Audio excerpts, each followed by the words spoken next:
Guerrilla cricket. Whoa. Guerrilla cricket. Whoa. Guerrilla. Take guard, man the barricades, patrol the cover boundary. At last the time is come, this is a cricketing emergency. Hear this call to arms for every cricket revolutionary. Take up your bats and stumps for the test match insurgency. At first they tried to silence us, but we would not be silenced. They threatened us with lies, so we threatened them with violence. Che Guevara, Sangakkara, Joseph Stalin, Douglas Jardine, Robespierre, Darrell Hare, Vladimir Lenin, O'Brien Kevin, guerrilla cricket. It's not about the winning, it's about how many rules you break. Even in cricket commentary, this is the best advice to take.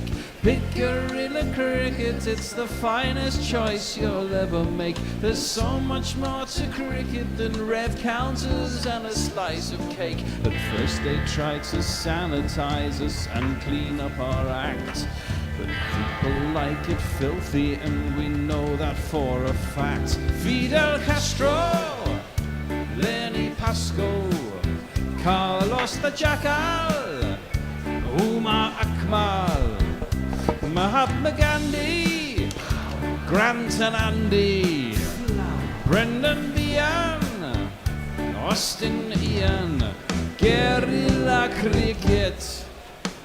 Stick with us, cause you know we're not the kind of thing that you see on the TV and the radio. So vive la revolution. First they tried to buy us, but we would not be bought. Okay, we were, but then we ran away, and we will not be caught. Would not give up the ghost when they left us all for dead. They decapitated us, but we just grew another head.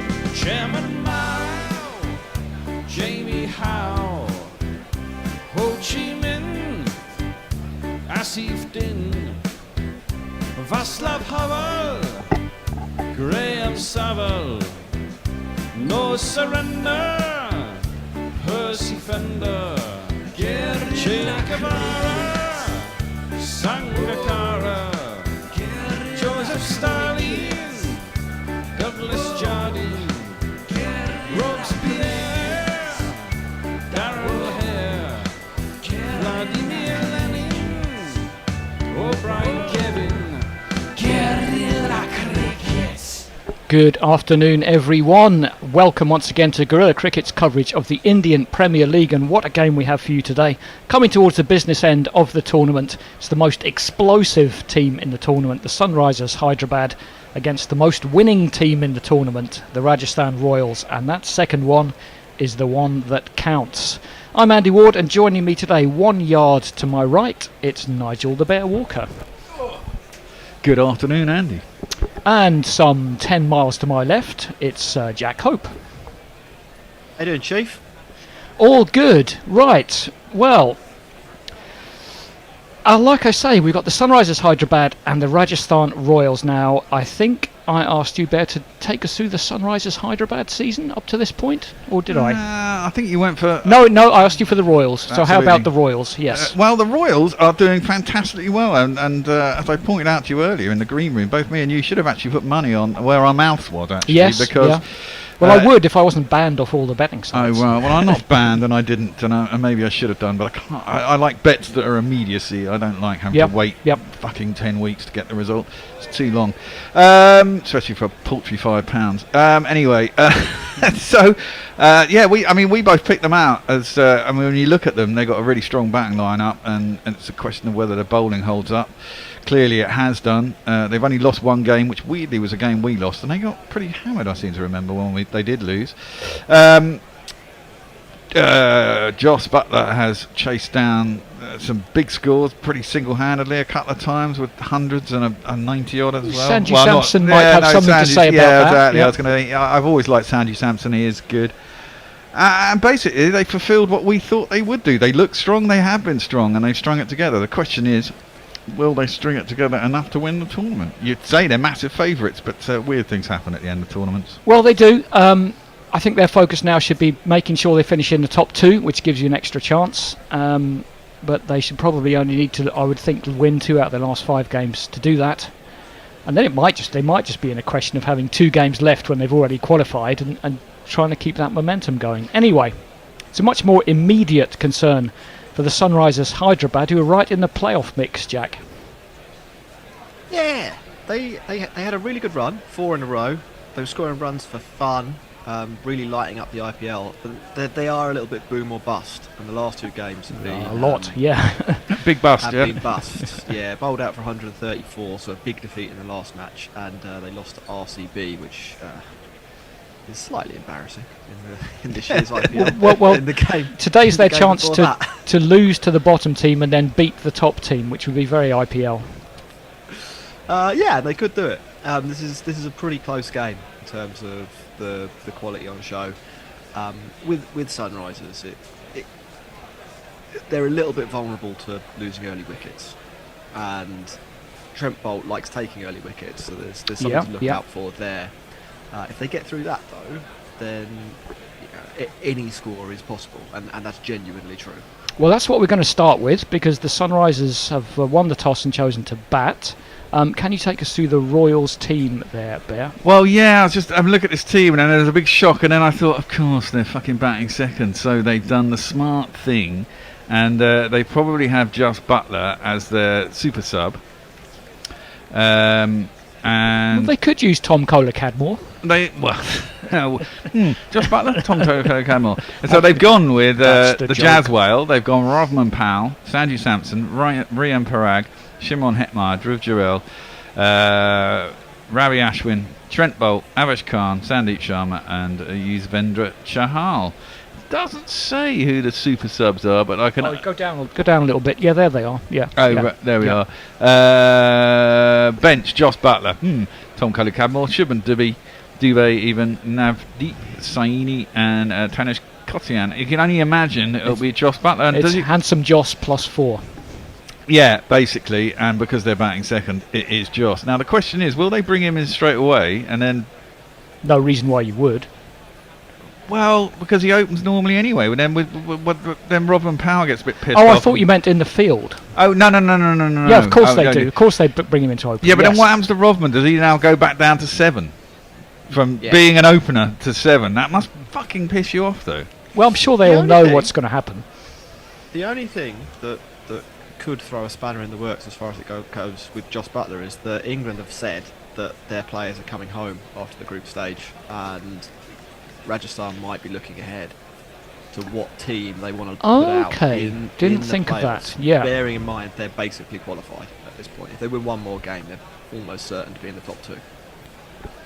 I think that's definitely a possibility in the last couple of games. I'd be surprised if they were doing it now with 5 to go. But we'll see. I think if he doesn't come out to open, I guess that would be the reason. How do the IPL teams feel about? I mean, he's one of your gun players in form, and then basically his international team goes, sod off, you ain't having him for the final stages. Well, I'm sure the IPL would prefer that not to happen, but even they don't have that much clout, I don't think. Anyway, Jack, any surprises in the Sunrisers team today? Nothing that I would flag as a surprise. I'll run through it quite quickly. You've got Travis Head, Abhishek Sharma, Amalpreet Singh, Heinrich Klaassen, Nitish Kumar Reddy, Abdul Samad, Shabazz Ahmed, Marco Janssen, Pat Cummins, Bhuvi Kumar, and Natarajan. So Janssen is back in the team. He hasn't been playing for a couple of games, has he? He hasn't. No, he played I think the first one and then dropped out for Head, or maybe played the first couple. This obviously means that Aidan Markram has been shuffled out to the side because the overseas players are now Head, Klaassen, Cummins, and Janssen. On the bench, they've got Umran Malik, Markande. They have named Markram, but he can only field, so it's a little bit of a wasted pick. Samveer Singh and Jaidev Unadkat, and I would expect as they're batting first, we will see Unacat. That would make sense, wouldn't it? Presumably if they were bowling first, then Markham would come into it, wouldn't he? But yeah. Well, only like I said, you can only have 4 overseas players in your 12. Ah, yeah. But anyway, I don't think that's particularly going to come into play. It's not going to come into play now. No. Okay, well, IPL Heaven and Hell has a little twist this week because it could become, depending on our picks, a World Cup Heaven and Hell, because a lot of World Cup squads have been named, primarily England, Australia, India and South Africa. And New Zealand, I think, but I think it's New those Zealand, Afghanistan, now Canada, lots of them. Yep, but it's those big 3 we'll probably be looking at. So, starting off, Jack, who have you got for IPL Heaven over the past week?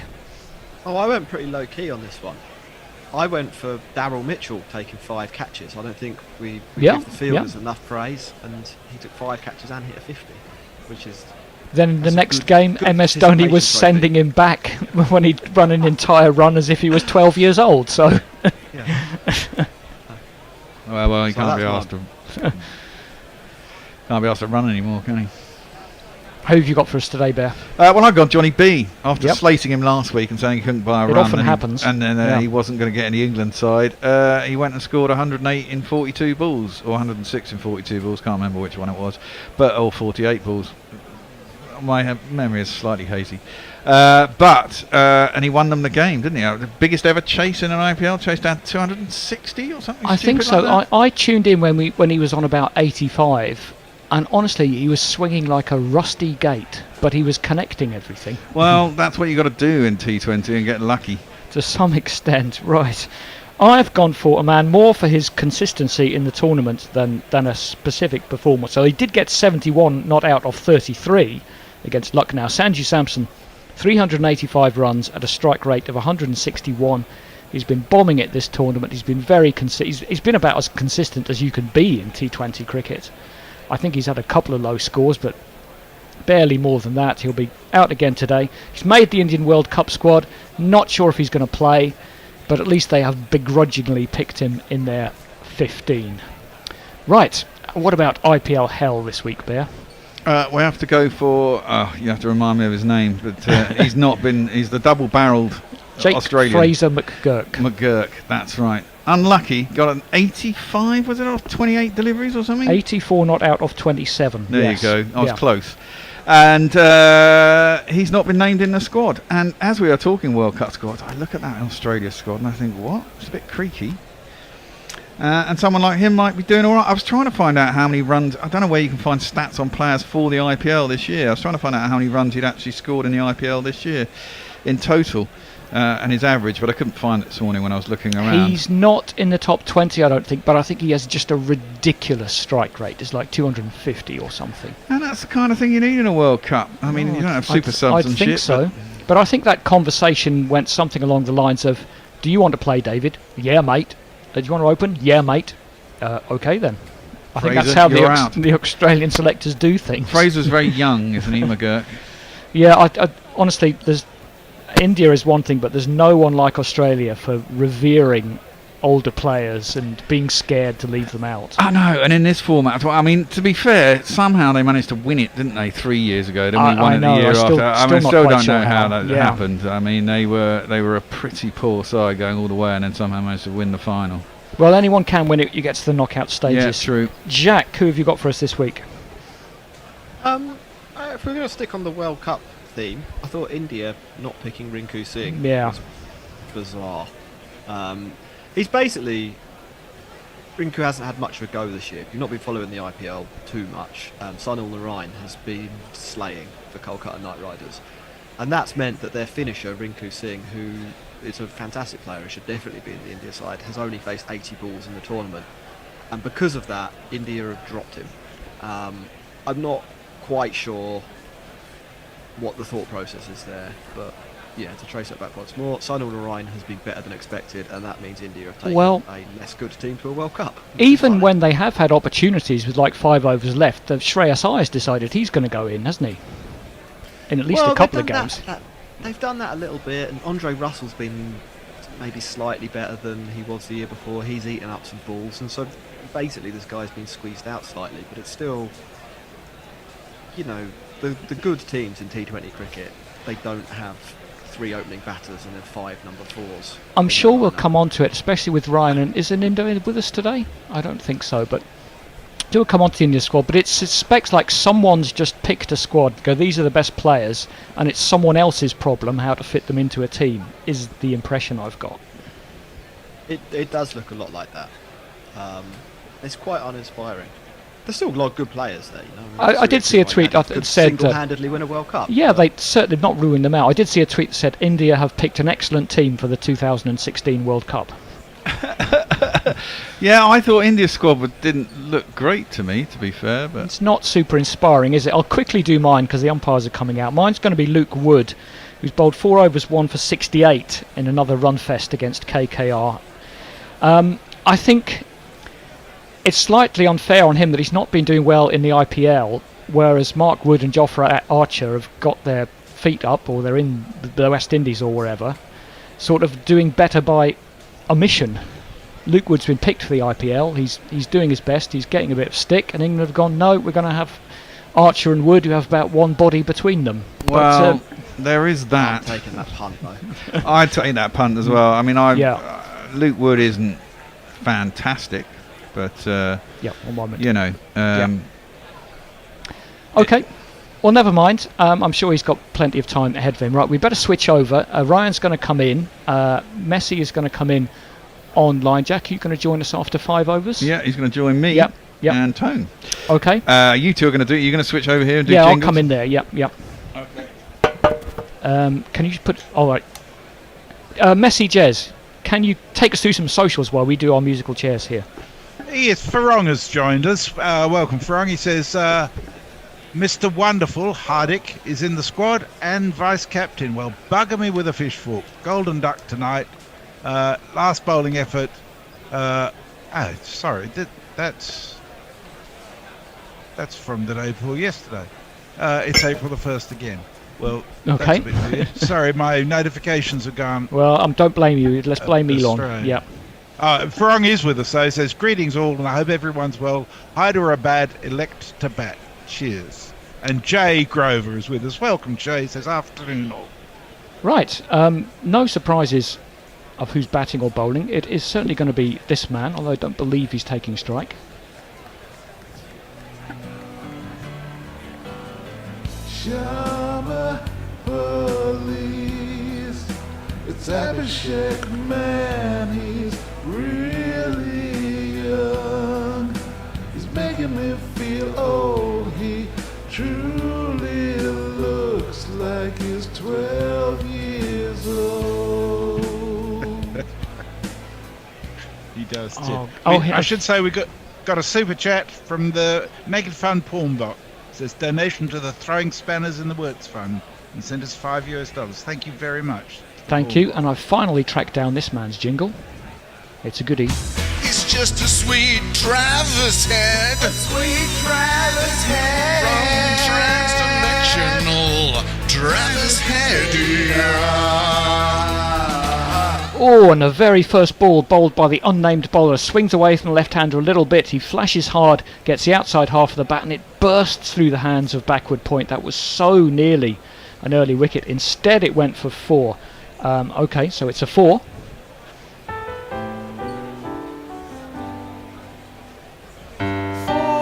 And I'm joined by Ryan in the studio. First question, Ryan. Do you think you should have caught that? Yeah. It gone through the hands of one of the safest fielders in the IPL, Riyan Parag. So it should be caught. I thought so too. Maybe taken a little bit by surprise off the first ball of the innings. Anyway, bowler is in again. More swing away, left alone that time. The bowler, of course, no surprise, is this man. How does he speak, or play the horn, or clean his teeth, or even yawn? How does he shout? How does he call? Trent Bolt's mouth is really small. He's been on fire this IPL, taking wickets at the top of the innings, and this is going to be a key battle, isn't it, Ryan? Absolutely, that was I'm trying to talk. So the batter who's getting scoring sixes in the power plays, and the bowler who's picking wickets the first over. Guides that one down towards backward point, who's across quickly and makes a little bit of amends that time. I would say not full amends. He saves a run or two. but it'll still be ruining that dropped catch. And yeah, this is what the Sunrisers are all about. Really going hard in the power play, and Rajasthan really going hard to try to take wickets. So I think this is going to be a no holds barred start to this game. Rajasthan considered 200 plus runs only once in this season. Yeah, if anyone can knock that up to 2, it could be the Sunrisers. Head just tips that one up to mid-on. They'll get through for a single to bring Abhishek onto strike. It will be decent. So it's a decent over from Trent Bolt until now. 5 runs out of 4 balls against Travis Head. And a chance for a wicket that probably should have been taken. Yeah. We're in Hyderabad today. Well, we're not. We wish we were. But the game is in Hyderabad. And both captains said it was a very good-looking batting surface. What do you reckon about the tactical change? A bowler in for Marco Jansen in for Aidan Markram? Well, I know the Sunrisers have struggled a bit in the last couple of games. Their batting hasn't really fired. They've maybe felt the last couple of games they've had to chase. Yeah. And maybe Bolt is in to Abhishek, who defends. He's also left-handed, solidly out to cover. It's an interesting. On the one hand, you can say, well, their batting struggled a bit, so why have they brought in a bowler? But then again, you're saying, well, they're strengthening the bowling to try to make sure they're restricting the other team a bit more effectively. So, understandable. It's an interesting one. 1 ball to go in this over from Bolt, as you say, only gone for 5 so far. And here it is. It's full, and that one was a bit straighter. It's nicely played by Abhishek mid-on. Will get round though. Chucks it off to mid-off, and they will get through for a single. It's 6 for 0 after the first over. Jay Grover says, I've just read Ben Bloom's book. Jolly good. Which one, though, Jay? Which one? Oh, hooray, we get the Bolt jingle. It is one of the classics, isn't it? I was really pleased to see his name in New Zealand's T20 squad. I think New Zealand will get into the semi-finals of the T20 World Cup again. Well, they've every chance. Are there semi-finals? I'm guessing there are. Yeah. Yes, there are. There's a group stage, and then there's a Super 8, I think it is, and then semi-final and final. Yep. Okay. Well, the cheerleaders are doing a bit more than usual. The guys doing some handstands and some break dancing. And some interesting bowling change from Rajasthan. R. Ashwin come into bowl in the power play. Indeed it is. Yep. Indeed it is. Let's pick his jingle up because it's also generally a good one. There's an Indian bowler fairly new to the game. You can tell this is quite an old jingle. Ashwin. The best of his innings are as long as his name. Oh, Ravi Chandran Ashwin. Ashwin turns to the left. Ashwin turns straight on. And that one does turn a little bit, played out to point by Abhishek, and there's no run. I think that jingle dates back to about 2017, the English series over there, and I do remember that one. And there was also one for Suresh Raina. Do you remember that one, Jez? Called Pujara Raina Bumper No Brainer. In the test down the track, that, right? way up high. Has it gone long enough? Do you know what I think it has? Oh, it has, and then some. It's into the second tier, and that is the first, and I'm sure not the last 6 of the game.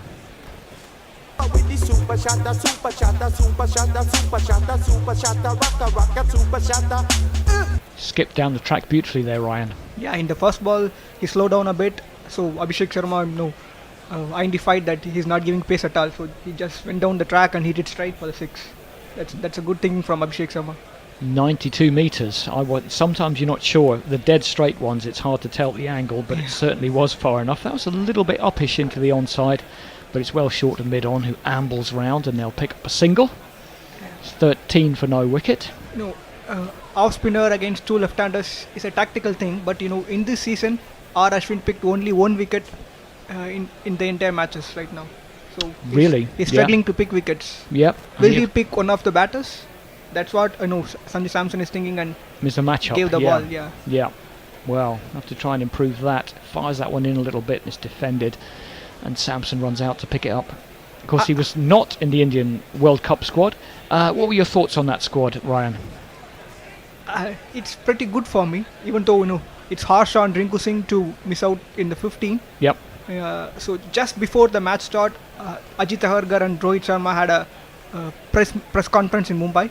So Ajit Agarkar told it's nothing wrong from Rinku Singh.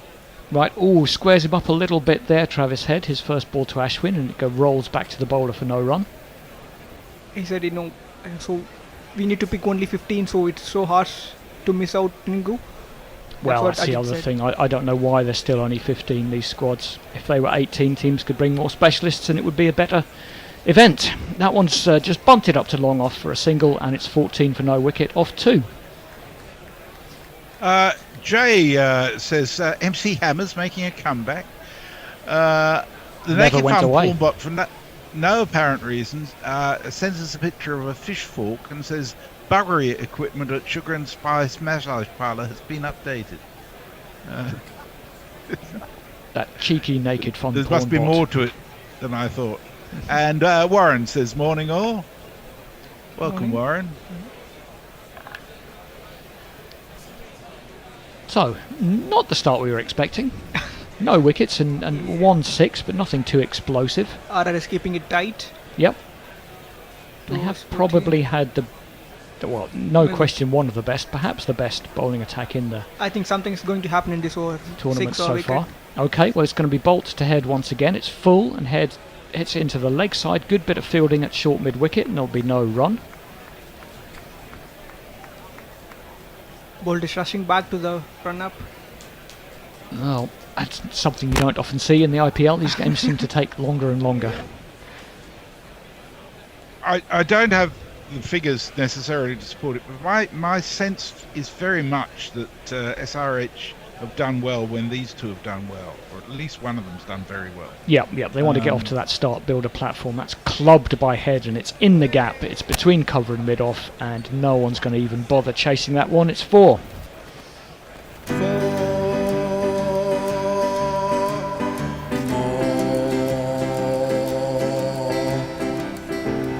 And that gets the orange flags flying in the stadium.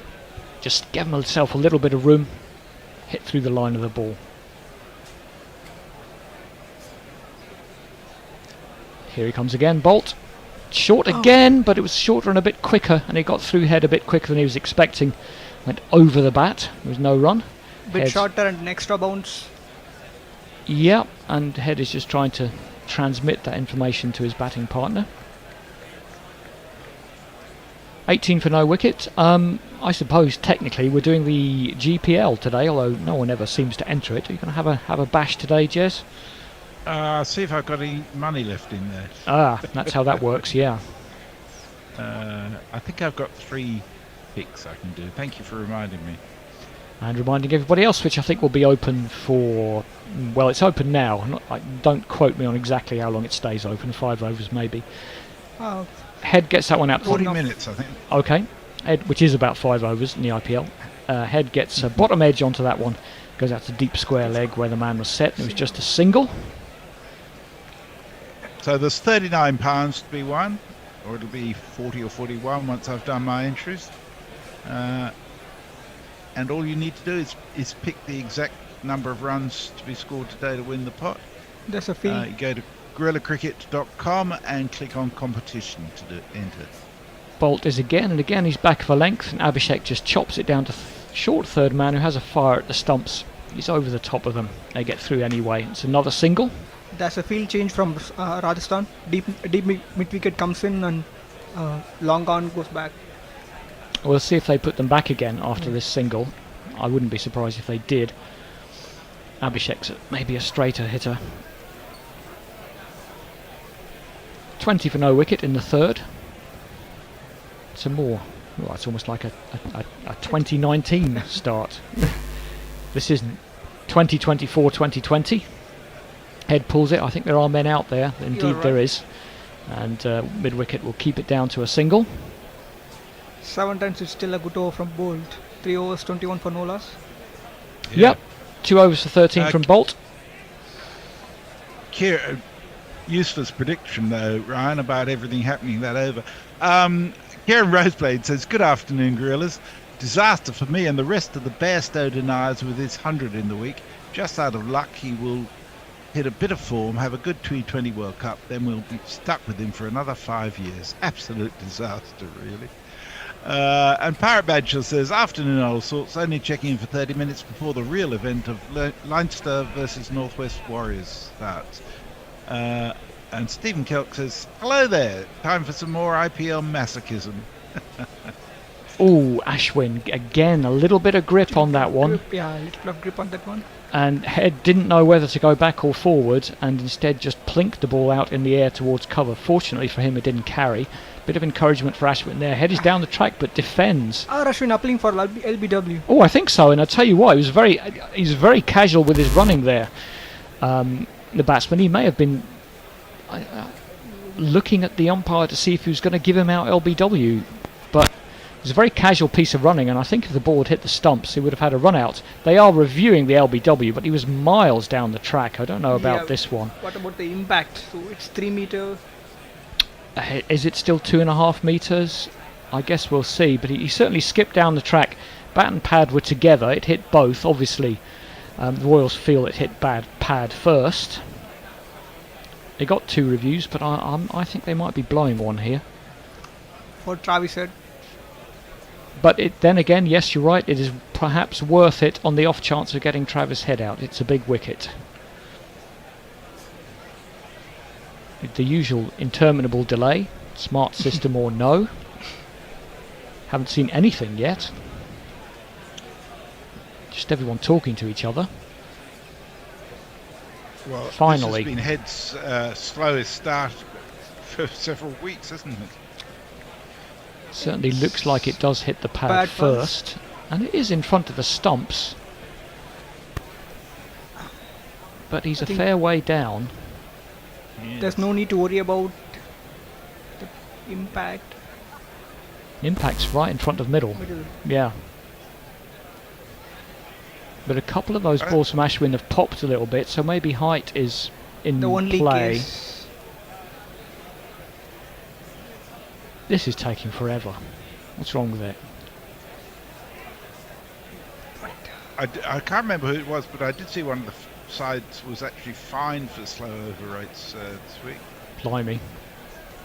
Oh, it's umpire's call on the top corner of leg stump, and that was pretty close, and they survives by a margin. Yep, they didn't put anything up about the impact, but anyway, decision was upheld, but they don't lose their review for that, so at least that's something. So that was all a bit of nothing, but you know, it was closer than I thought, to be fair. Yeah. Anguished faces on the few Royals fans in the ground. That's the wife of Ashwin. Ah, okay. Yeah. Wives and girlfriends and well-wishers. Abhishek is back on strike. Bit of luck to Sunrisers Hyderabad. Yep. Of course, you're right. If he'd given it, he would have had to go. Oh, goodness me! How has that not bowled him?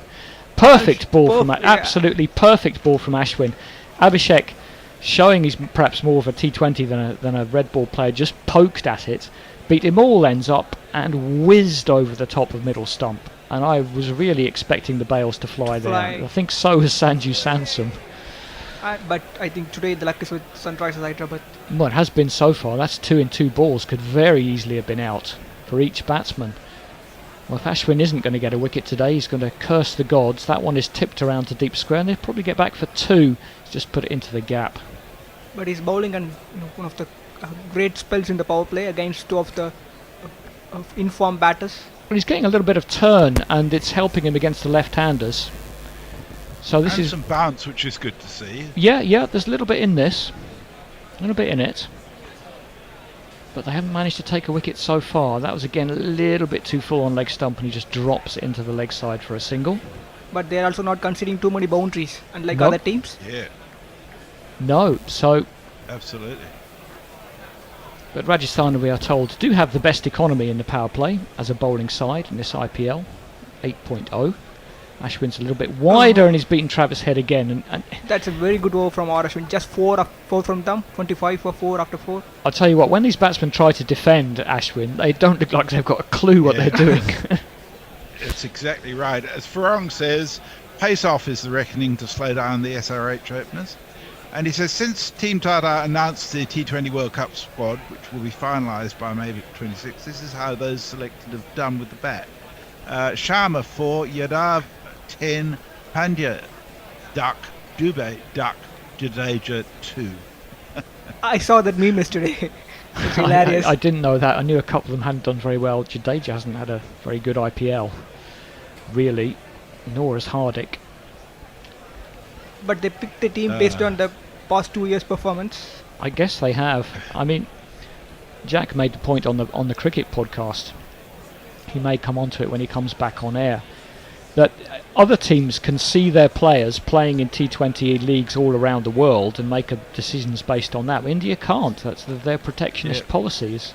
Come back to bite them. Avesh Khan is in. There's a man right underneath that. Was on a deep square leg. All that good bowling from Ashwin.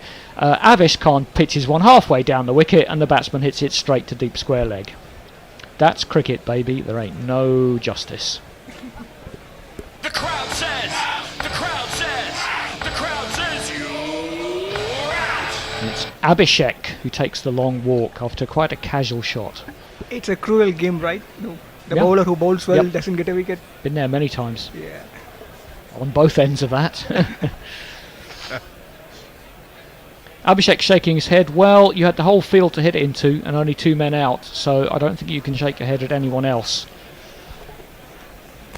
And of course we're going to have an absolutely necessary drinks break. So in the meantime, the bowler's got a wicket. We sometimes see batsmen get out before I play their jingle. The bowler's got a wicket before I played his jingle. It's this guy. Hello my baby, hello my honey, hello Avesh Khan. Bowl on the stumps please, bowl us a maiden please. Well, that ball wasn't on the stumps, but it took a wicket. And the new batsman coming in 3 for Hyderabad. We don't seem to have a jingle. One batter from Punjab goes to the pavilion and another batter from Punjab come into the pavilion.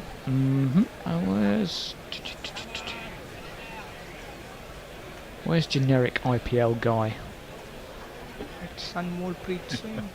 Well, it is Anmolpreet Singh, who I'm going to call a generic IPL guy. Although I can't find a jingle right now. Never mind. But 25 for 1, and Royals will definitely be happier. They are in front, even though the luck is with Sunrisers.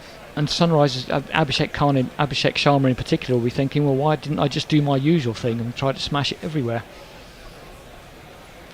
Now, after the 2 good tight overs from Trent Bolt and R. Ashwin, Aves can't pick the wicket. Anmolpreet is on strike, of course, because you stay where you are after a catch. And he plays that one up to mid-on for no run. Now, what will be the idea from Travis Head? Whether he'll try to smack some sixes or try to defend his wicket? I think he should still go for it in the power play. I'm not quite sure why. Maybe this is because they've left a batsman out and brought a bowler in and they're changing their approach a little bit. After the last 2 games, it's possible that they've lost their nerve a little bit. Will that backfire is in, and Anmolpreet plays it into the leg side, but mid-wicket is up close and there'll be no run. Going to have a change at the end of this over. It is going to be Bear, Jack and Tony.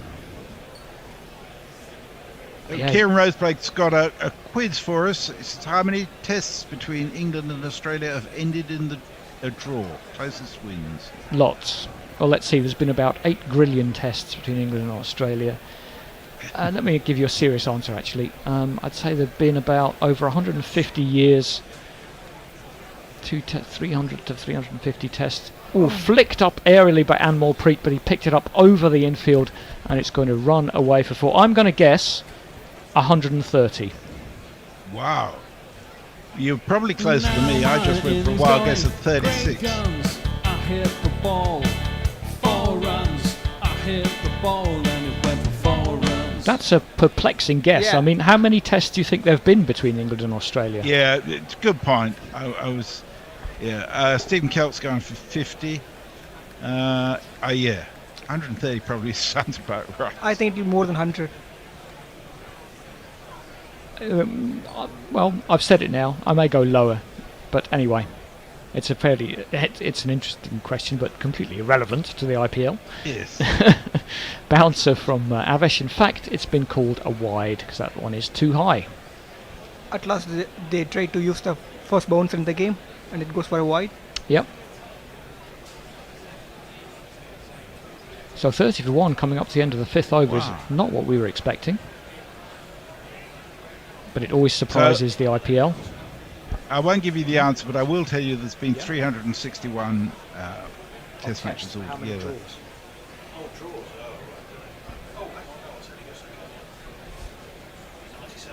Okay, so in fact Ryan was super close.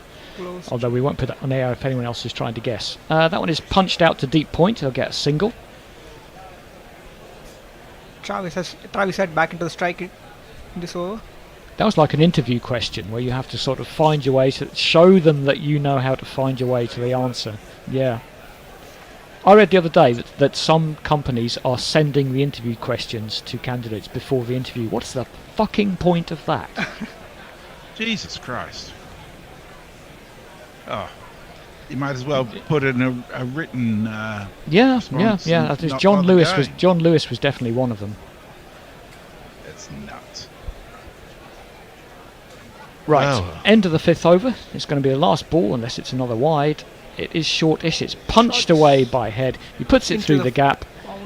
Through backward point for 4, and they're on to 35 for 1 after 5. I'll play this jingle. I'll play a longer one so we can have a little bit of a turnaround and find a longer 4 jingle. This one.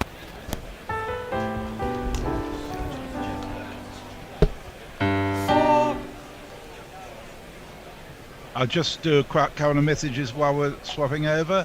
Warren says the YouTube feed was interrupted by a Ryan Reynolds commercial. Is Guerrilla Cricket the new Wrexham AFC? Sorry, we have no control over the ads you get on YouTube, which are tuned to your requirements, I suspect. Well, Kieran's put up the answer to the question. Yeah, 97 drawn tests between Australia and India, so Ryan with 100 was very close. And Tony, we're up to date. Fantastic. On jingles and social media, at least, or rather. Are you gonna attempt to find Amalpreet Singh then? I can try. I go into carts, right? Yeah, but you need. What teams are you playing for? Hyderabad. You need to go into one of them first. Oh Lord, that's even more. No, okay. On top. Okay. And then carts. And then search his name. Anyway, there's some cricket happening, and there's a wicket, and I've nearly choked. Careful. Sandeep is in first ball. It's been flicked straight to mid-wicket. It's been caught, and Amalpreet is out, so I think you can abandon that search, Tony. Yeah, we don't need him anymore. Instead, you can play a wicket jingle. Well, that's very kind of you. He's gone. The crowd says, the crowd says, the crowd says you're out. Well, that was a pretty giveaway, wasn't it? Just clip that aerially straight to the man at mid-wicket. Yeah. A little bit of a tame way to go. This has not been an electrifying start like some of their other starts this season, but they are up against the best bowling attack, aren't they? Yeah, if you look at the Royals. I don't think they've used Ashwin as an opening bowler as well, so there's the surprise attack. Trent Bolt doesn't normally go for many. Yeah, definitely some thinking going on from Rajasthan's point of view. He bowled well, especially that second over, didn't he? Ashwin. Who have we got? Yeah. Nitish Rana, is it? Right. Nitish Reddy Rana.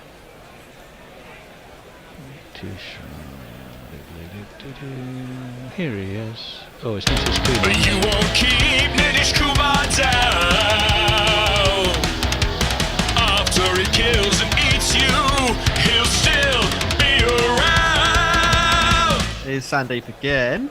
A little bit of pace off there, I think. That's pushed.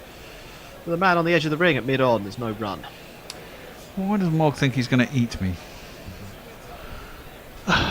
Where did that come from?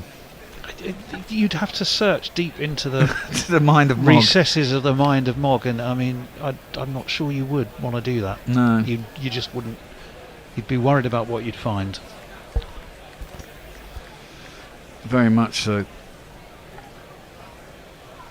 Sandeep comes again, in swinger. That's going too far down the leg side though, and even there's a big appeal.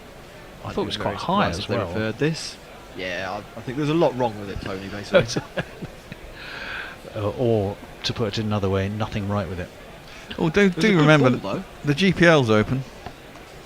Closes at 1:45, I think.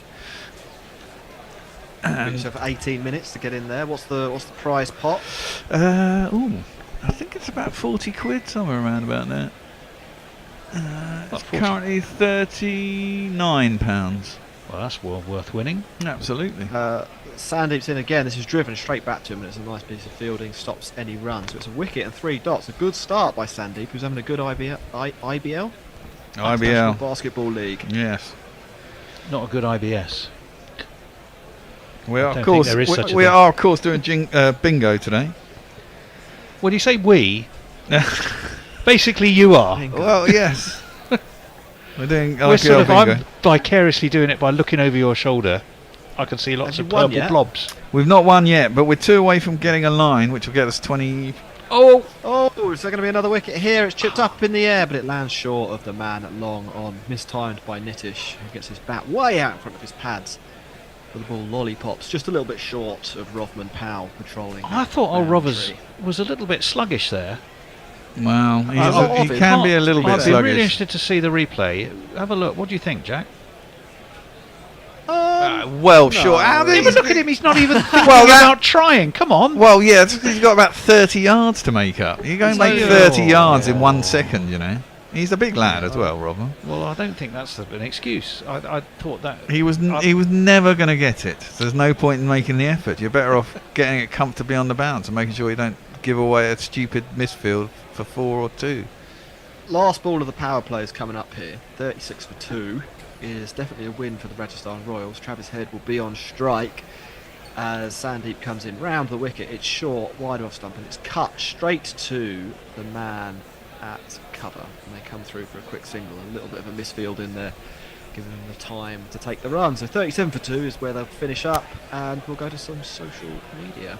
Yes, we can absolutely do that. Let me have a look. Pokey Bumfinger, somebody asked me for a CV for a job sorting household bin waste. Get fucked, mate. Really? I mean, for fuck's sake, please. Well, if you're going to be a refuse collection operative, you basically, they need to know you've got the qualifications. The amount of I think my wife had to do 3 interviews to be a receptionist and stuff like that. It's just fucking insane. Anyone can do the jobs. Stephen, let me see. We were guessing. There's a few guesses on the number of times. I think that must be the number of times England and Australia had drawn in Test matches. The answer was 97. Quite right. Yes, that it was. I was looking that up and telling Andy as we came in. So I guess I knew that. I should say, so on our bingo card, we need someone to get out between 35 and 39 inclusive. Or 2 off the second ball of an over, and we'll have a line for 25 quid. Oh.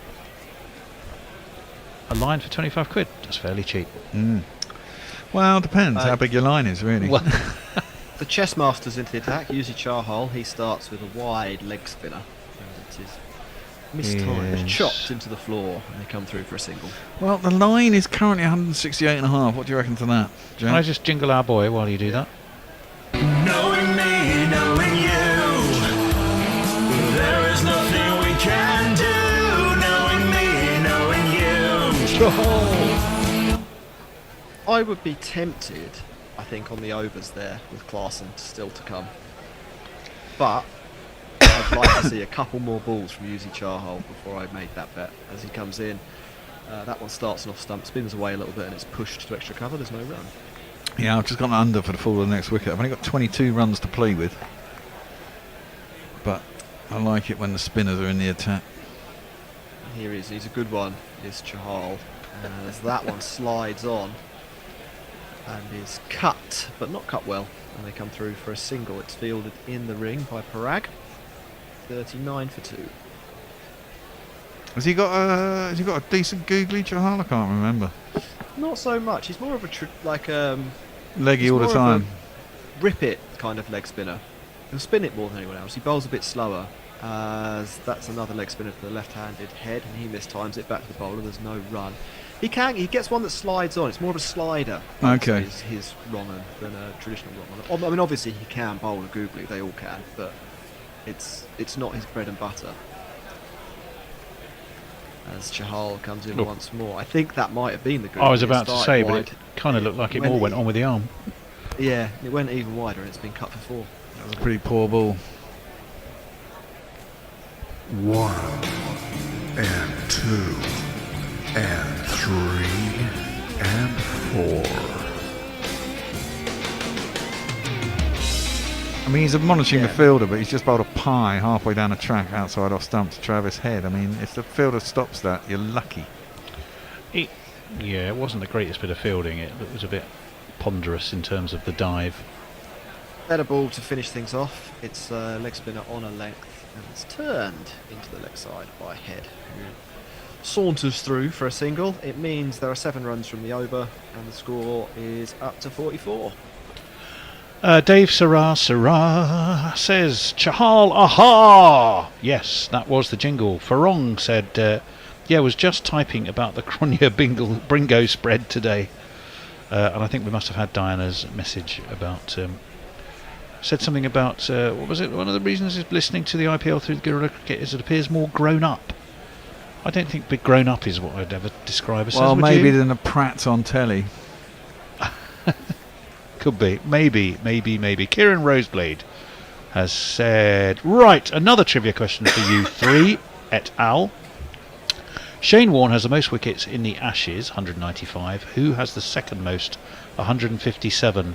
No Google assistance allowed. I'm tempted to say Jimmy Anderson. Here's Sandy. He bangs one in, and it, butterflies past the edge of Travis Head's bat into the hands of the keeper. There's no run. Sandy, well. But Pokey Bumfinger, by the way, he suggested Stuart Broad. Oh, that's true. He does have a good thingy against... I mean, it's come somebody you've got to play for a long time, haven't you, in the Ashes, or be exceptionally good. I mean, 152 wickets spread across. If you take 20 in a series, that would be a good series, wouldn't it? The only other person I could think of was Jim Laker, possibly, someone like that. But how many Ashes did he play? We promised not to look it up, Kieran, but if you give us a hint of era, that might help. Sandy is in, it's short, wide of off stump, and he's thrashed back down the ground by Travis Head, but there is a fielder on the rope, on a slightly burnt out patch of the grass down there, the outfield looking a bit knackered. He does the fielding, they come through for a single. Terry Alderman? Shane Warne has the first most wicket, but who has the second? Ooh, that's a good point. We were just thinking England automatically. Yeah. But that's not the point, is it? No. Dennis Lilly. DKL, yeah, Dennis Lilly would be the other one. But yeah, he did play a long time. Or did he go and do World Series cricket and miss a couple of series? I think he might have done, but he still played a lot of games. I mean, Terry Alderman used to take 30 or 40 a fucking series against us, so he only needed to play 5. All right. Alderman or Lilly, 2 guesses up thrown back at you, Kieran? No foot movement there from Nitish Reddy. He sort of puts his bat in the way of it, pokes it into the offside, and they do not get a run. They were born in 1970. So if they were born in 1970, they would have played, let's say, at the earliest early 20s. That would have taken it to the early 90s. And they'd have finished by mid-2000s. But we still don't know if it's an Australian or an English person. And here comes Sandy again, and that is going to be a single, driven down the ground.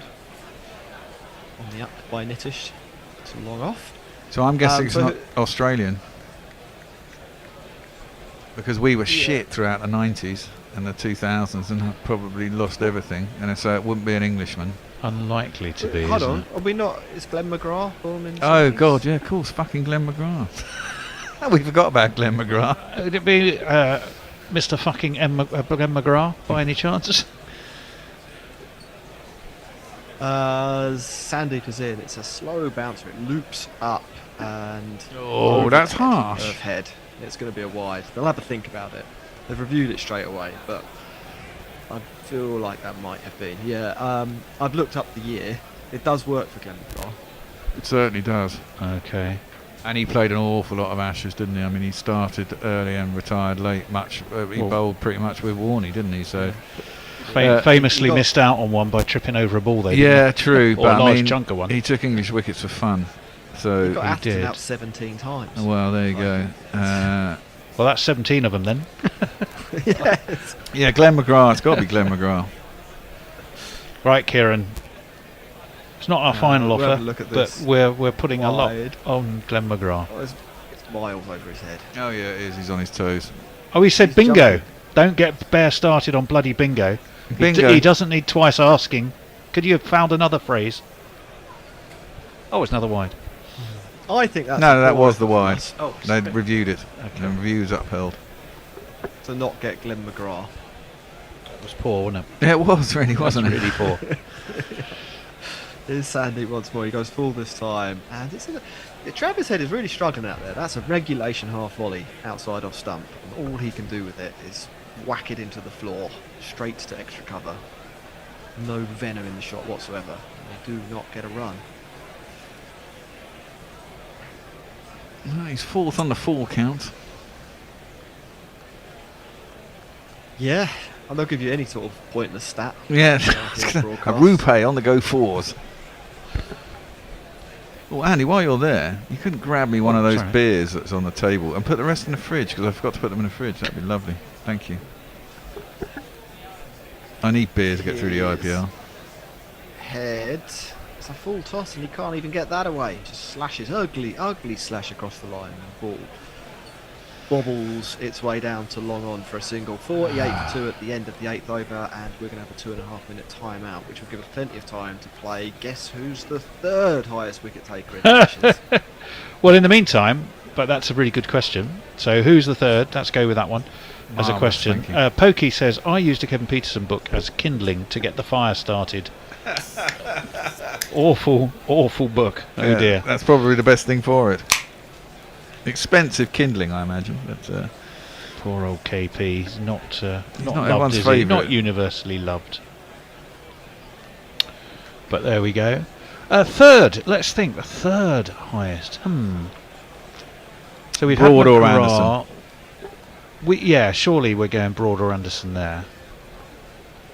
Was that purely based on longevity? I don't think they ever. I think they sort of topped out at 25 wickets at home, so I would be a little bit surprised. And both famously less effective, of course, in Australia. Well, Jimmy wasn't, and of course we did win in 2010. He was pretty effective but Broad then. didn't play. But Broad Broad didn't play for so sure. I would say. You're not allowed to look it up there. Don't cheat. Well, I'm going to be the arbiter and question you on the top 5. Okay. Well, we've got the top 2. Botham. Ooh, Right around there. Botham's not a bad shout. Botham's not a bad shout at all. Didn't Bob Willis take a truckload of wickets down? Bob Willis certainly has had a lot, but I don't think he made it into the top 5. I really don't think so. We're never going to get the third one, Andy said. Do you want to give us a clue as to why we're never going to get it? The era. Because they played for New Zealand. It's not like Victor Trumper or that sort of era, is it? Not the big ship, Warwick Armstrong?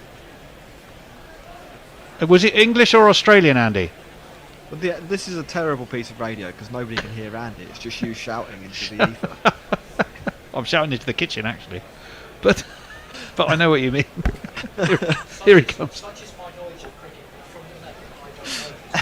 Well, it was a waste of time bloody shouting because apparently he doesn't know the name, even though he's looking at it. He doesn't know the nationality. Oh, no, third. You're thinking of fourth. Third. He's an Australian, apparently. Yeah, and he died. He stopped playing in 1904. Did he? Yeah. Okay. Well, it will be a name I would know.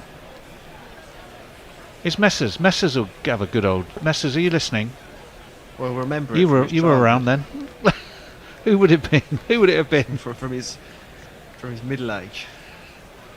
say that strategic timeout is over. Chahal is going to continue, 9th over of the innings. The run rate is still just 6, but SRH have got a few wickets in hand.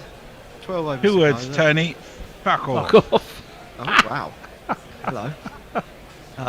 A short ball from Chahal is cut to the fielder by Head. And I think I've seen that passage of play 7 or 8 times in the 18 balls, 19 balls that I've commentated in this match so far. Well, we have already mentioned the number 3. He'll pick up a single here though with another cut, this time through the infield, and he'll jog up the other end, get himself off strike. But I thought we said number 3 was obscure and from. No, that was number 4. He got it okay. wrong. It was number 4. Broad or Anderson? One or the other, yeah. Broad. Incorrect. Anderson. No, I said correct. Oh, right, Broad. 153 wickets in Ashes at an average of 28.96. So I may be getting a clue. I'll have to wait. Chahal is in, and they'll milk him for a single here. Nitish Okay. to 4 from his 9 balls faced.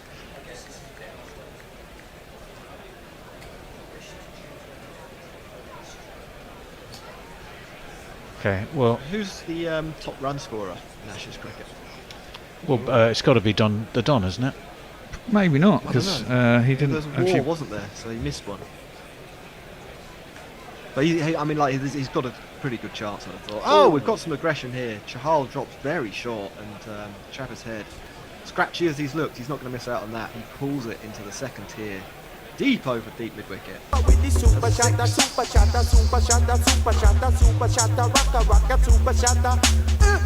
Launched that, didn't he? Andy Source, apparently. Wisden, no. Cricinfo, no. The Radio Times. So that possibly is why he got his his 3rd and 4th one confused. It isn't necessarily the first source you'd go to for Ashes stats, is it?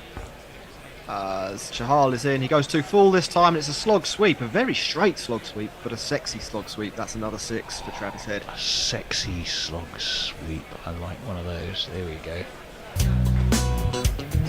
2, 4, 6. Yep, it's a good shot. You're right about Bradman. 5,000 Ashes runs. It's 1,400 ahead of second place. Who's Sweet! that? I've just won another race. The Don. Don. As Chahal comes in, that's on the pads, and it's timed sweetly by Travis Head. Beautiful. That's a beautiful flick shot. Dissects the fielders between long on and deep mid wicket. You know what? I've had the most extraordinary luck on horse racing over the last few days. That's You're good. going to become a professional hustler. Well, no. I mean, I don't really know anything about horses. I just look at the stats and go, well, that's got a chance, and then go each way every time. And I think I got 5 in a row, not winners. I got 2 winners and 3 each ways in the space of no time at all. I got 2 winners yesterday, and I think I've just got the first winner of the day today at 16 to 1. I think that's a hamstring gone. Who is that, Jack? Yeah. That's a hammy.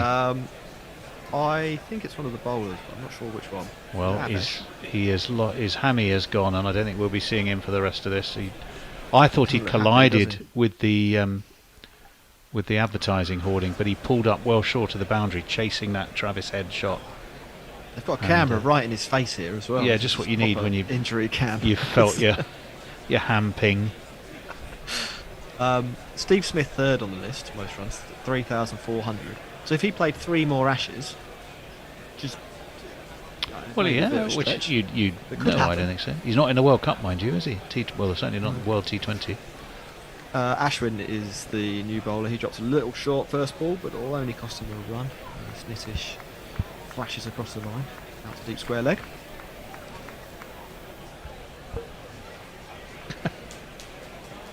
Oh, crikey. But Farong said, I missed the Ashes quiz, can you repeat? We've had loads of them.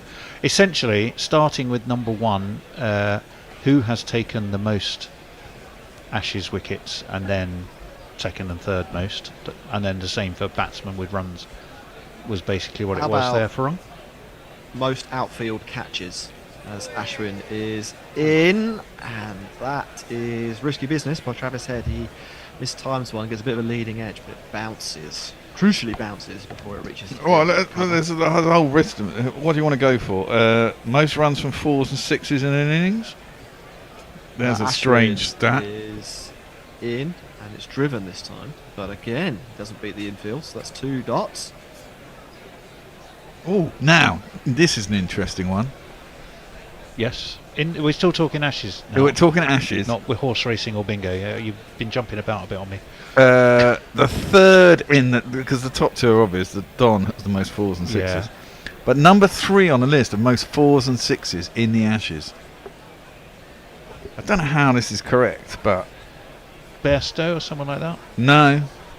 Modern day. It's a single. Recent era. You'd have to think recent. Oh! This has gone very high. Has it got the distance? Of course it has. Slogged down the ground. And the rest. Yeah, it's got a good 6 or 7 metres worth of.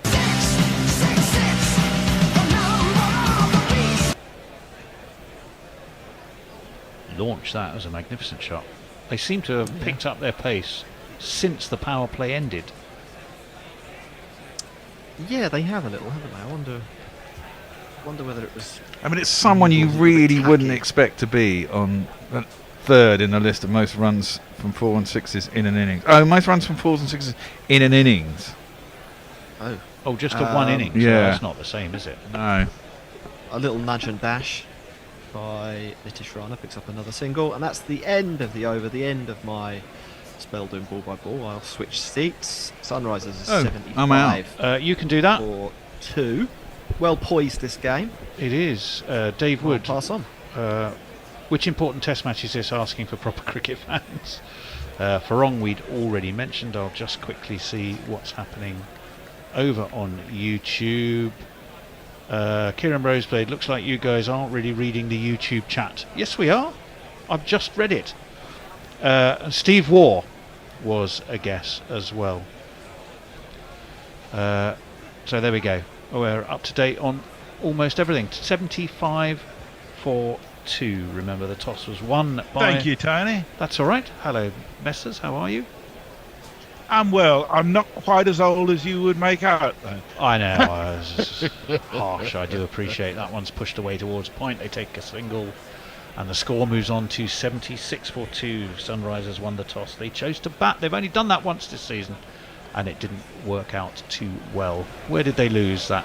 They lost somewhere. Was it Gujarat Titans or someone when they last chose to bat first, the Sunrisers? That's the sort of team that you might accidentally lose to. Accidentally lose to, as opposed to on purpose, you mean? Havish Khan, in he comes. That's bunted by Head, but it was a good full-length ball outside of his off stump, and Head could only push it down to mid-off and jog another single. We're seeing Daniel Vittori. Tell us about your incredibly successful coaching career, particularly at Middlesex, Daniel. Was he no good at Middlesex? No, he was bloody hopeless. How much that's a reflection of the team, no, I don't know. He had a long period where he really wasn't very good anywhere. He travelled around the world basically dragging sides down from a coaching perspective. Avesh Khan in, that's a wide of off stump, clever ball. And it was an attempted flick by Nitish, and he doesn't really get hold of it through to Sanju Sampson. It goes. And Yeah, there's the no runs only at match ball. that Sunrisers have lost where they batted first was against Gujarat Titans. Yeah, and I think they chose to back 2 months ago or something, March the 31st that was. Good Lord. I didn't think there'd be... Has the IPL been going that long now? Well, I suppose it has. We've got through the first month. That's launched by Nitish. That's a fantastic shot. Hold high and handsome. Up go the arms of the umpire Yashwan Bardi to say it's one of these.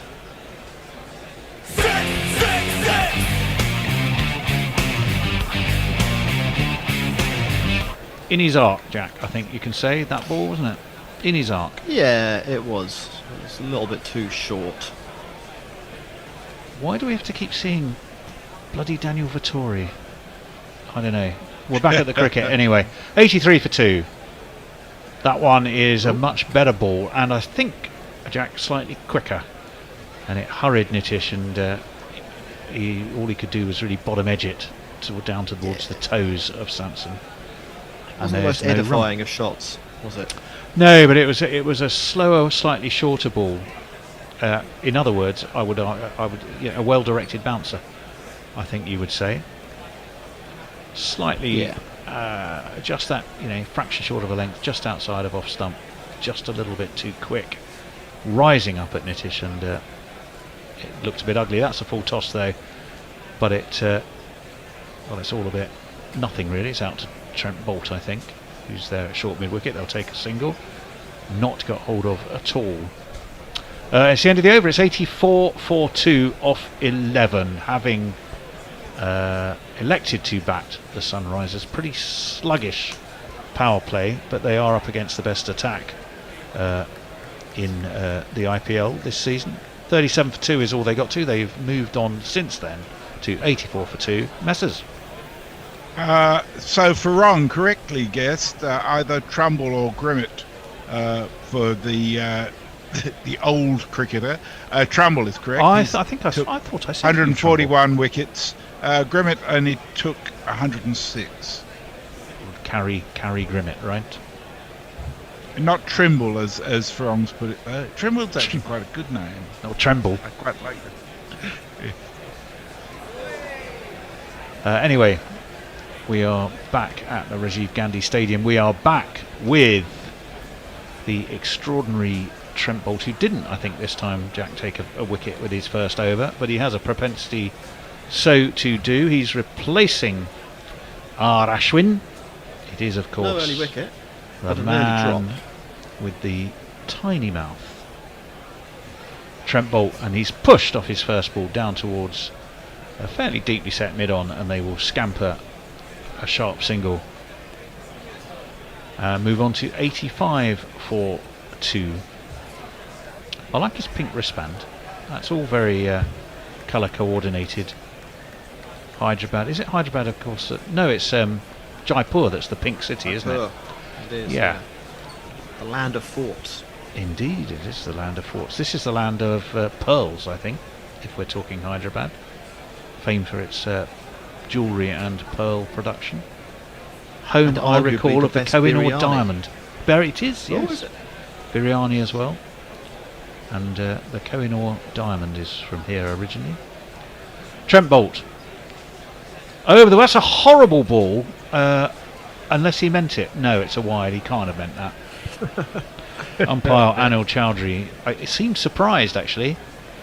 He signalled wide and then looked at Trent Bolt as if to go, well, I wasn't expecting that from you, in a rather disappointed parent look about him. Because you wouldn't, would you? I mean, that's a very un-Bolt-like delivery, to be honest. What's he got? That's much better this time. It's full and off stump. It's straight to... Is that... Rovers, that's Rovers, was it? Robin Powell, who was quite sharp about his work. I was criticising him earlier, Robin Powell. Yeah, everyone else didn't agree with me. 70 metres in 2 seconds. It wasn't 70 metres. I think he picked the ball up late and he decided, you know what, I'm not going to go for that. It looked like a bit of club in your cricket dreams, Tony, there was never that one is slapped quite superbly by Travis Head through mid-off for 4 runs, which gets me out of this hole that I'm digging for myself. 1, 2, 3, 4. I thought he could have got that one. Well, we'll have a look. We'll have another look. It certainly it was straight at him. Tennis ball bouncy. What Bolters? Well, it was about 10 feet over his head. Try. Rodman Powell and he look at each other. If it's possible for Trent Bolt to actually suck his mouth in and go, a purse lips, well, he did that. Doing that from the mouth he's already got is some achievement, to be honest. But he kind of did. That's pushed away into the onside. They take a single. They move on to 91 for 2. More importantly, perhaps from Travis Head's perspective, it moves him on to his 50. He's having quite some IPL, is Travis Head. And if I could find the milestones, I would celebrate it. Oh, here we go. It's one of these. Half a half a half a half a half a half a half a half a half a half a half a half a half a century. Yep, 51 off 37. A very, very decent effort indeed. Trent Boult is in. That's Nitish who sort of flamingos this. Well, if you can imagine the flamingo leg and the helicopter bat, you got the kind of combination of that. It was way above his head. It's gone out to Shimron Hetmeyer, who is mid-wicket. And they took a single. Do you know Hetmeyer has only faced all IPL, and I think he's played 7 or 8 games, possibly even 9. He's only placed 36 balls in the whole IPL so far. That one's a clever ball from Bolty. It's wide of off stump, but not too wide. Slightly slower. Fox's head. Through it goes to Sampson. It's the end of the over, and we can go to Messers. Kieran says it's another quiz. He says the bloke who has umpired the most Ashes tests was in the 1800s, but which umpire has umpired the second most? Clue is more recent than 1980. Well, we've had neutral umpires more recently, haven't we? Sorry, did you say since 1980? Since 1980. I would look at someone like Dickie Bird. I would say Dickie Bird. I reckon he started before 1980 though. Yeah. Moraeus? Maybe. Moraeus Erasmus has been around a lot. I still think it'd probably be an English or an Australian umpire, because they weren't neutral in total until this century, were they? That is true. Chahal's going to be back into the attack. Down the track comes Nitish to fire him back over long off, all the way into the second tier.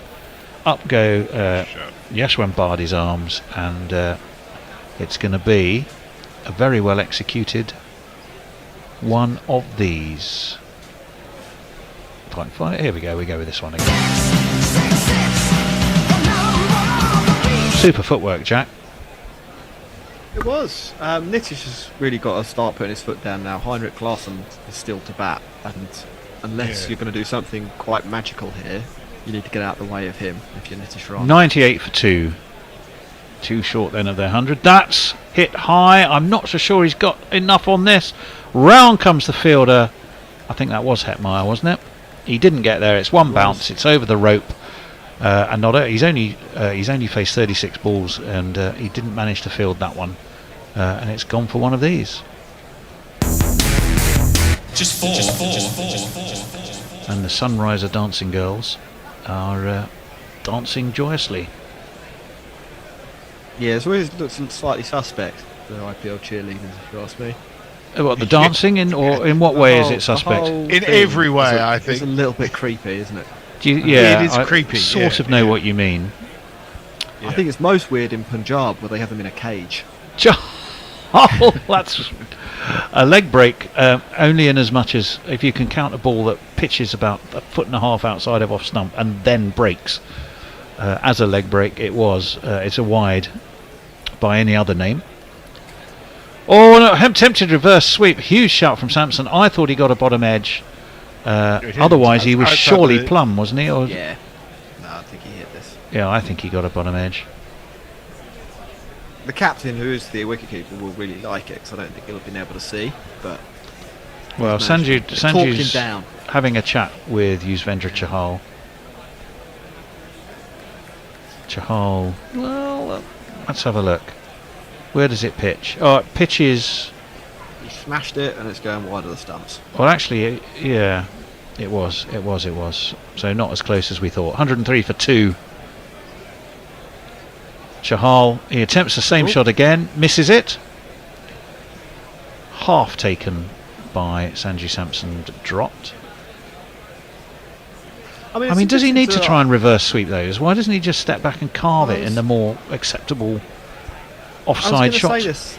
I wonder if there's been a fielding change or something like that, so that because he just hit a 4 over extra cover, and it was a good shot, and he'd hit a 6 straight down the ground before that. I don't know if they put an extra fielder out at deep extra, and that shot's not as. So he's trying to exploit a gap that's now appeared. That's cleverly held up by Yuzvendra Chahal, but Nitish does pick this one, and he sort of half flicked it, really. It wasn't a powerful shot. It only cleared the boundary by 3-4 feet, but it by enough. Pretty straight. but the net result is definitely one of these.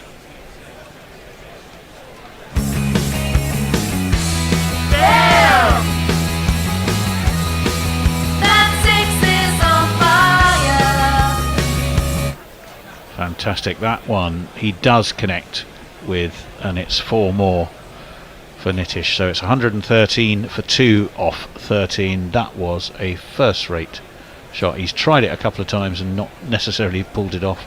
He has done this time. 1, 2, he moves on to 42, 4. 50 for Travis Head. Messers. So in relation to the umpire most recently who's had the most Ashes tests, Hoagie Bunga said his first thought was Dickey, but I reckon it's someone who can do both legs of the Ashes. Crooked finger guy? Oh God. I thought of Darryl Hare actually. Darryl Hare's not apparently a bad shout. It's Alan Dar. But Joel Wilson might think that he umpired more, because you never really know which match Joel is umpiring with his seemingly random umpiring call and his blindness. Well, yes, that's a fairly potent combination for incompetence and unpredictability, I suppose. Yeah. Is this the one he did nail we're watching? Yes, it is. He's had 2 goes of reverse sweeping that over, both of which was singularly unsuccessful. Third time very much lucky, I think. This one is launched back by Travis Head down towards long off and long on, I beg your pardon, and he will just get a single. Projected scores, well, if they carry on at their current rate, it's about 173, but you'd expect with wickets in the hutch, Jack, they're going to accelerate somewhat on that, aren't they? I think they want at least 12 and over from here. Yeah, I agree. I think they can do that as well. They could even go a bit higher than that. I think this is one of those innings which has got a really wide range of outcomes because of Heinrich Klaasen. And that one is wide and left, and given as a wide, in fact, given as a wide by the square leg umpire, which is interesting. I'll make a prediction. It's not going to be less than 115. Okay. That's really very daring of you there.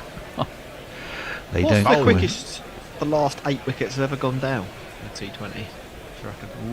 Ooh, now that's interesting. Any format or IPL? Well, I think any T20. I mean, there must have been some spectacular collapses. Well, hang on. Weren't we talking the other day about who was the country that was on our discussion group? That one is thumped straight back by Nitish to Sandeep, who actually Mongolia? Is the new bowler. Yes. Mongolia played 2, and weren't they all out for 9 in one of them? So the collapse of wickets there must have been fairly kind of spectacular, mustn't it? If you're all out for 9 in about 15 balls. Yeah. Have a look at Mongolia. I can't believe that anyone's collapsed in more spectacular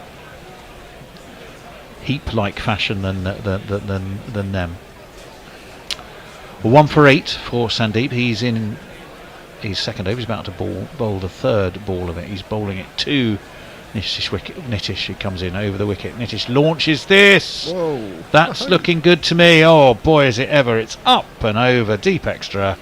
That is a huge shot, and it's another one of these. Oh, I say, chap, give me any lip. 121 for 2.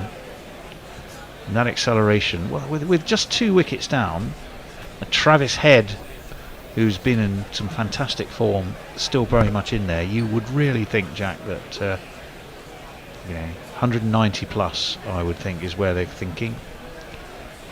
Anything else these days is definitely failure. This one's pulled down to deep mid wicket Hetmeyer Fields. They just take a single. I don't think it's been a total road, has it? So I think if they are able to get to 190, and that certainly looks possible, then that might be quite a challenging score, even for Rajasthan to chase down. I mean, the average first innings score this IPL, I think, here at the Rajiv Gandhi Stadium in Hyderabad is 216. But that's on the back of 2 massive, 1-277, and then 1 big score from RCB as well, wasn't it? And also on tracks that had nothing in them. This one's had a bit. It has. You're absolutely right. Where's that? It's a horrible ball. It's wide. But Travis Head skips across, so it isn't actually given as a wide. Bunts it down to long off and gets a single. He'd almost been better leaving that, to be honest. If he'd have left that, he would have got an extra and an extra ball to then attempt to hit. I think he's rather lost out by following that as far as he did. 88, this partnership, of 56 though. Although his stance was well outside the off stump, so there's a possibility it might not have been called wide. Ah, that is true.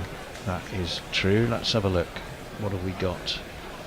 Oh, the fielding positions have disappeared. There is a sort of a fly slip there. That one was an attempted reverse sweep. Again, that doesn't work. So what do we make that? 3 out of 4 so far. have not come off. One that has. I don't think that's his best to himself. Well, it looked great. The one that did come off looked fabulous. Yeah. Kieran says, Mongolia, do I need to remind you about the Ulaanbaatars? Kieran Rosbeck says, right. Were you talking about Billy Barden? Pokey says, yeah, that's the one. He was fucking everywhere for a while, prancing about. Yeah, an umpire who makes the game about himself is not doing a very good job, in my view. Well, only in as much of his signalling of a 6 with those funny crooked finger jobs of his. Oh, everything he did was about his dancing around, and he wasn't a very good umpire. That's the other thing. Well, in the meantime, Jay says Eastern European human sex trafficking. It's always a bit creepy. Well, you reckon that's why the caged dancers come from? Do you? Oh, we're talking about, well, yeah, they look quite young, but then most people look young to me anyway. So I think they're mainly from South Africa as well. And Australia, I thought, as that one's wide of Travis Head, bowled by Avesh. Yes, it is given as a wide by Mr. Bardi, who's from Goa. Worst places in the world to come from, that's for sure. He's a young and sprightly 51. Where's worse? What, than Goa? It's the worst places in the world. Luton. Luton. Yeah. Where would you rather be? Where would you rather live? The sun-dappled, beautiful beaches of Goa, or Luton? There's your choice. That one is wide of off stump. Than Luton. You know. I think that might be another wide. That's 2 wides, and the man from Goa is going to have to Goa again in signalling. In terms of signalling. The thing about yet Luton, another wide. It's quite easy to get out of Luton. Is it? That's really? Are you sure? A place with an airport here. Yeah, it's got an airport and a mainline train to King's Cross. Have you any idea how much the traffic slows down on the M1 when you go past Luton? Both sides.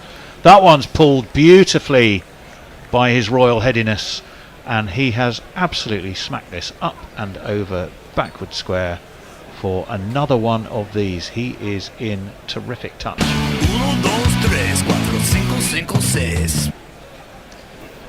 I shall be driving past Luton tomorrow, all being well. Certainly won't be stopping there, that's for sure. Good. It's all starting to go a little bit wrong for Rajasthan here. Yeah. They started so well.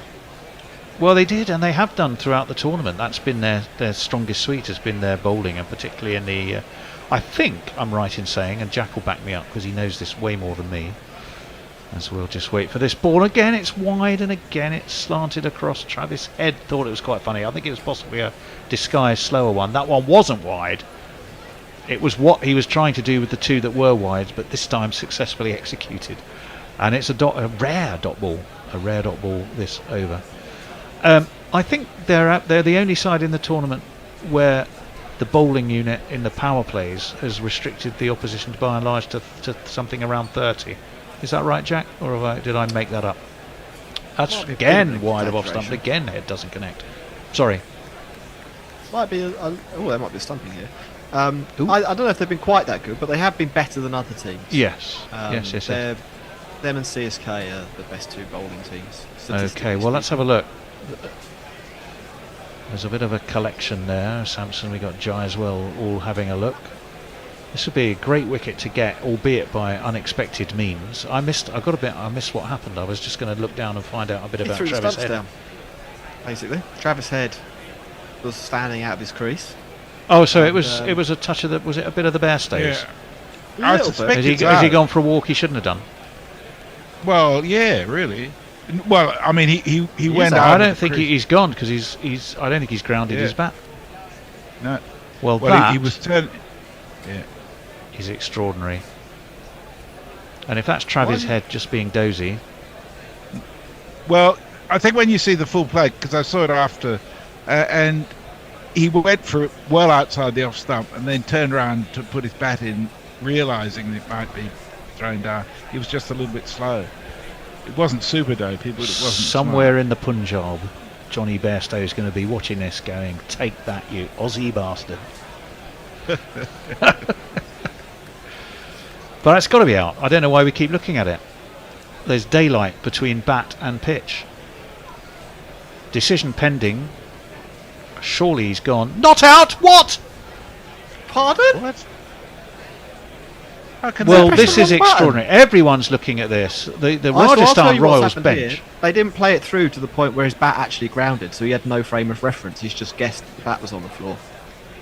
Well, everyone is looking at that. If I was Travis Head, I'd now just attempt to smack everything and give the opposition a fighting chance. And he's bowled.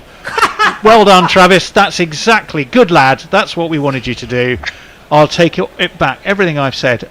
Kumar Sangakkara, the Rajasthan Royals coach, has gone almost full Alex Ferguson for a while. He was or Jurgen Klopp, or anybody, name any stroppy football manager. He was stood there in disbelief. Head, on the other hand, moved away to off, was thinking about a ramp shot, and he actually flicks it onto his middle stump, which is knocked over. And Travis Head, you are an absolute top man. Well done, you. He probably knew he was out the previous ball. He thought, I'll try the most outrageous shot, see what happens. And what happened was he got himself out. 58 of 44. It goes in the scorebook as bowled by Avish. But, chaps, I just wonder if Travis Head was just being a bit sporting there, or am I just living in a world that's a bit old-fashioned? You're living in a dream world. You really are. An 85-mile-an-hour ball back onto his own stumps on purpose. Yes. In the same world that Rothman Powell should have taken that catch, Travis Head absolutely should have been out, as we all saw, as the whole world who is watching this saw. The previous ball, I think he evened up the odds, and top man for doing it. The fairies down the bottom of your Claygate garden, Tony. I mean, foxes, not fairies. Really, you're such an optimist in terms of people's good intentions. I like to see the best in people. Absolutely no possibility of that being the case. I always see the best. I don't think it necessarily helps Rajasthan, because it brings Heinrich Klaassen in. Well, it is Heinrich Klaassen. There's a shout for LBW there, but I think Klaassen's just pushed that away towards mid-wicket. There is no run. It's 131 for 3. We didn't really have a wicket after all that. So engaged were we in that discussion. But he's out. We'll give him that. That's brilliant. Absolutely brilliant the way he did that.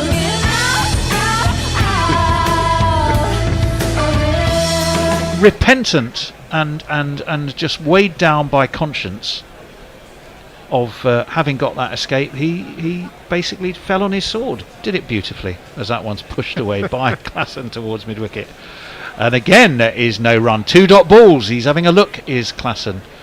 2 for 27 for Avish. You could argue he's fortunate about one of them. 131 for 3.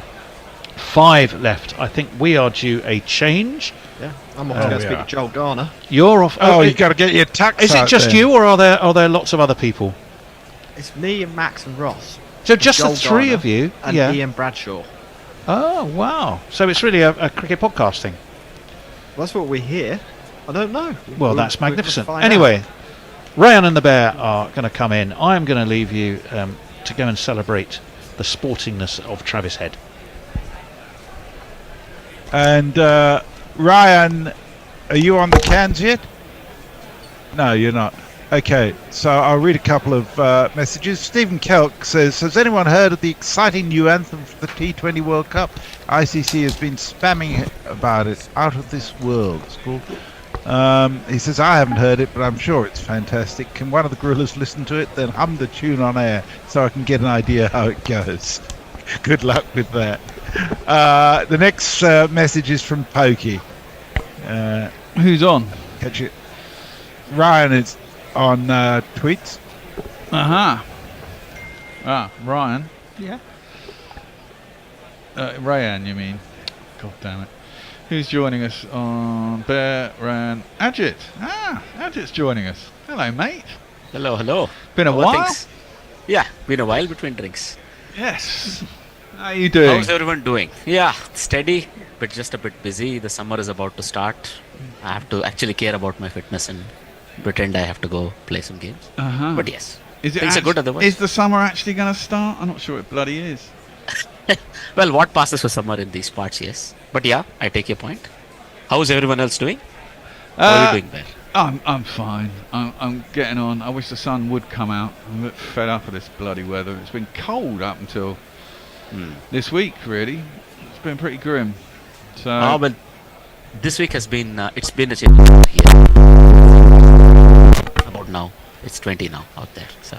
Yeah, exactly. It's got up to 20 now, which is okay. Well, it's 19. Today's a bit chilly. What the hell? The reason we're talking this shit is once again they've gone off. Is it a Seat fucking tyres break? One of those things. Yeah, yes. One of those things. No, but they usually take it over later. I'm surprised they chose to take it with 5 hours left. They usually try to time it to 4 hours left. Usually the last 1/5 of the game or so. But I'm surprised. Nonetheless, what do we make of SRH's chances here? Well, they started a bit precariously. They have recovered beautifully. Did Travis had fallen his sword? Was he actually trying something? He was out, man. I mean, what was that all about, man? I don't know. Clearly his bat was in the air. It was still on the way down. The lights went off. That means the bails are out of the thingamajiggy. And for some reason the umpire didn't give him out. Klassen's come in, but he won't be facing, as that was the last ball of the last over. Nitish is now facing first ball. He just plays down to long on, and is a single. 1 run. Yeah, they ran a single. It's his 50. Yeah. Oh, well done. He gets a jingle for that.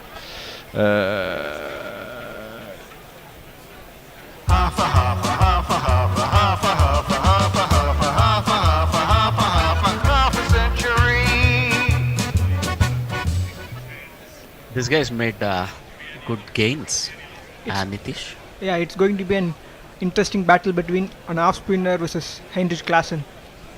Heinrich Klaassen is known for smacking spinners. Well, yeah, and he hits it an awful long way. He whips that one out to the leg side, out towards Cow. It'll only be the single, though. Where 5 overs? Well, with Klaassen 90, there. Even 200. 200? Yeah, exactly. 70 off the last 5. It's become quite a norm these days. I think 60 of 5 looked okay last season. This season is 70 almost. 80. I mean, it's going to be interesting how Ashwin bowls to both of these players. Yeah, well, that's been launched by Nitish, and it's gone all the way. For a 6 to long on. Yeah, another big 6 over long on. 896s we've had in this bloody competition so far. We have a new voice, at least for me, in this commentary stint. So, hello Ryan. Hello, how are you doing? Yeah, you two have never met, have you? No. No, we haven't met. I'm doing all right. Yeah, thank you. Nice to have your company. And looks like I'm relearning a few things. Ashwin is in flat and hit. Has he got enough of that? It's a bit of a miss hit, but I think he's got enough of it. The same result for Nitish. Yeah, I don't like this miss hits going for 6 nonsense. I'm looking at the length of the boundary here and how far it really travelled. So if it's anything above 70, that's a decent hit. Is it? It's above 70, I think. So Hyderabad. 70 should be out, man. I mean, like on a real pitch, on an international pitch, it should be 75 metres for a fucking boundary, and therefore. Well, 77. Yeah. Then what you know? Tell about the Bangalore pitch. It's only 60s. 60 I know, but Bangalore is terrible. Bangalore. Even I dare say I might whack a 6 or 2 there. But when they go to the World Cup, it's going to be full size, isn't it? I mean, that's what it was in the last World Cup. That's going to be a wide. That's one of the things that concerned me. Well, exactly. They're used to all these miss hits going for 6, and they're going to miss hit it and be caught. That's certainly what happened in the last one. A lot of people were caught thinking they were going to get 6. That's got to be out. Surely, no. I suppose he is an off spinner. It was going down leg, I think. Do you think? See, I thought it was. It's in carom ball. It's just exactly. It seemed to go the other way, and it's certainly pitched on about middle and leg stump, and seemed to straighten. Samson, who's also the captain, has no intention. I think maybe because of the height. No, I don't think it was the height, but all right. No, that one's again. That seems to be a carom ball. Yeah, exactly. It is a dot ball though. 2 dot balls to end the over. 146.3 after 16. Yep. Who's doing? Are you doing social? Or should I do social? Let me check. I'm the summarizer, so to say. Yeah. Ryan, you're the social guy. Are you used to this? Well, I was going to say, have you done? Yeah, all you got to do is read the tweets. I'll have a look on it. I went to a club in Blackpool that had the girl customers dancing in big cage while the dudes watched on video screens. Creepy as fuck. That's a bit weird. From Pokey Bum Finger. An Aussie being sporting, says Kieran Roseblade. Yeah, that doesn't happen often. Come on. There have been 1 or 2. Not many. But Adam Gilchrist is. He's the gold standard. I think everybody will immediately think of him. Well, exactly. So when talking about the game after the power play, RR bowlers just limped back. Well, Klassen, I think it's got enough legs on it. Almost. That was a probably should have been caught actually. Klassen's hit that long way up in the air and just about got enough legs on it. It was dropping vertically over the boundary. I think the guy on the boundary wasn't quite sure where it was, but he sort of swayed back and threw it up and caught it again. He's got it right off the toe end there as Klassen. It was Ryan Parag by the looks of it, and I think he may have misjudged that one. Yeah, I think he did because he wasn't sure where the sponge was, or he was watching the ball. 152 for 3. He's given that a big hump, and that one he's definitely got hold of. That's another one. The number of the day really hops and kicks. The number of the day is 6. So what is 18, 22 deliveries? How many can Klassen get in 22 deliveries? You can get close to 16. Oh, it's looking pear-shaped suddenly. Yeah. If you're a Miles fan. Out of 22. Yeah, but of course, Rajasthan are going to bring on Joss Butler as their super sub, aren't they? But clearly. They probably will, yeah. And I think this guy will go out. And they've never lost a match while chasing in this season. No, they've done really well. Yeah. All right. This might challenge them if they get past 200. Well, yeah, they chased that down last time. That's been whacked down the pitch again and went to a toe end that seemed to slow as it got down there. It's been stopped. I think that's not some great bowling from Dara bowlers. No. They're not trying to bowl 2 wickets. They're just bowling out wide lines and adjusting their length back. Well, what do you do when you're a bowler in this 60-yard outfield with these clubbing bats and these boys who just want to smash it every time? I mean, but as a spinner, just try to get some 1 miss hits. Well, yeah, easier said than done, though. So he tossed this one up. Driven down to long on, it'll be a single. Absolutely, but when you bowl outside off, what's your aim to get a wicket? Just no ball, no LBW. Only way of getting a wicket is catch. Well, yeah, but if you bowl straight, a lot of these guys are just going to clear the front leg and get the big hump to. And this is it. The boundaries are too short. That one is a miss hit by Klassen. He's gone to wind up and smash it back over the bowler's head, but I think he's got a big inside edge onto his boot. Just dribbled back to the bowler, and it's like Marco Janssen was putted up there. Oh yeah, Abdul Samad is gearing up. He's got big levers. It's true. Klassen is facing up. Last ball of the over, it's wide, and he cuts it. Ooh, and he beats the man at point. Presumably there is someone out in the deep. There is, but they're going to come back for 2. End of the 17th over. 162 for 3. 3 to go. 14 from this over.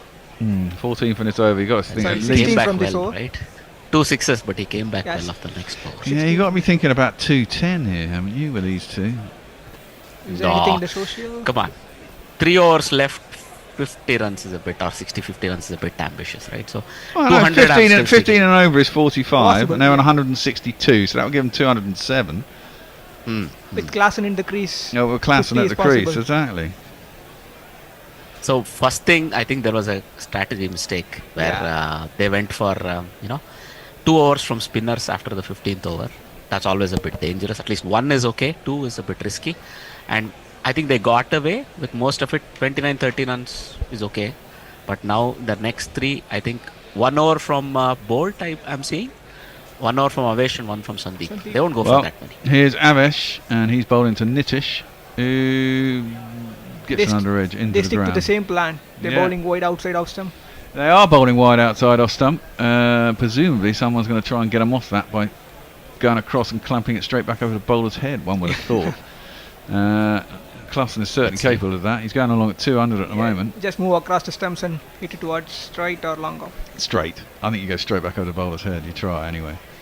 Equally astonishingly, Nitish Reddy is going at 180 and he's stayed for 35 balls. Oh. So he's done very well as well. Yeah. 7 sixes. Well, that's what he tries to do. But he does try to do it. It's very full. He can only get a fat inside half of the bat out to cow corner. It's a single. I've gone over 201.5. That's 2 good Yorkers from Avesh Khan. Need a big over. Sandeep gets it to tail in appreciably towards the end as well, and Trent Bolt is very canny. Let's see if these 3 can keep SRH to under 200. My money is on something just over 202, by the way, pair, but not quite 210 or 220. That's fine. As long as it's 202 or above, I'm good. Fine. That one, that should be a wide, I reckon. I don't think so. Batsman moves a bit. He did move a bit, but his feet, he stayed there and leant over, didn't he? And then I would be tempted. They're going to refer it, probably. I will review that because I think it was the wrong side of the line. They are reviewing it. And because he didn't actually step across, he just reached across. I think that should be given as a wide. I don't know, but that would be my thoughts on it. Okay. Oh look, be clever, actually. Christ, we need a no ball, and then we're going to get a line in the old bingo. With Bolt bowling the next over, that's possible. No balls? Yeah. That many no balls these days, do you really? I mean, I remember once I think Ashwin bowled a ball from next to the umpire last game. Who wants a no ball? Take it entirely out of the equation. Right? See, what no ball? So that's a wide, man. I think even that before is easily a wide. He's not gone across. He's not moved his feet across. He's not gone across to the ball. He's in his normal position and he's tried to swipe at it. But it's wide. Feel even before the bowler releases the ball, the batsman move across the off stump. So but across to off stump is different. I mean, that's normal movement, and therefore that's the normal line. It's not like he's ran outside his off stump like he's going to go and try and. Why not give it? I don't believe that. No, he was on the off stump, right? Yeah. He's on the off stump. He was well within his reach. Yeah, that's what I'm trying to say. That's a good shot though. That's almost the reverse hockey shot from Nitish Kumar there. And he's got it inside the short third man. He's got 4 runs. I still think that's a wide. I don't think that's like moving across an arm. I mean, there are guys like, it's like when you walk across to the offside to try and, do that or lap it on the leg side or try and conjure a shot that way. I mean, batsmen go back and across in their normal across to off stump in a test match. I mean, that's not going massively across. That's still in your normal purview of being a batsman, as far as I'm concerned. That one is smashed over the top of cover. Oh my God, I think that could be 6. Almost hit on the boundary rope. He's hit the Toblerone. You're right. I think he's gone straight to the Toblerone. I think we're going to bloody this. To answer your question, Bear. Yeah. His feet were on the off stump and his toes were outside the off stump. He had come all the way across. And when the ball passed the bat, it actually went under the bat. Yeah, I know, and that is often the case on a wide anyway. In this, it is given as a 6. But my point is, that's normal movement in a test match. That's not going right across. I mean, when I mean right across, that's like taking a good foot across outside off stump and then trying to clump it. And then if you bowl wide. That's a bit of an under edge, a big wind up by Nitish. That's a great field placement for Sanju Samson. Yeah. They've got fantastic 2 third man.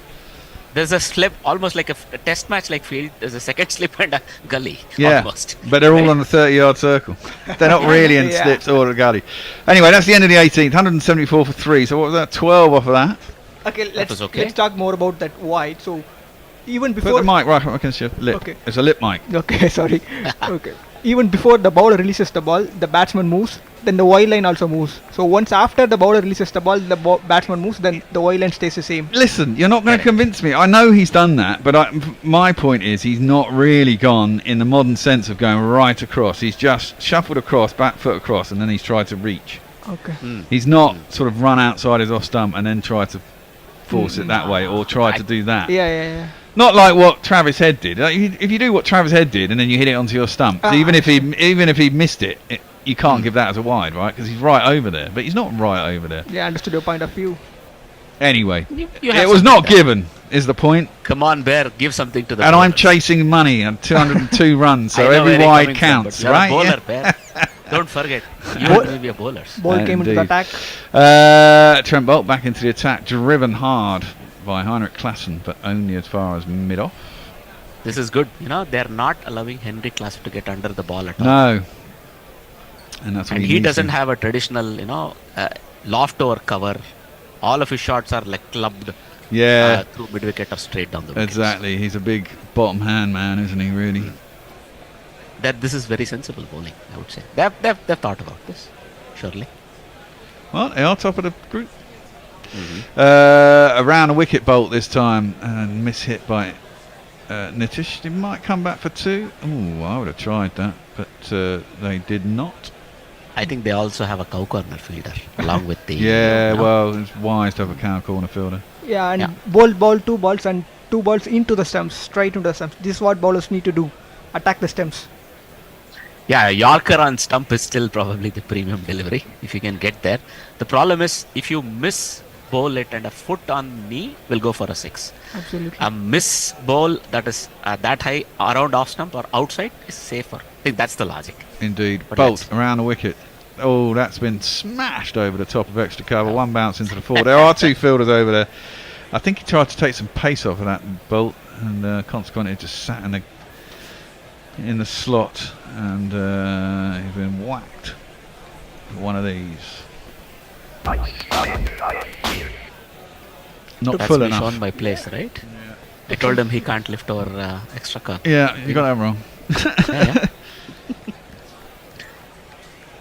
Foot nowhere near the ball though. Back over the wicket. Another inside out shot. I think. No. Another pace Guys down at the boundary. A bit of a miss-hit from Klaassen, but he'll get back for 2. I think a rather ordinary throw. I don't know if a better throw would have had Klaassen in trouble. I know he had a lot of ground to make up. The fielder was running in from long off. But yeah. So who gets the bowl the last over then? Sandeep. He's the man on form, I would say. But sadly misses the Indian team call. No, I don't think from Indian team perspective he's been in the frame for a while already. He hasn't been in the frame. On the leg side, and Klaassen might well feel he missed out on clubbing that over square leg for 6, but he didn't. It was a dot into his pads. Is he too old to consider? I think old doesn't come into it. No, I think he's considered slower than what is ideal for international cricket. That could be one of the things, I think. But he's so good in depth in this IPL. Oh yeah. And he had a couple of off seasons, couple of previously not as good as this. He could have gotten into the discussions, I think, but I don't think he ever made it to the final 20 or 22 that they would have thought of. Maybe. He's very good, but what happens is slightly lesser pace. If somebody at the higher level, even Head or somebody, or Butler, they'll murder you if they get under your last ball really over. Oh, that's a good shot. He's got right down Klaassen, and if he'd have missed it, it'd have been LBW or bowled, but he got his bat on it, and he's got it over the top of the man, short on 45, and it's made its way down to the boundary for another 4. 1, 2, 3, 4. Did everything to goes under the wall. Yeah. It's well controlled. Made sure he did make sure it came off the middle of the bat, didn't he? To get enough carry. This is top class batting, but I don't think the bowler did a whole lot. No, he didn't. For 202, they need, I think, 16 runs. 16 That's runs. Possible. That's very possible. I need a couple just of sixes. 2 sixes. Come on. Don't let Bear down, Saraj. It's all right. It's an informed bowler. I've won a horse race and got a place in a horse race, and I got under the fall of the first wicket. So, all right. You stand to make money, but you're surely going to welcome more. Yeah. All right. Now, coming back to their chances, I think they're already in very competitive total territory. Their bowling is also pretty decent, right, as far as SRH is concerned. So, look, if you just look at, Shahbaz Ahmed, Marco Jansen, Pat Cummins, Bhuvneshwar Kumar and Natarajan. That's a very competitive. But will they keep calm the RR batters, the informed batters? I hope so. Well, yes. Short into the pitch, pulled this by right here. mistimed, and they'll just get a single up to long on. The ball never came. No, that's a good ball. Slower ball into the pitch. You've got to anticipate that at this time, haven't you? And think, okay, wait, and then you can smash it. Yeah. Well, that's the thing. A little bit of pace will really help because you have to swing the bat really hard, and you can't create it's not quite a spinner bowling. So this is quite good tactics. And at the end of the day, I wouldn't mind if he's selected for India. I don't think it's his age working against him. He looks fit. He looks good. Another slower ball bouncer. Is that a wide? Nothing. Clarkson wants a wide, and he's going to review that one too. I think it's just above his helmet, maybe. Yeah. Okay. I'm thinking difficult to decide. Nonetheless, see, the thing is, if there were a super sub option available in the World Cups, right, Sandeep would be selected. Yeah, but that's the thing that goes. Yeah, but the good thing, the bad thing for India is that no one else uses a super sub, and it doesn't use anywhere else, and so none of their fucking all-rounders have had any practice. Yeah. Oh no! So the other thing I thought there would be a lot of trouble with is the timing. Here they can take all the sweet time they want. In the international cricket, I think these days they're already putting that 60 seconds timer in between overs. Are they going to do that for the World Cup? I think so. That'd be good if they do. It's not a wide. It's a fat delivery.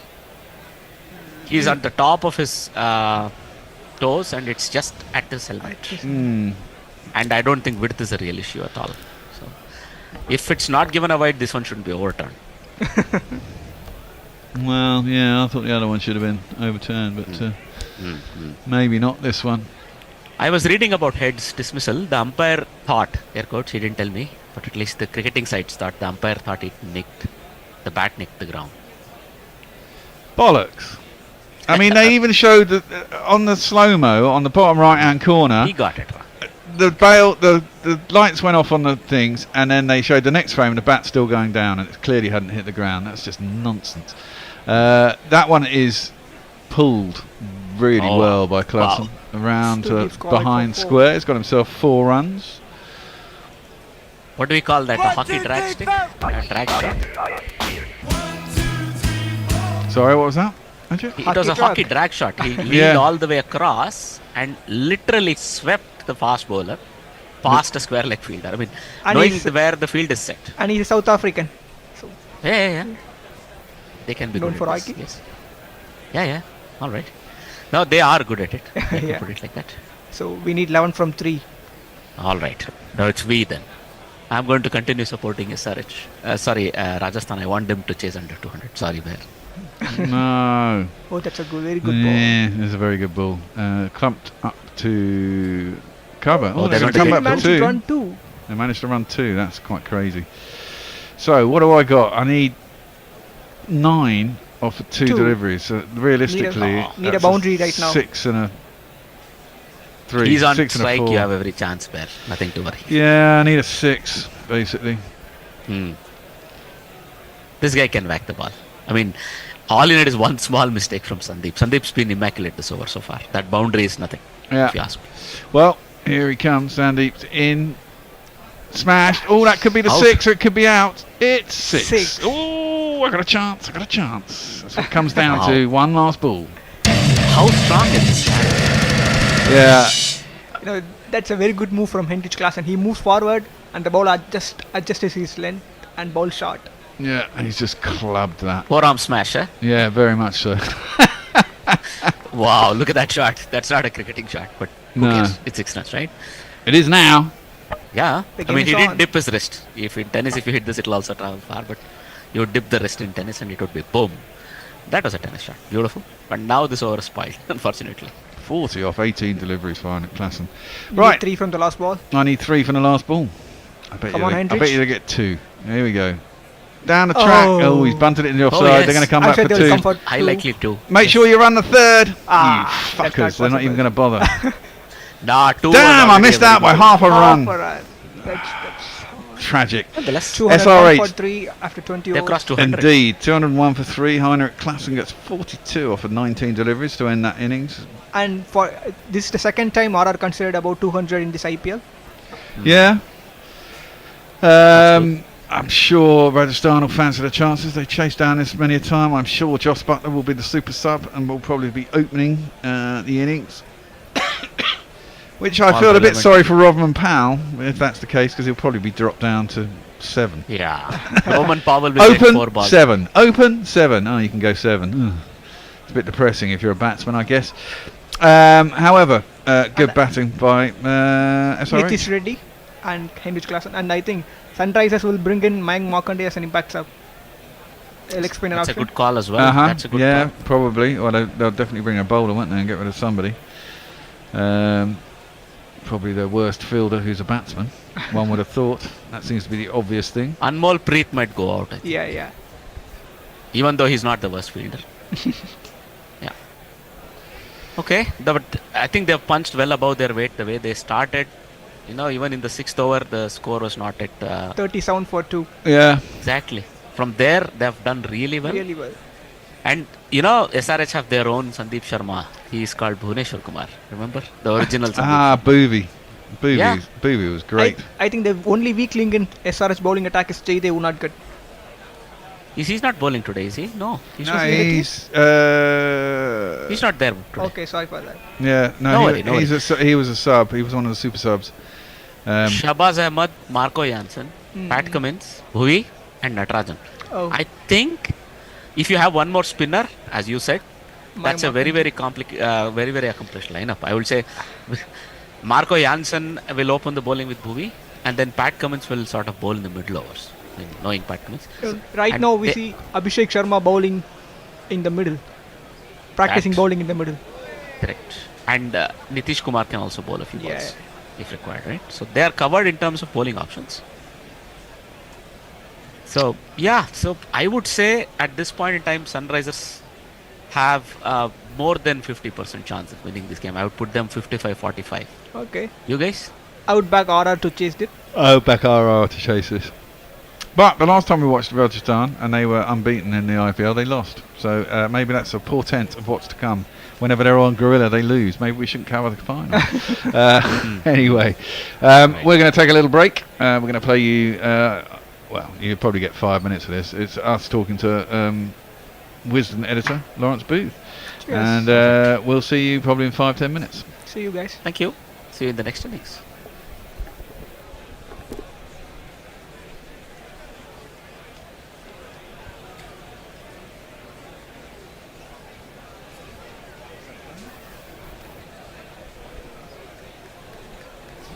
ICC World Cup cricket is coming to Barbados, and there's nothing quite like experiencing glorious cricket mixed with endless sun, sea and sand. Visit Barbados, proud sponsors of Cricket on Sports Social. This episode is brought to you by Domestos Power Foam, turning the germ-killing world upside down. It clings to surfaces, killing germs in the hardest to reach places. Thank goodness it's not turning podcasts upside down. There'd be no toilet humor, and true crime scenes wouldn't have a fingerprint in sight. Domestos Power Foam. Unstoppable. Use biocides safely. Always read the label and product information before use. Kills 99.99% of bacteria and envelop viruses. The Bishop and the Bear, the Bishop and the Bear, and to the delight of everyone, they are here to share jokes and rants and guests and things. Who knows what any fun they'll bring? Not affiliated with the Mad Bishop and Bear pub at Paddington Station. The Bishop and the Bear, bats beyond compare, buckets of savoir-faire. The Bishop and the Bear. Welcome back to the Bishop and Bear, and today we have something of a treat. many cricket supporters will have recently heard a resounding thud on their doormat. Or more likely, a tiny tap on the door, followed by the rapidly retreating footsteps of the Amazon delivery driver. Because last week saw the launch of the 161st edition of the Wisden Cricketers Almanac. Quite a year it's been for cricket, on and off the field. And in its 1,552 pages, the Wisden Cricketers Almanac captures and comments on much of it. Its editor, we think, deserves a very large drink. And as luck would have it, he's in our pub today. Welcome to the Bishop and Bear, Lawrence Booth. What can we get you? Thank you very much for having me. If I could start with a little gin and tonic, that would be just the ticket. Thank you. We can, Tanqueray and tonic. Yeah, little nod to the Ramones, and you can have that. I think, let me see, I think it was Bill Shankly it was originally attributed to. He said something about managing Liverpool, which Bear will remember. Is you don't run a club, you just take care of it for a while. You make it as good as it can be, and then you hope to leave it in a better place when you leave. This is your 14th year as editor of the Wisden Cricketers Almanac. Does that feel like being sort of a guardian of or caretaker of a kind of treasure? Yeah, well, 13th actually. Well, yeah, I am working on my 14th. In fact, we proofread the first pages for Wisden 2025 yesterday, would you believe? So we're all, it's a kind of fourth bridge job in a sense. But yes, I think you're right. It's a kind of it's the old cliche about evolution, not revolution. Don't mess it up for the next person after you. Keep it going. You know, an annual shouldn't really survive in the internet age. And yet I think because, as you mentioned, 161 years, it's got that history which makes it collectible, you know, which helps. We don't really know how many of our readers are collectors as such. We hope that there are new people who go into the shop and actually pick it off the shelves or click on Amazon, whatever, the Bloomsbury website. But it's a mixture of people, and you're trying to cater for them all, and you're trying to leave Wisden in as healthy, or if not healthier, place when you leave as when you found it. So yes. That's not a bad analogy to start with. Well, I mean, obviously we're in a digital world. We're in a digital pub. Information and stats are instantly accessible anywhere you go. A touch of a keyboard pad on any device. What is the secret to a published work like the Wisden Cricketers Almanac staying relevant beyond just being kind of an institution in its own right? Yeah, I think that is essentially the question I have to ask myself sort of every year, well, every day, really. I mean, the moment the internet came in, Wisden had to adapt quite quickly. Now, our records, even when we go to print, by the time we publish about 6 weeks later, our record section, some of them will inevitably be out of date. I mean, someone may have broken Brian Lara's test record in the meantime, for example. But at the same time, the kind of experience of browsing through Wisden, I think readers would be sad not to be able to look up the fact that Brian Lara holds the Test match record. You know, I think one of the nice things about Wisden is you choose how you read it, and some people still get exercised about the stats. So the record section still has to be there, but we have to be a bit smarter about how we present statistics. We have to try and have more Wisden-specific stats. I mean, for example, if you go to the test record section of Wisden, you'll see all the countries' records against each other. You know, from 1877 in England's Australia case, and the captains and the records for it's a very nice encapsulation. That's quite Wisden-y. We'd keep doing that throughout the book. You know, in reports of overseas series or whatever, we'll have lots of tables which we think are quite Wisden-y tables. You know, it's not just record 6th wicket stand for Sri Lanka against Zimbabwe. It's best figures by English spinners in India since the war, whatever takes our fancy, and stuff that we don't think people wouldn't necessarily be able to get with one click on the internet. But we also... Sorry, I was going to say that's very true, isn't it? I mean, there's certain stats that are pretty tricky to find. I'm no master at stats guru, I have to say, and there are frequently stats that I would love to know that I can't actually find, because actually I don't know how to use some of the stats engines that will get me the right answer. So the more obscure ones are probably quite fun to have. Yeah, you're trying to second guess what a Wisden reader might be interested in. I mean, we have to accept that Wisden readers are going to be pretty deep into their cricket, unless they're just a collector who stick the book on the shelf and never open it and hope to sell it all one day for a tidy profit.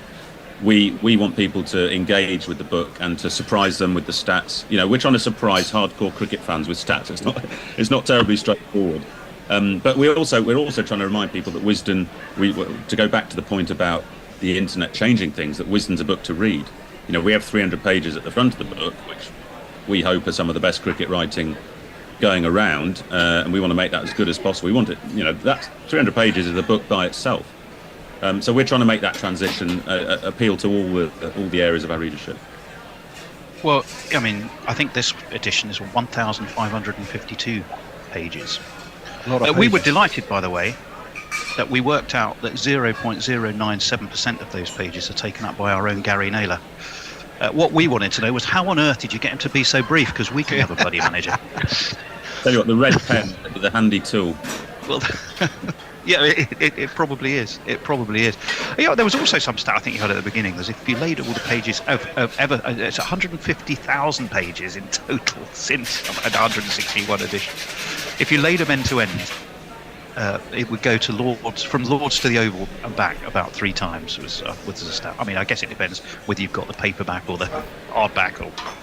No, I'm talking about tearing each page out, and each page counting as 2 pages, if you like, because there's stuff on both sides. So I'd worked this out quite, very wisdomly. I asked my colleagues, so can we double check this? Yeah. 3.5 times as the crow flies between Lords and the Oval. So I was trying to get it in terms of a kind of a cricket sort of distance that people would make sense of. I guess if you don't live in London, nonsensical. But there we go. Oh, we applaud statistical rigour, I can tell you. Absolutely. Especially as we measure the Lord slope as 1.3 Tim Murters. So, that's... Well, welcome back. And 201 for 3. I think we should start, though, by just sharing some, horrible news. You've probably seen it on social media now, issued by Worcestershire about their young spinner Josh Baker, only 20 years old. Sadly has died. What an awful thing at such a young age. No details as yet, but thoughts with Josh's family and everyone at Worcester, and it was just horrible news. Horrible news. Sorry to be a bit of a downer. Let's get back onto the focus of this game. Joined by Dave. Dave, howdy. Fantastic to see you. Good to be on. As ever, impact sub for the day. Yep, I'm in, while Jack is meeting Joe Garner. Well, they're not just meeting, they're going to some kind of haute cuisine restaurant somewhere. Michelin star, there we go. And that, of course, is the unmistakable voice of the ever-youthful Messi Jez. So I try and crawl back out of the ageist hole I dug for myself earlier. You're catching up well. What do we think? 201 for 3. It's not enough. It's not enough, is it? Do you think not enough on this ground? Well, I don't know. I think it's a tough task on this wicket. Yeah, it could be tough. I was more referring to the IPL and it's these gigantic scores. Well, you do say this wicket, but Dave, also, I mean, the strength of the Rajasthan Royals has very much been their bowling. It's the Sunrisers very much their batting, the Royals their bowling. The best batters and the best bowling, and we're seeing Joss, who's getting himself set. Well, yeah, you're our impact sub. The impact sub, probably somewhat predictably for the Rajasthan Royals, is of course the gimlet-eyed Joss Buttler.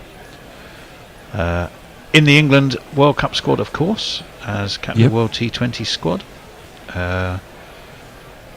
Interesting attack, I think they've got there. Who have we got? Mark Wood, Topley, Jofra Archer, and Moeen Ali. What could possibly go wrong in that little group, I wonder? The question is Jofra actually going to play, or is he just there for vibes? He's just become a vibes man. Well, vibes man, I don't know. Sometimes his vibes aren't that good. He'll play for England against Australia and then be rested for the Super 8s or Super 6s, whatever they are. But somehow or other, England will fail to get through to the Super 6s, and that'll be it. Yeah. Well, they've spoken like an Australian. I don't think they need such as England's bench depth. They don't need Jofra for vibes. I think Mark Wood can provide those vibes sufficiently. Brings his own je ne sais quoi. Well, let's jingle up the batsmen. We know, obviously, who one of them is. It's Impact Sub himself. It's this fellow. Pryor ain't no loss, 'cause we found someone subtler. Okay, he can't spell Joss, but he also can't spell Butler. Joss Butler. Just because he is Joss Butler. One S and 2 T's, Joss Butler. And is that the magnificent jazz whale with him? It is indeed. It is. Let's jingle him now while we got the chance. From Surya and Uttar Pradesh, Yashasvi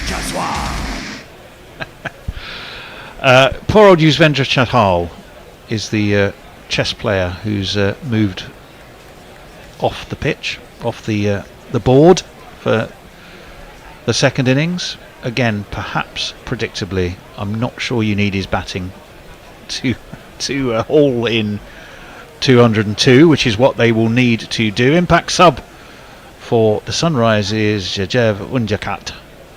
So not surprisingly, a bowler into the bowling team, a batsman into the batting team, and they wonder why we have such high scores when you're basically playing an extra bowler and extra batsman in every game. One should cancel the other out, but that somehow, Dave, just isn't how it works, is it? No. It's interesting, Animal Preet was the man subbed off. He hit a lovely 4 and then spooned it to mid-wicket, so not the best day for him. Well, the bowler is going to be, speaking of eyes, do we have the battle of eyes? Do we have the deep and delightful eyes of Bhuvi Kumar bowling to the deep and delightful eyes of Joss Butler? I think we do. Who cuts his first ball towards point, and actually it was Jaswell, and he gets a single, but it is Bhuvi Kumar. Here he is. Bit of Kim Carnes.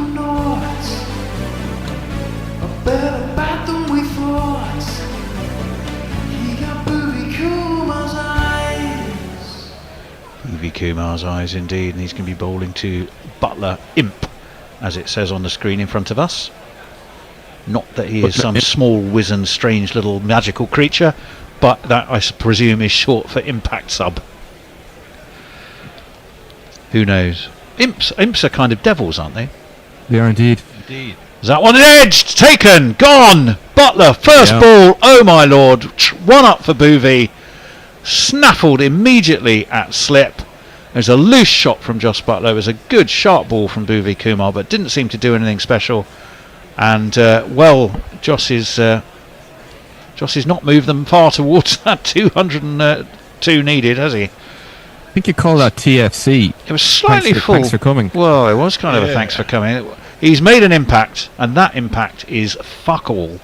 And Joss Butler, I'm afraid, can happen to the best of us. He is one of the best of us, but not today. You silly little boy, what on earth were you playing at? Marco Janssen was the man at slip. It was quite full. I think he was trying to run it down to third man. Yeah, and it went straight to the man. And it was too close, and there was a slip. So you kind of wonder about shot selection, but it's the sort of thing people say. That was the Battle of the Eyes, was it? It Battle was. of the Marbles. It was. I think we know who's come out on top. Yeah. Now we got Samson. One up for Bouvet, and it's going to be the Royals captain, Sanju Samson. Let's see if we can find him in the magical game of find players in these extraordinary... Oh, here he is. We got him. Oh, it is actually close to batting order. Well done, Ben. We got to the ground around 9, and by then, Sanju Samson had begun to shine. Oh, somebody's won something. I thought it was us and the famous bingo. Somebody's actually won in the bingo. Yeah, but I don't think it's us, unless I think the bears come running in. It's like catnip to a cat. This, as you mentioned, bingo. Bear comes thundering in from the kitchen. That one's pushed out towards mid-wicket, and there's no run. I didn't think it was us. Are we playing as Guerrilla Cricket? Is that what I'm looking out for? Okay. But we didn't win. It was someone won. Somebody won. Someone in the universe won. Somebody won in the universe. They won, I think, a princely £8.33. We'll be pleased for that. So well done them. The bear. By the way, as far as I gather, was unbelievably disappointed with his bet. He'd have made a fiver had he got that 202. In comes Kumar, left by Sampson. I wonder if he's going, there you go, Josh, that's basically what you needed to do. Josh, that was a good leave. That was a good leave. Slightly wider, to be fair, than the one that Butler played at. Yeah, it's a different delivery. So that was Marco Janssen who took the catch. He's a man on stilts, so he's you don't really want to hit it anywhere around him. Well, it wasn't actually that high, but yeah, you're right. Had it been higher, of all the players in the universe, possibly he would be the one most likely to grab it if it was about 15 feet off the ground. What's his total? Well, I will work that out in a minute. As that one, that's bowled him.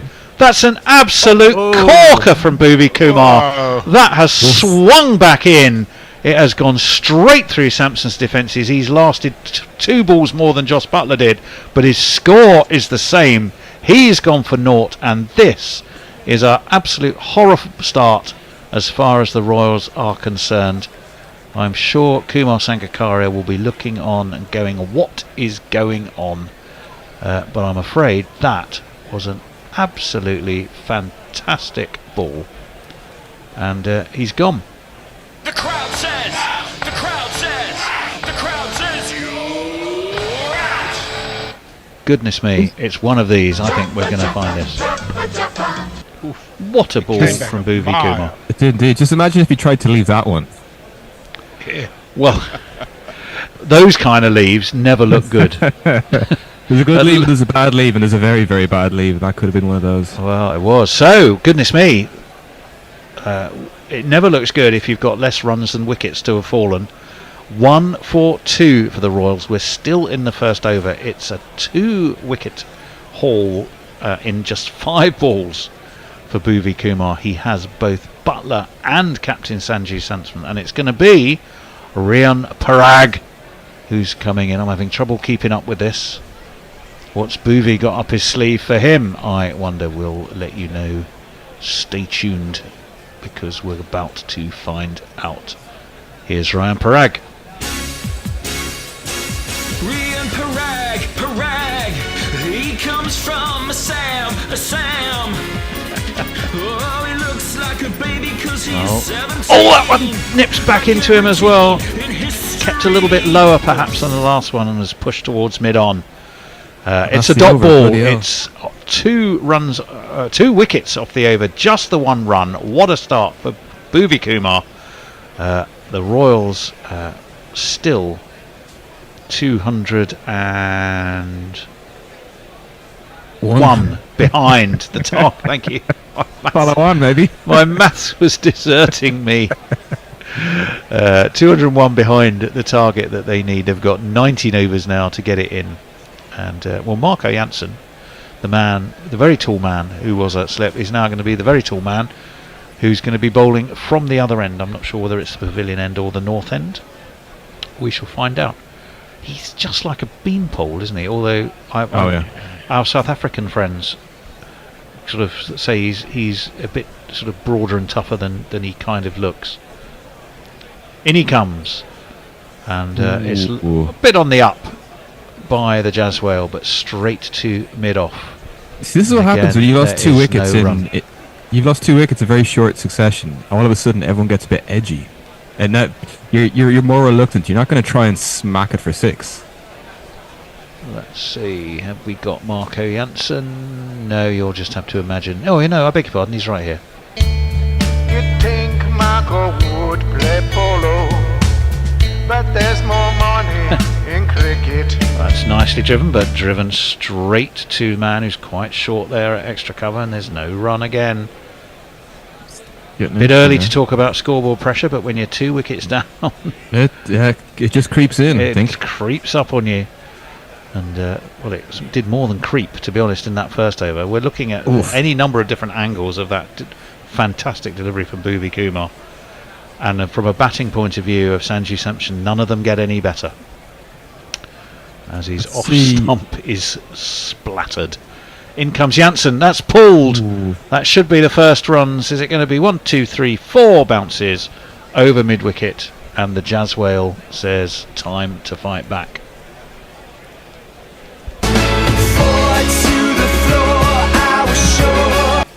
5-4 to the breakdancing. Well, the breakdance is quite impressive. The two dancers either side of him simply look like kids on a bouncy castle. I mean, they're just literally just sort of arms all over the place and really not doing anything particularly impressive. I'm no dancer, it has to be said, but my judgment of their particular manoeuvres are bang average, I've got to be honest. That one is pushed out towards mid-wicket. They should come back for 2. No, says the Jazz whale. Could we get Gary to review the dancers from all the different... Oh, please don't. Please, no. No. I think, none of us have got time to read it.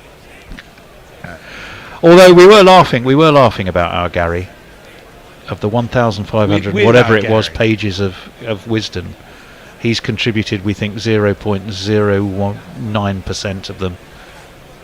So we did ask Lawrence Booth, how did he get him to be so brief? Because none of us can ever succeed in doing that. 4 so far then. 5, sorry, I beg your pardon, or 4 balls of this Marco Jansen over. He's going to be bowling to Parag, who's yet to get off the mark. You've got Dhruv Jurel, Rodman Powell, and Shimron Hetmeyer. Hetmeyer's only faced 36 balls this IPL in all 9 games. He might get a bit of action today. That's wide and left astutely, or with. He's not getting any swing though, is he? Is Jansen? Well, is he more sort of? I mean, at that height, he tends not to get a lot of swing. More hit the deck, as they say. Yeah. Bit of bounce. I mean, he's 6'7". Is he 6'7"? Yeah. He's well and above 6'7". 6'8", I think. Yeah. So if he's 6'8", and then he has his hands above his head, you've got to assume he's got fairly long arms. That would give him a reach of about the best part of 10 foot, wouldn't it? Bloody hell. And he comes short. That's an excellent bouncer. We said hit the deck hard, and he did. It goes through to his countryman Heinrich Klaassen. He finishes with 2 consecutive dot balls, and they haven't moved on particularly appreciably. What are they on? About 5, I think, if I'm right. For the loss of 2, Messers. Kieran Roseblade says, well, the last international tournament where England went into it as world champions, look what happened in that. And with messages, they will morally win the World Cup, but the reality will be shit. Clearly Butler is getting ready for the World Cup with innings like that. They can happen to anybody. It was a particularly good ball by Bhuvi Kumar. It was. Who, not surprisingly, is going to continue. Sorry, Messers, go on. Barong says, how many times in this IPL has the impact player gone for a duck or any number for literally no impact? I'd say 10 to 12 is a rough guess. Well, that was a good leave by the Jazz Whale. Dave was saying the good leave. That was a good leave. But that was a good one.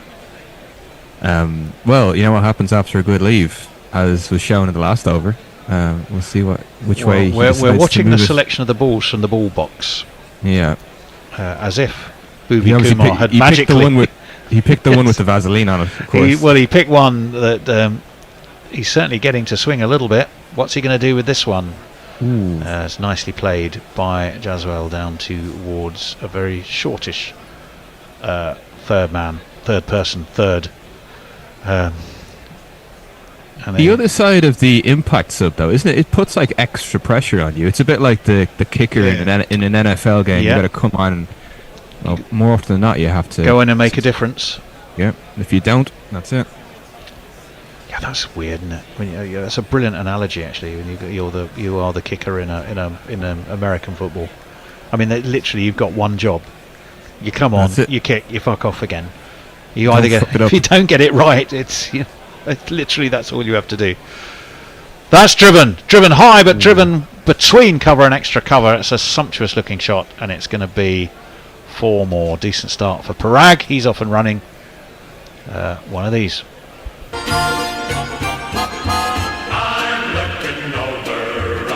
Just a shade of a way swing. Yeah.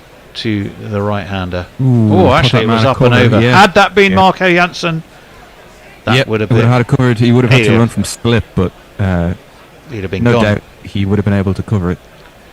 You can't field him everywhere. There's only one of him. No. Well, that's launched high. That's a great shot from Parag. Counter-attacking here are the Royals. That's high over deep mid-wicket, and it's gone all the way.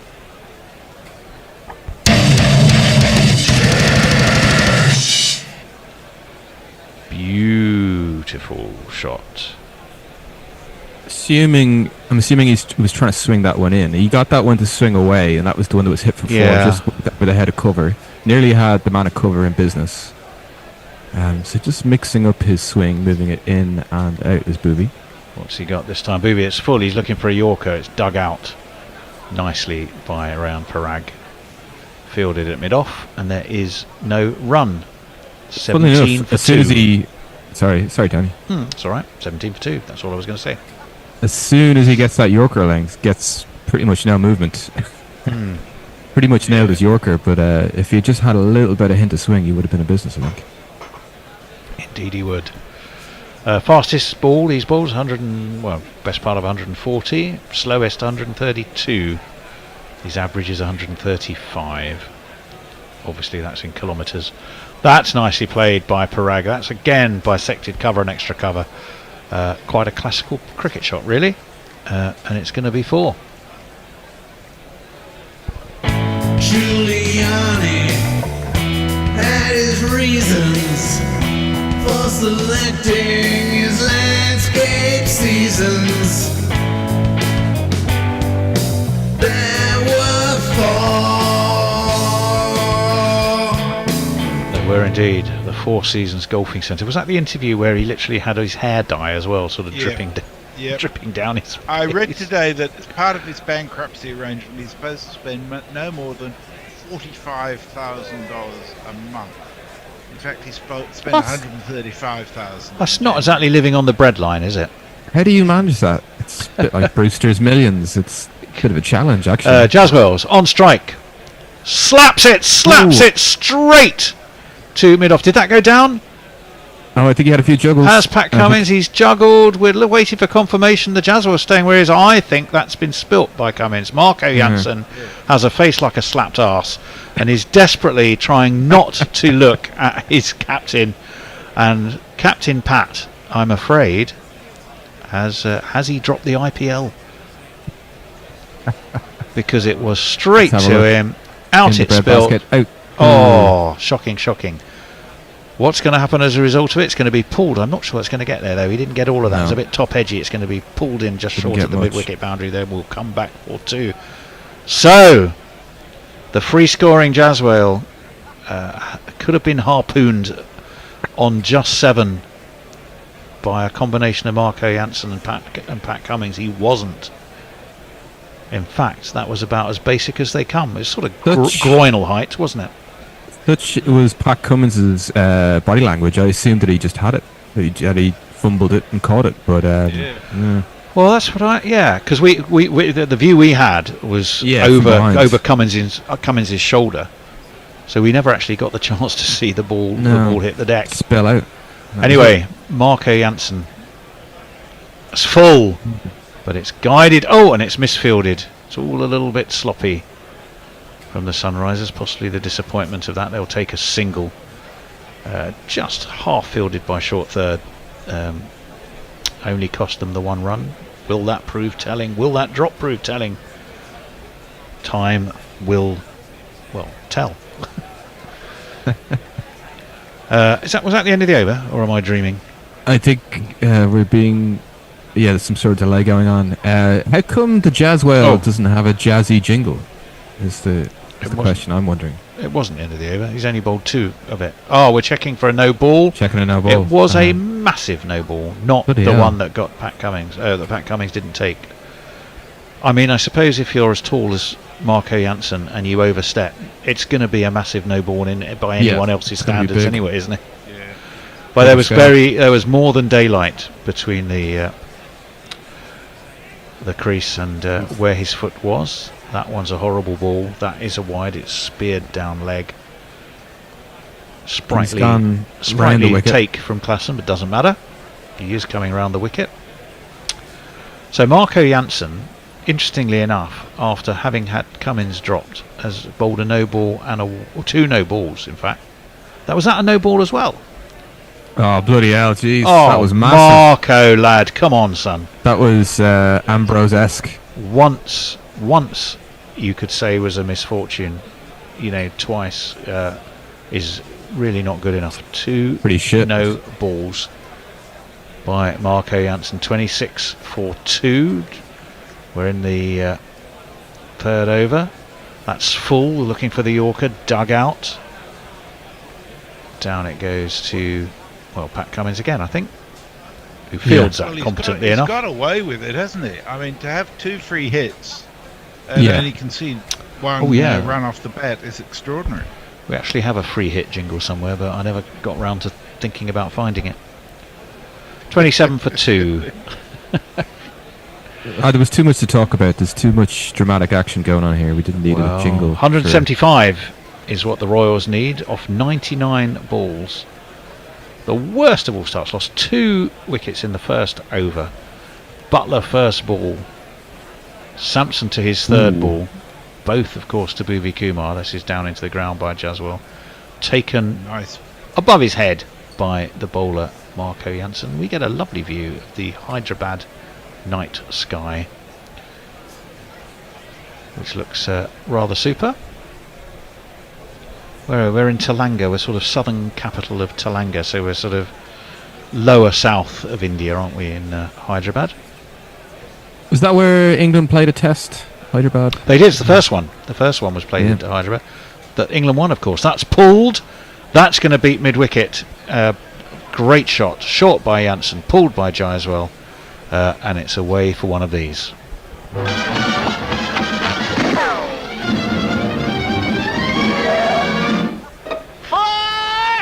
Again, it was he did well to keep that down, because by the time he played it, that was certainly shoulder height, and if anything, slightly more. He did that very, very nicely. The current run rate's a shade over 8. They do need 10.5, just above that, in fact. Yeah, a couple of quiet overs. I mean, a few more overs, you could say. Maybe it might become unreachable in a way, as in that run rate could climb excessively. Got to feel a bit sorry for Marco Jansen. Yeah. That one again is full and on the off stump of Jaswal, who guides it. It was a sort of an attempted Yorker. It didn't really quite work, but it was supremely dug out and angled away down to backward point by the Jaswal, and he gets one of these. It's me, Sanshi. It's me, Sanshi.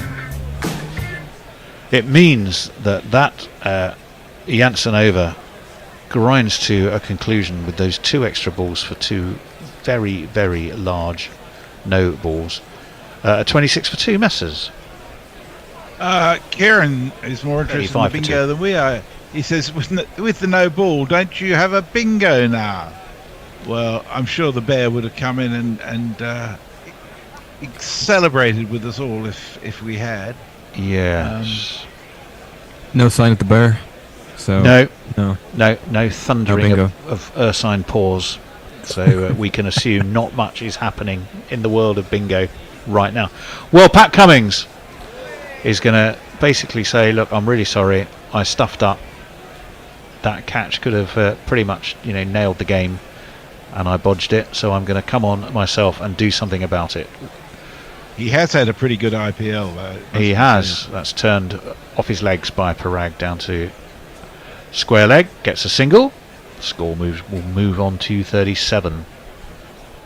Yeah, he's good as Pat. Does feel like he's somebody who would front up and just say, "Look, lads, didn't get that right." Well, he most definitely didn't get that right, but these things can happen to the best of us. Not really a drop of swing there for Marco Jansen. He's nailing those Yorkers, but I mean, if you're lining them up as Jaswal did, you can steer them away.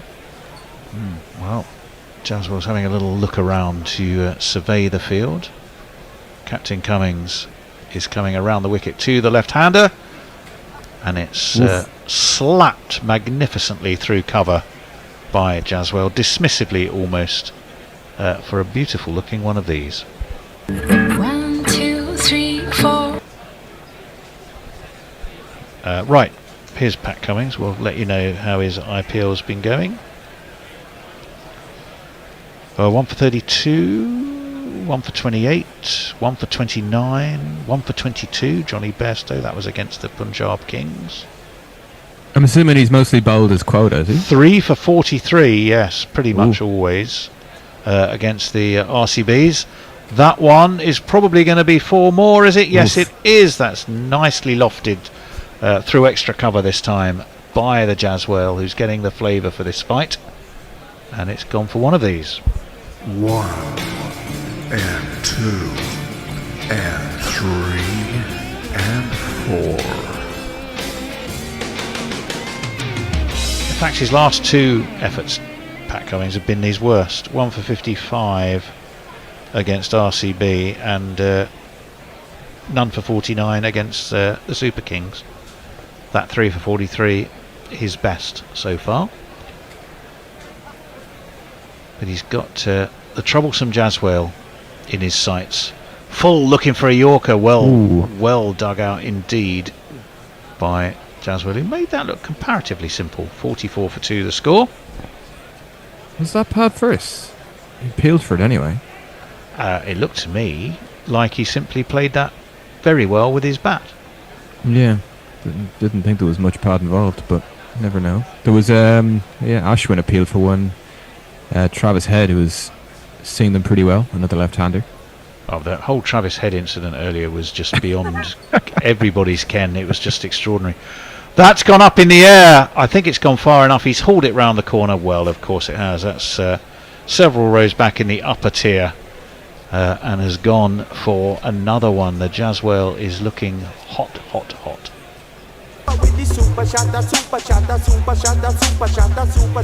The 50's up as well, 50 for 2. Things starting to look a little bit more encouraging for the Royals. Yeah, he hit that very well, didn't he?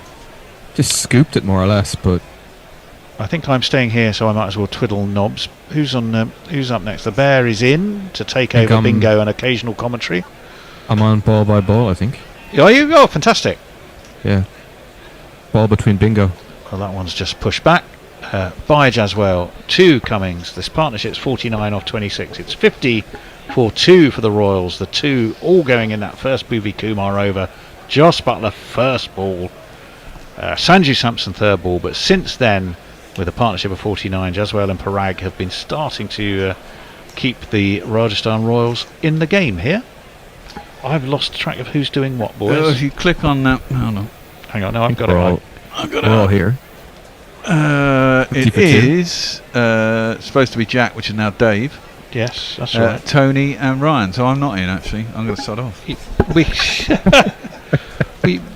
So Ryan's going to have to sit here. We are 2 away from getting a full house, though. Oh, it's a bingo update. We need...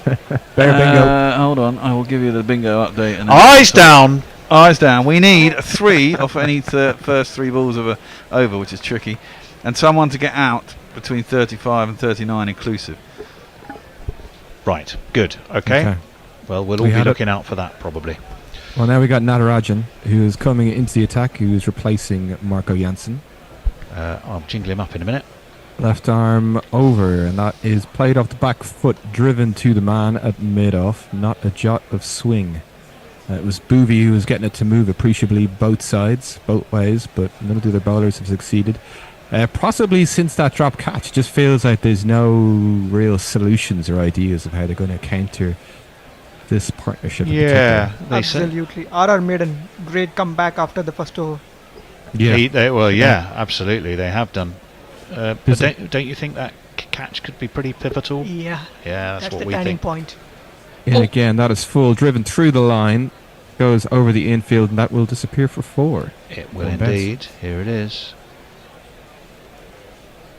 4 on the floor, and 1 more 4 than the 4 before. That's what 4's are for, to get funky on the dance floor. And it's our friend Natajan, isn't it, bowling? Yep. Well, I might as well jingle him while I have the chance.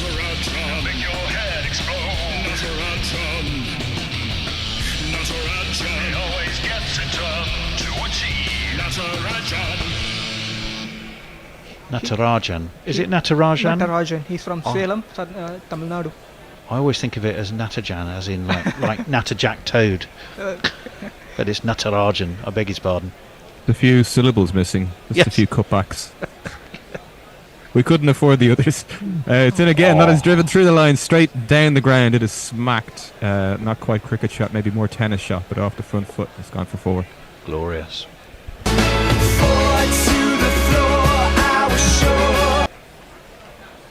Pink flag is flying high in Hyderabad right now.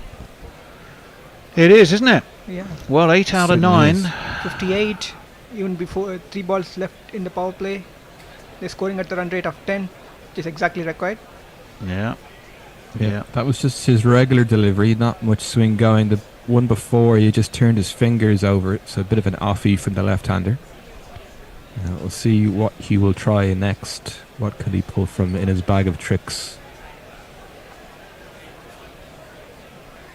He's going around the wicket. That is driven. He makes no contact with it. He came down the wicket. That's a slow one. I think leg cutter. Yeah, that was a clever ball. Clever bowling came. So batter came down the wicket. Was driven into the pitch. Cut over the side. Cramped him up. But it just turned a bit, actually, I suppose is what you'd say. Ashwin was getting appreciable turn, actually. It's almost earlier. a leg cutter, wasn't it? Yeah, leg cut. Or the off cutter for the left-handed. Bowler. Yeah. Yes, that's right.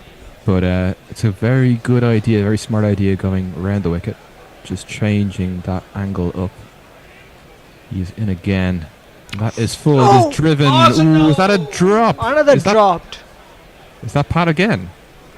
No, it's Abhishek Sharma. It's Abhishek Sharma. Phew. Can count himself lucky. It's Is that volleyish though. Is that because of a dew? Is there any dew? I don't know. Let's have a look. See how he spilled it. I mean, it would have been a great grab if he got it. That needs to be taken, but in it this does. IPL. I'm afraid This level. one of these. Way up in the sky, little darling. And if it falls, I'll pick it up. Just pick it up, mate. Natarajan, and again, that was his left arm around the wicket, and it was a bouncer, sailed over, and that's been given as a wide, I think, has it? It's funny, the previous drop was immediately followed by 2 no balls. And that one is driven, followed by a wide. Yeah. So, what's your money on what the next one will be? Another extra. Let's see. What was that, a wide? Natarajan, though, I don't know. I feel like, well, I would expect it from Janssen, perhaps. Yaka He's from in it? No. And again, that is, it's just short on middle stump. It just flicked away. They run through for a single. So no extras, and that is the end of the over. 60 for 2. Sorry, I was a bit late on the wide jingle. I just thought He I'd just better had to play get it just in, didn't he? Yeah. And we have some sort of strategic timeout. We do. Branded timeout, which is the opportunity to chat and talk about. It's a bingo timeout. I can't remember what the name of the bingo is called. Match play. Is it match play bingo? I think it is. I can hear the bear. I can hear the bear in the kitchen. Yeah. Well, I can only hear a growl. I can't actually hear what the bear growl is rustling, saying. growling, playing bingo. The soothing sounds of bingo. I think we're in for an interesting game now, chaps. What do you reckon? I Ryan? definitely think so. Excited by this. Bhuvi Kumar, though, is doing pretty well. They took him out of the attack. Yeah, but as the ball gets old, it stops swinging and turn. Yeah. We have seen 2 overs from the spin when RR bowled, but in SRH side we haven't seen any spin yet. True, very true. Ashwin was getting a lovely bit of grip. He was kind of going wide around the wicket to the lefties. Did they lost even before the toss by dropping Aiden Markram, who bowled off spin a bit, batted very good, decent. Very true. To the left-handed Jazz Whale. Yeah. But when he looks in this kind of form, he looks like he can belt anything, to be honest. Yeah, but he even with his belts look stylish. He's got great belts. He's a man of fashion. He's not. He's a dedicated follower of something of fashion. Yeah, he's not a man who slaps ungainly, muscled heave-hos, is he? Yeah. Everything he does seems to have a bit of got a lovely swing. Classy. Lovely swing. Classy look. Oh, incredibly classy batter. As opposed to a glassy look, which will be exactly what Josh Butler has in his post-match interview.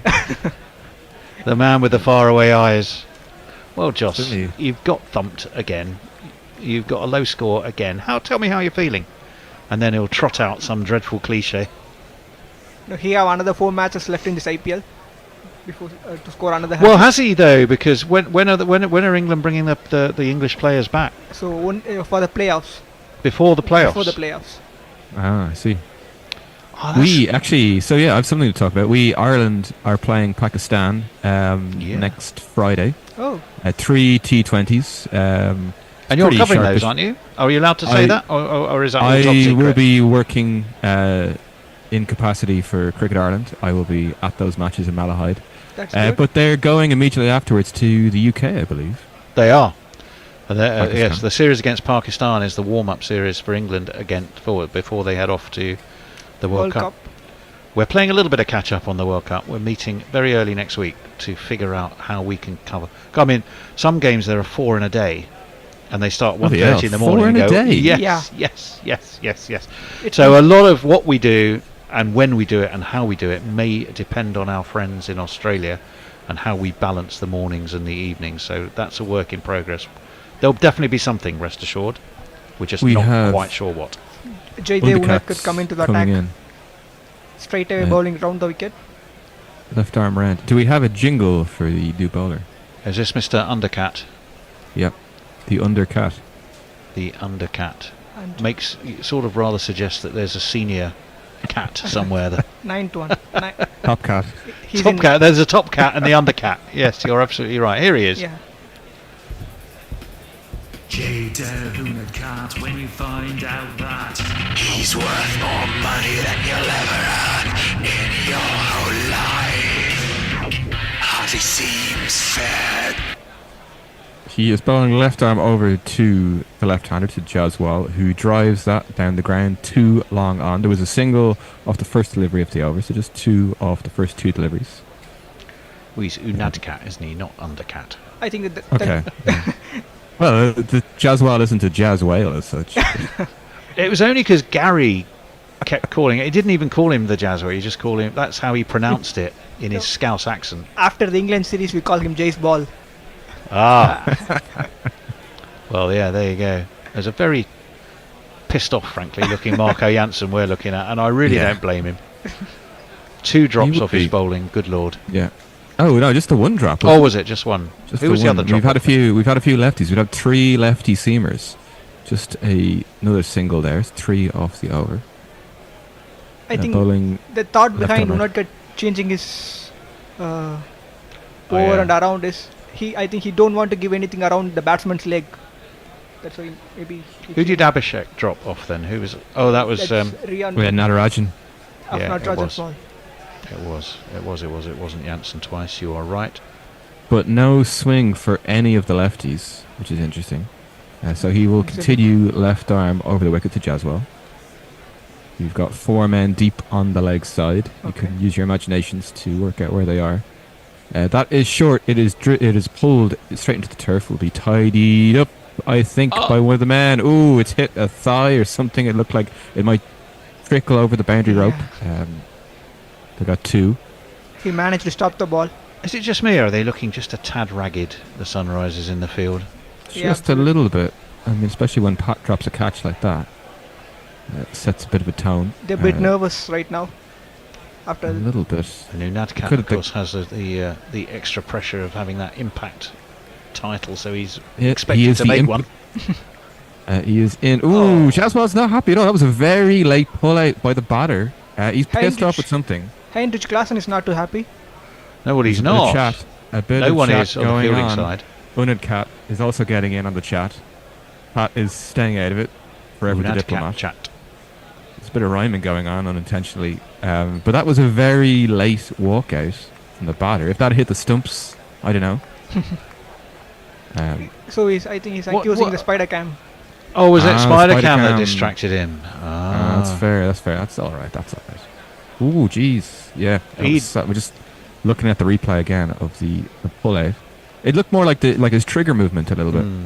And again, that is pulled. It wasn't very short. They get through for a single to the man at long on.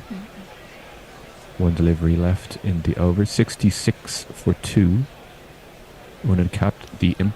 A quiet over from Unadkat. Just quite enough over. 136 needed off 79. Unadkat the imp sounds like some sort of character from a Terry Pratchett novel. Unadkat imp. It's beware Unadkat the imp who lives beneath the bridge. That's where Pratchett gets his ideas. He just watches the IPL. Left arm round. That was short, and it went wide over the batter, and that is a wide. Gosh, I'm supposed to be on socials, aren't I? Completely forgotten. Just sorry, gang. I'll get the end of this over. We've got one to come, though, haven't we? Because that was a wide. Yeah. The cameraman had decided not to show us the delivery.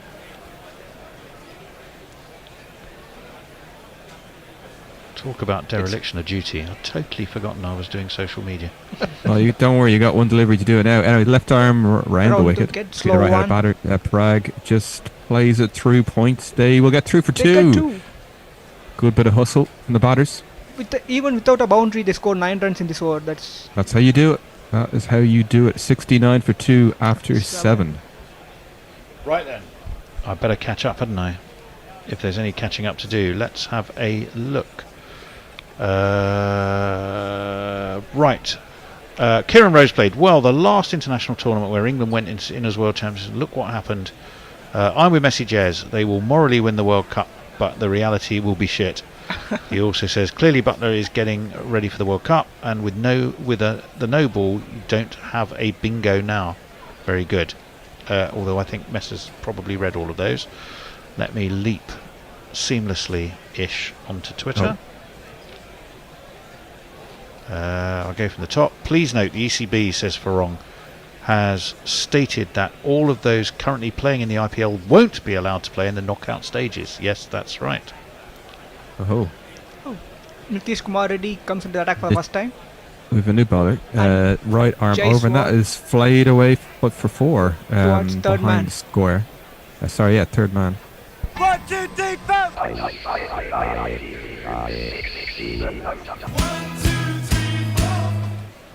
Just kind of ran his fingers over the ball, sliced it through.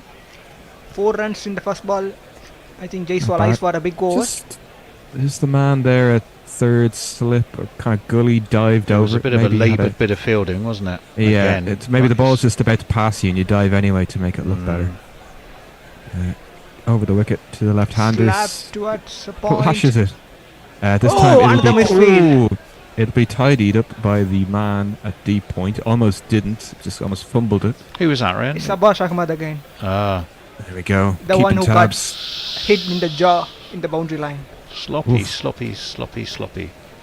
6 off the first 2 deliveries from the new bowler. Right. Some sloppy work. Maybe just a few bits of nerves. I think I should probably jingle. They had to bring in a well. spinner. They gave the over to medium fast bowler. Maybe because of the dew, I think. That's why the ball is sloppy. Possible. Ooh, and that is short, and it is pulled nicely by the Jazz whale, but is very well fielded actually. Couple runs again. Yep, couple of runs and some good pieces of running. Abhishek, I think. Was it? Yeah, it's Abhishek. Yeah. Well, the bowler is this fellow anyway. It's Nitish Kumar Reddy. You won't keep Nitish Kumar down. After he kills and eats you, he'll still be around. Maybe there's a bit of a dew factor. The fielder's kind of sliding around you to make sure you get that you get that ball into your mitt if you're sliding around on the boundary. No, right now I haven't seen any towels. No towels. That was just chipped away to the leg side by Jaswal. It was short of a length. Right arm round the wicket to the lefty. Nitish Kumar Reddy, young Indian prospect, maybe one for the future for India. Certainly so. Hitting some long sixes, bowling some good overs.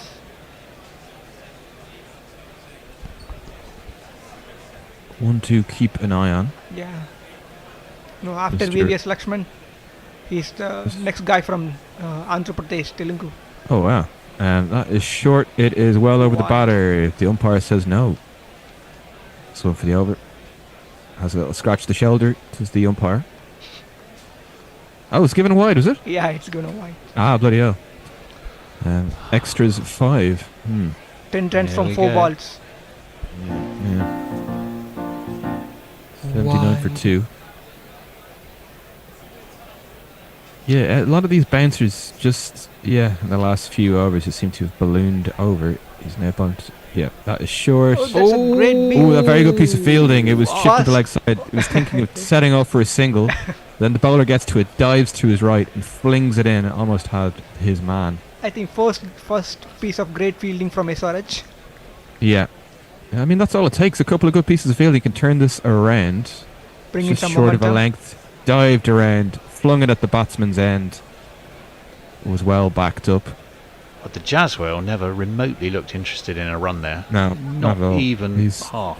He looks like a good athlete, right? Nitish Kumar Reddy batted for almost 10 hours. Yeah. Then come and bowl. Ooh, that was short again. Wide. Was that given a wide? Oh God, that's too harsh. Oh, that's harsh. These are harsh, brutal. It's a brutal game for bowlers. Pat seems. Ooh, Pat's reviewing. Oh, I'll hold the wide jingle then. I think it's not a wide. I didn't see that as a wide. I just thought it was a very clever slower ball. Oh, it's been given. They review The umpire has quite a laugh actually. A villainous laugh. Does a hearty chuckle. That's what I'll call it. RR managed to keep the run rate at 10. Yeah. Let's have a look. Have a look at this review. Was dug in. The batsman was set. How high was it? Well, it was head height in the end. Yeah, as it goes past him, I think, to be Reliant fair. Parag is, bit short. Yeah. It's too harsh on a bowler. It is very harsh. It will be a fat delivery for any other batter. Yeah, exactly. So we got one more to go in this over. 80 for 2, 7.5 overs. That is just in on the thigh pad. It is played into the onside. They run through for a single. It is fielder advances in to cut that off. And that is the end of the over. 81 for 2. Who do we have on social media? Well, yes, Kieran is asking, why is it so hard to coordinate cricketing calendars? That if you play the biggest franchise cricket tournament, which is probably great prep for the World Cup, then you get penalised from the ECB. Yeah, two schools of thought on that one. Kieran Rosebud also says, genuinely interested as to why it is so hard to collate a few calendars. Well, I think the reason is it's not just the one tournament. The tournament has got longer and bigger. Yeah. And when you're playing a major tournament, two schools of thought, and I kind of see both. One, if you're playing in arguably the best T20 franchise tournament, then the quality of T20 prep you're getting could not be better. Or the other one is, as a group, a team should be together before they head into a major tournament. I see both sides of the argument, I've got to be honest. Yeah. Pat Cummins back into the attack. Full toss. That is very, very full on middle and leg. Is played to the fielder at mid-wicket for no run. Pat with 15 off his first over, and that drop catch. Yeah, it's not been a good day at work for him, has it, so far? It's been tough. Things generally come quite easy for Pat. He is a very good cricketer. It looks quite tough out there, and he's showing a bit of that frustration, I think. Yeah, right now we are seeing R. Ashwin padded up, helmet on, with bat in the dugout. He's furiously chewing gum with Sangakkara. That is short and is pulled. I think it's gone the distance. All the way for a 6 towards the deep collect. To the second or third tier, and they're fighting over that ball, but the victor is holding it up. 898 sixes. Good luck getting that ball back. That's a slow run from Pat Cummins, bowled at 106. Kumar Sangakkara as a coach is fascinating me. Because as a batsman and as a cricketer generally, he's the epitome of elegance, suave, smoothness. Yeah. Stick him in the manager's position, and he's turned into sort of a cross between, Pep Guardiola and Barry Fry. I mean, it's just, Pep Guardiola. It's just name any sort of I would like snarling, to see spitting, Sangakkara, frantically chewing football manager, and there is Kumar. It's I want to see transition. Sangakkara managing in League One or in the Championship. Trying to keep a side up and see what he's like. Pat is it again. That is full. It is swung through the leg side, but the fielder and the team wicket will tie it up. They run through for a single, I believe. He's running quite a business in Sri Lanka. Some restaurants, maybe get some experience from that and managing. I think he's a smart man with a finger in many pies. He was president of the MCC, Does he do pies, for a season, Tony? wasn't he? He may well do pies as well. Who knows? Yeah. He certainly has a finger in a few. I don't know if I want those pies. Who am I thinking of? Who was it? What was the name? The woman, Sweeney Todd. Mrs. Round the wicket. That is very full, beautiful That's Yorker by Pat, and it kind of seemed to go through, like between Jaswell's feet and and the leg stump. It went through to the keeper. Missed everything somehow. Yeah. Hall leg for Pat Cummins. It missed everything.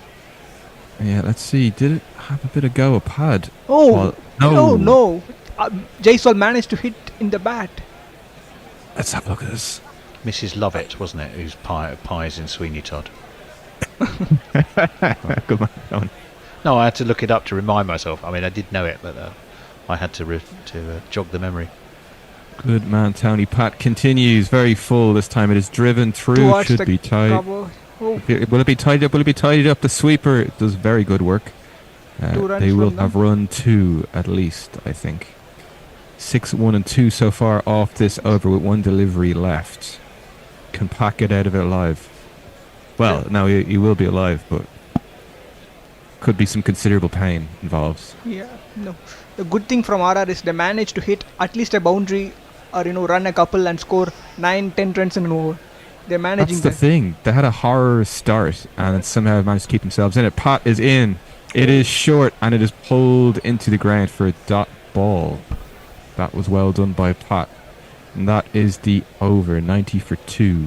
112 needed off 66 for the Rajasthan Royals. Who we got in social? We have Bland Freehand says the Jaswell looks like he's going to be some player. He looks good in all formats. Yes, he certainly does. We're with you there. Kieran, who's definitely on a mission here, says surely the ICC will be able to finalise when the World Cup is, and the BCCI want to run these tournaments so it infringes on. And if the BCCI want to run the tournament so it infringes on the national prep, slap India with a huge handicap for the World Cup. There's one thing you're missing there, Kieran, and that is the BCCI and the ICC are, shall we say, how do we say this kindly without being... Shall we consult our lawyers? Closely linked, we think. Yeah. He says, like making them play with Bairstow in their side. Oh, that's interesting. Rather than a fine or a run penalty. You must use Johnny Bairstow in your side. You have to. We don't care where. That's a bit harsh on Johnny. Janssen is in, left arm around the wicket, and that's played to leg side. It is. What did young Johnny B do to deserve this? Well, he just thumped a massive match-winning ton, didn't he? Against all odds. Well, I mean, making runs in the IPL is quite a high likelihood these days. I mean, not saying I could do it. Jake. Yeah. So you're saying the quality of bowling is very low in the IPL when compared to the last season? We have the official word on one of the... I'll just hold the thought. Janssen in. That is short as put in the air for 4-1 bounce. What a lovely shot from Parag. Now my innings going. Great guns. I hit the ball. 4 runs. I hit the ball and it went for 4 runs. Apparently Kumar Sangakkara does own a restaurant. According to Jay Grover, he does own a restaurant. I think it's fresh seafood though, not pies. We could do fish pie. I think the name of the restaurant is some crab and spices something. Yeah, that'd be nice.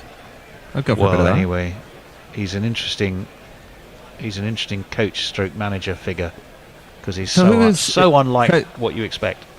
Trevor Penny, what's his role in this ticket? Janssen continues. That is flicked down to the leg side, past the fine leg. That's a very bad fall from Janssen without a fine leg. 1, 2. Yeah, he's a bit off. His radar is Shut the door. it's everywhere. Nicely played though by the batter. Just got a little bit of tiny bit of a glance. That's all you need to do. Don't do too much. Beat everything. Get all the pace on it. I don't know what's the thought behind bringing in Marco Janssen in place of Aiden Markram. Yeah, I don't understand it either, to be honest. Tonight's form. He continues in. He gets his line right, and that is on middle and off.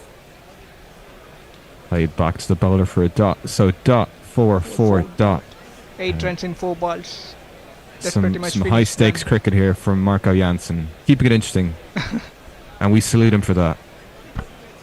And the partnership is 97 between both Jaiswal and Parag.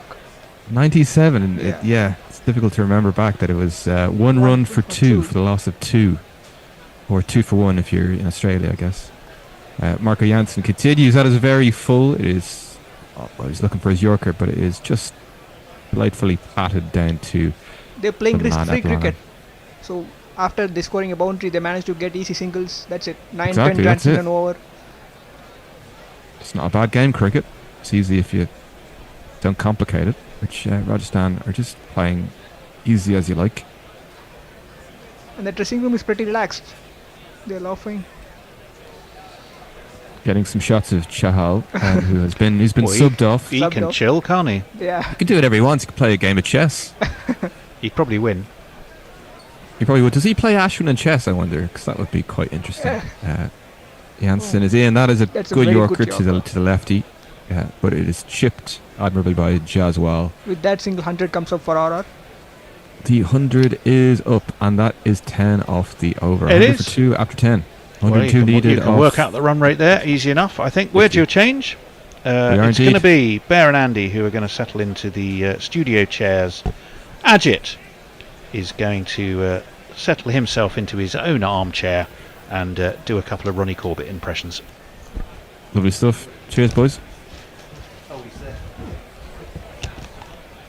He wasn't there 2 weeks ago. Just in time.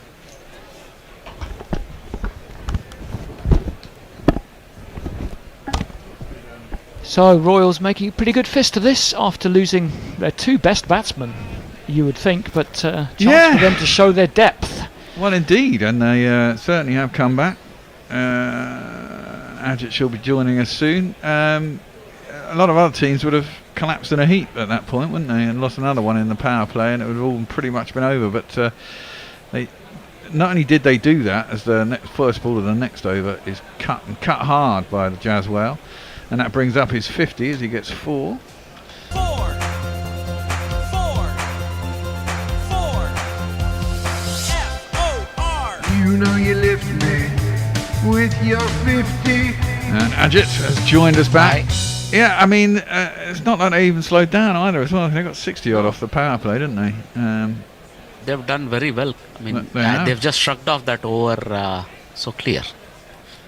It's almost as if that over never happened, right? I think thanks to these 2 guys right here. Indeed, and I think that was an attempted reverse sweep that he missed, and I think the keeper's already missed it as well. He got a touch on it. Did you? I thought it came off the keeper's gloves, actually. Both it was a fast ball from the bowler. I think it is just byes now.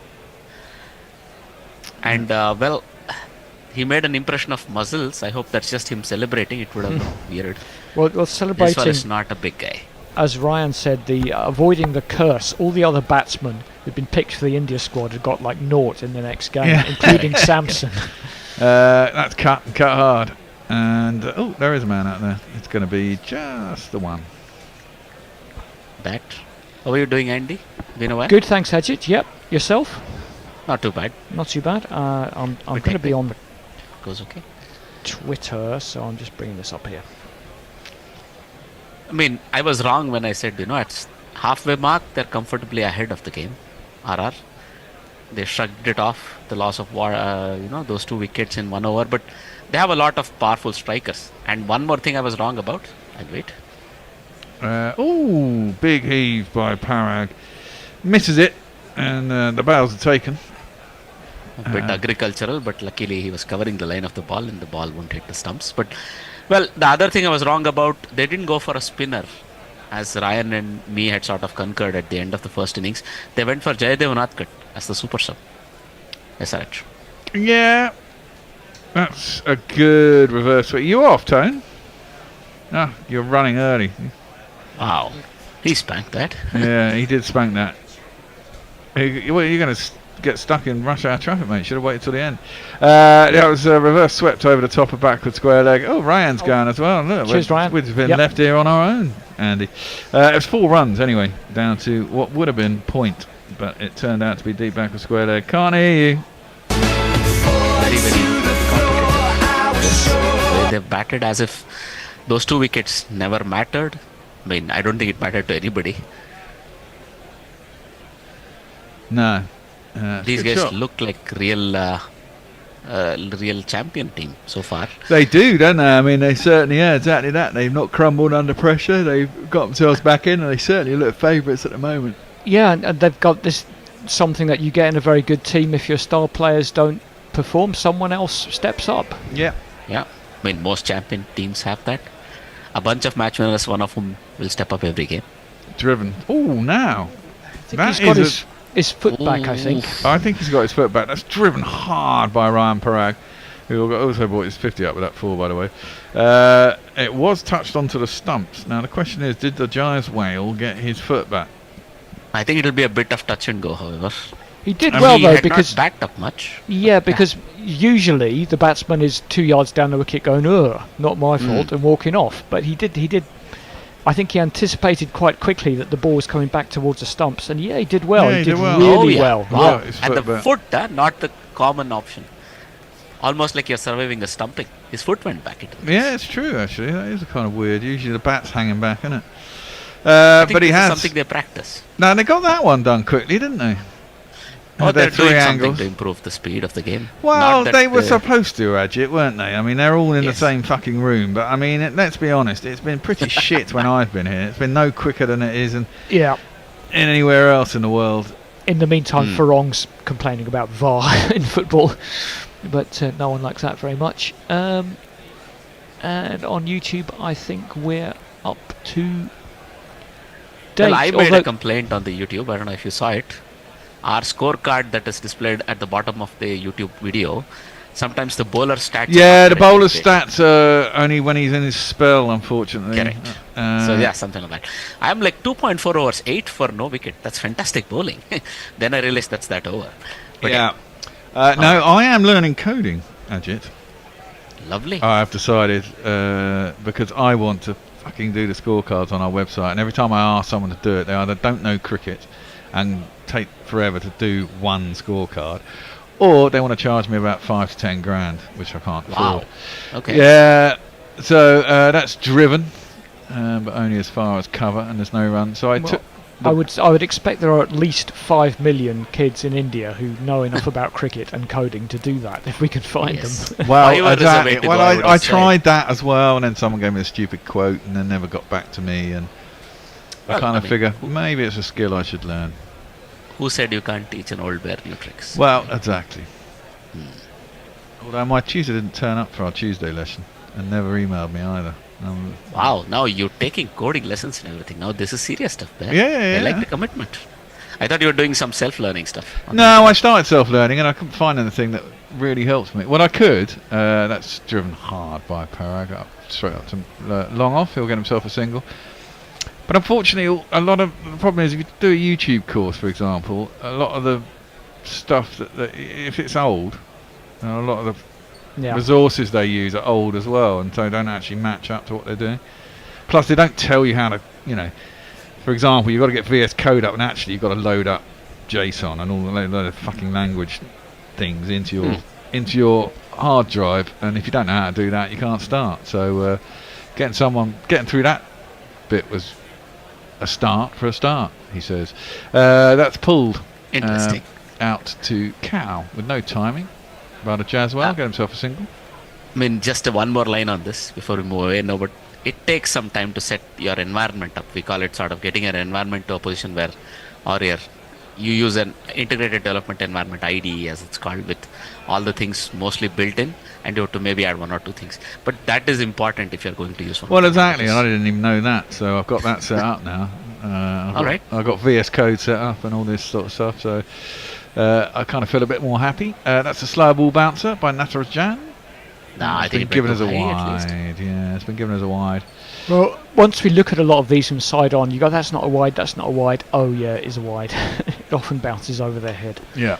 Yeah, no, he sort of pulled out of the stroke. He was going to uppercut it or ramp it or whatever they do. And he sort of waited for a second, knowing almost that it would be wided, and it was. I really like the maturity that Ryan Parag has shown. He's a old hand. Driven hard by Ryan Parag, but it's half stop by the skipper Cummins, who's at cover. Very agile Cummins, who's no less than 6 1/4 foot or something. But yeah, fantastic. Is he all format Australia captain? I believe so, yeah. No. So for example, T20 captain is Marsh. They've announced Mitch Marsh as the captain of Oh, did they? Right, wow. I think they're going to try and not overburden him because he's a fast bowling captain. Oh no, that's understandable that they would give it to someone else. I'm just surprised at Marsh though. No, he's been doing really well in the finals and in the semi-finals of big tournaments. He's won them 2 tournaments by just doing well. Yeah, I suppose. I mean, he's a big biffer. He's a reasonable T20 player. Was he captain when they won the tournament? No. He wasn't. Finch was. He's sort Finch, of. Yeah. I think he's been chosen as the successor to Finch. They are the defending champions, Australia, right? This time? No, England are defending champions. England are defending. Yeah. Okay, but Joss Butler, I'm sure Joss will tell you we're the attacking champions. Oh yes, of course. Oh yeah. That worked out last time. We won it. Was it in Australia we won it? Yes. It was. Yes. Because Australia won it in the UAE, didn't they? Australia won it in the Middle East. Correct. That was under Finch. A while back. No, I remember. Well, it was 3 years ago, wasn't it? Because one tournament straight after. There was only about 8 months between them. That's pulled out to Cow. Wonderful over here by Natarajan. Yeah. That wide included, he's given only 7 runs. Mixture of slower balls, accurate Yorkers, and so on. Anything on the Twitter sphere? Yes, Kieran Roseblade says UNICEF voice, a donation of just £5 could send this old dishevelled bear back to school. Yep. And on Twitter, Farong is giving us another. Well, he's actually comparing Head's dismissal, which was not out, to Badoni's the other night, which was given out. I see. So there's some sort of it's I can understand it's a little bit difficult. Is the bat on the ground? It's not 100% clear. But as you said, Bear, once you see it going down in the subsequent frames, that ought to be common sense to tell you that it hadn't hit the ground. Precisely. It was a very tough thing. But Tony still thinks that Head played the next ball onto his middle stump on purpose, which is tremendous skill if he did.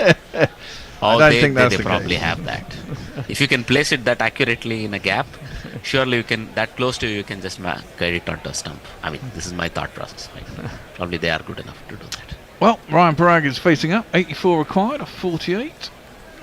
Made it a little interesting. The run rate has gone up about 10 now. Smashed. He's done the old swivel on the spot. Mistimed it again, but out to deep square leg for a single. I don't know where that noise was coming from. It's you're bloody racing again. You're when the fun stops, stop. Yeah, but the fun hasn't stopped because I keep winning. I see. Nonetheless, these couple of overs will be very crucial in this chase because anything above 60 with about 5 overs remaining will give the defending team a chance. Anything under that more or less becomes academic, I think, the way these two bat. Well, these days it does, doesn't it? Jaiswell goes across. That's a fantastic shot. He's gone right across, got down, swept it over deep backward square leg. Big 6. I would like to see the distance on that shot. No respect whatsoever. It's a difficult ball to hit from that position because it's right on top of him. He's quite low down as well, isn't he? 6 stump outside off as well. 77 meters is respectable, I would say. He does that very well, Jaiswal. When the ball is there to get under, he really gets under it, and that's how he gets a lot of his sixes. Yeah, and long levers for a young man, but he's quite tall. Yeah, Jaiswal smashes that one up to long on. It's going to be a single. This is one of the things I've noticed. He's very composed. For somebody who's so young, he never gets carried away. No. He's hit a 6, he's done his job. Single, get on to long to the other side, wait. Well, it's also a test opener. Yes, of course. You should have some patience. Is the quality you need for that. Yes. No, but the accomplished nature of doing it. I mean, it was almost like an agreed single. He's going to whack you down to long on and just run through. That's it. That's what I meant. Smashed. Ooh, aerial for a while, but wide of long off this time. Just stood and delivered there, did Ryan Parag, and he's got himself 4 runs. 2 + 2 is on man. Well, how it changes for Bhuvi. He was 2 wickets for 1 off his first over. Wow, they put him firmly back in his place, I think. 27 off the next 10, I think.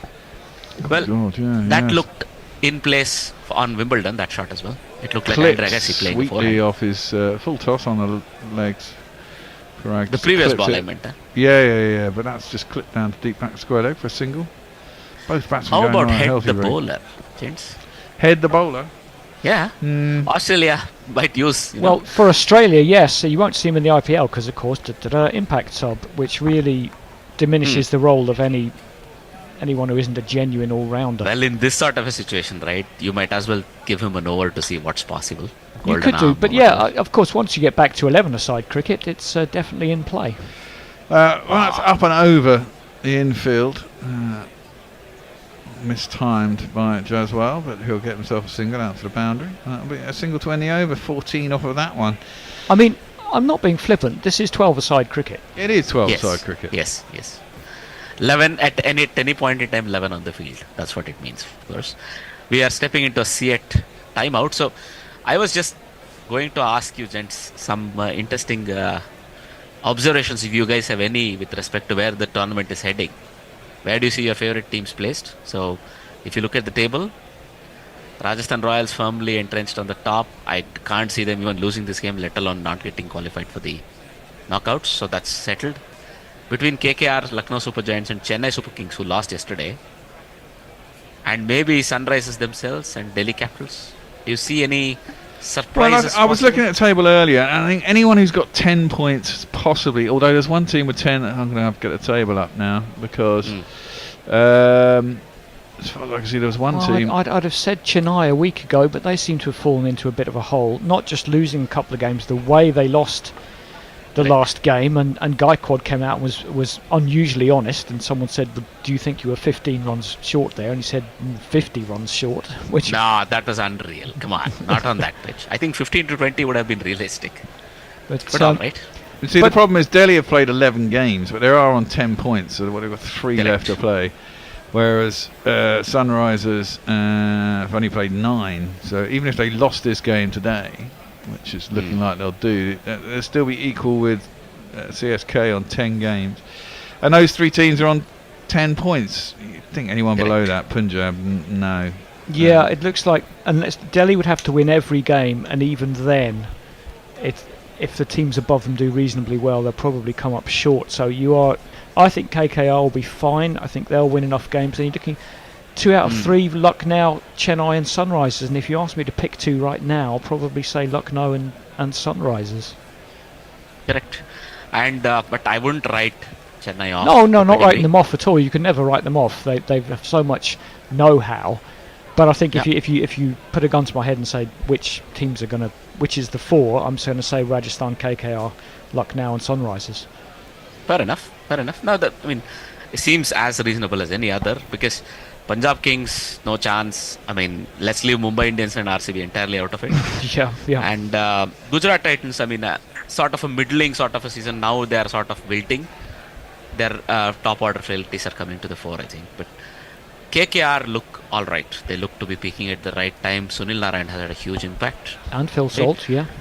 And Phil Salt as well, of course. Right at the top, they're killing many games off. Within, 5-6 games, the game is almost dead in the water. And Chennai Super Kings are going the wrong direction. You're right. Sunrisers would have wanted this win desperately. It's not yet gone. It's not gone yet. They need to get a wicket. Slower ball bouncer into the pitch once again. Not hit particularly well by Jaswal, but gets himself a single. I mean, for all the credit I was giving him for his technique, his composure, and so on, the last 2 shots have been absolutely agricultural. Both slower bouncers, I think. One into covers and one into mid wicket. All right. He's off strike. But we see some. Who's in next? Is it Hetmeyer? I think Hetmeyer and his captain Powell will be sort of held back unless they see a right and left combo making some difference. Well, you've only got 7 overs left. That's going to be a wide. Correct. We might send in Powell to give it some power hitting, might you? Yeah, it might be Powell or Dhruv Jural. I expect Dhruv Jural to walk in, frankly. And sort of, so far, both Roman Powell and slightly ahead of him is Hetmeyer, is how they've sort of structured their order. But yeah, it might very well be Powell to, 2 big hits, get the match settled. Smashed down too long off, stood and delivered. Did Rohan Parag.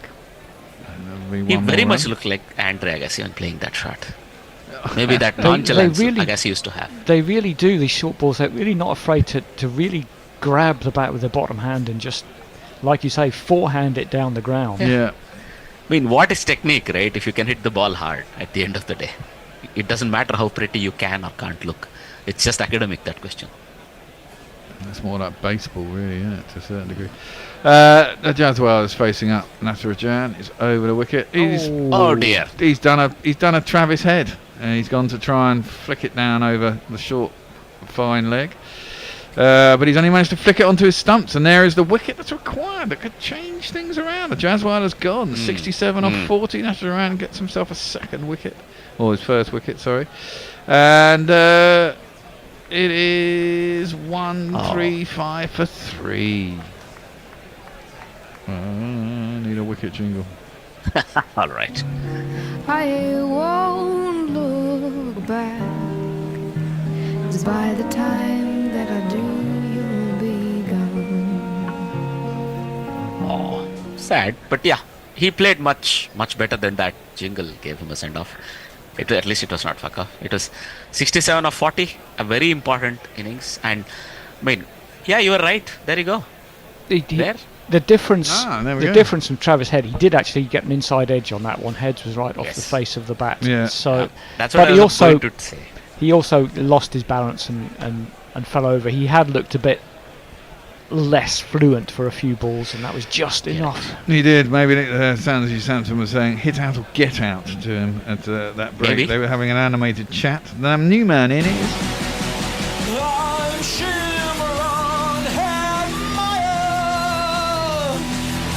He has not made the West Indies squad.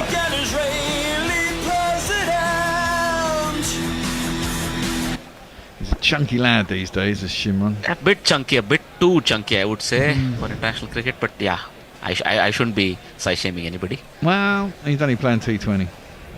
Agreed. But when I look at the squad, I think he's one of those people who needs to make a comeback as well. Well, yeah, first ball he gets is a full toss, which he just drives back down to the ground to get himself off the mark. Of course, West Indies haven't announced their squad. And if you think, well, we were having this discussion the other week, weren't they? I mean, no, but they haven't announced their squad. I think everybody had a deadline of 1st May, I think, for the provisional squad to be announced. I'm checking, by the way. Yeah, no, I was just looking earlier. They haven't really. Some of the squads haven't been announced yet. But Sunil Narayan. Oh, yeah, that is the other question, I think, because I think Roman Powell tried to have everybody West Indian out there in IPL have a word with him to come back. That's short in the pitch and pulled with ease by Rohan Parag over Cow. Well, that's a deep mid wicket, and it is 6 runs. The 906th of the tournament. Jesus Christ. Absolutely nonchalantly. If I hit it like that, it would probably not clear the circle. That went a good 85 meters. You and the rest of us, yeah. Good God. I mean, I think he does a lot of weight training, no doubt about it. But Fantabulous hitting this. It's one of those pull shots where you can see he's got most of his weight on the front foot and he's just bracing the front leg and whacking his hands through it. That one, he sliced over the top of point. A couple of bounces out to the man in the deep. They'll get just the one. While what would have been a good over, that's 6 actually. Natarajan will still take 1 for 10 or 1 for 11 at this stage, I suppose.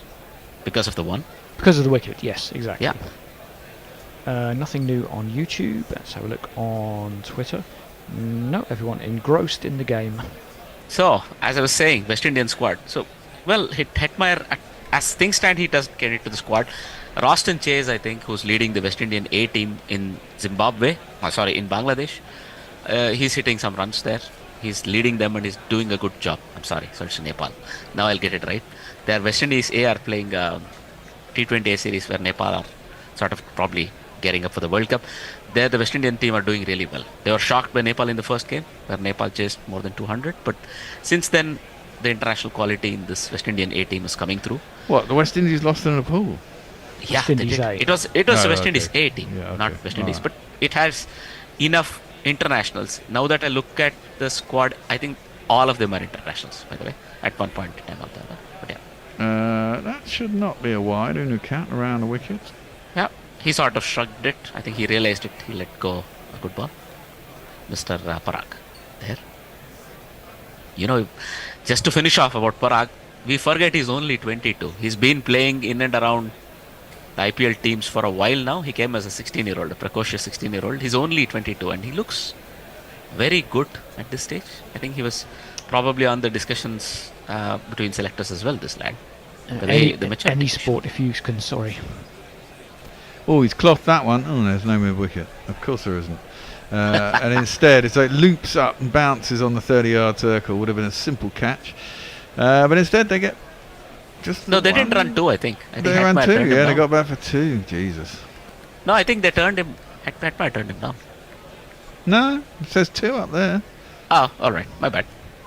Yeah, I'm saying. The swagger of the striker, I thought it was actually Hetmeyer. I'm sorry. In any sport, if you can actually start by getting significant game time in professional sport at age 17 at the highest level, I mean, it's a huge advantage. Oh, now has he got enough of that? Just. Oh! I think it's toe endy and it's pretty flat. But Rian Parag has hit it over long on and he's got himself 6 more.